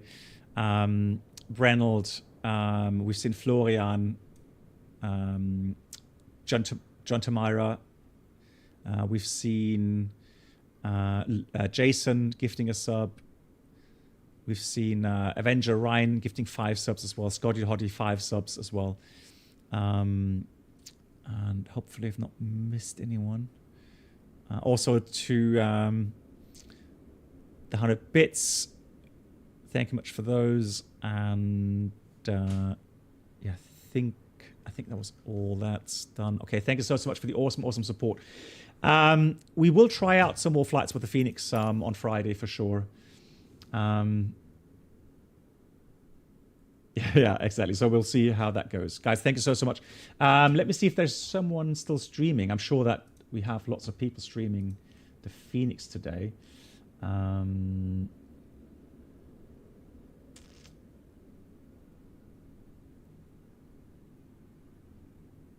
going to send you off to London Controller, shall we? So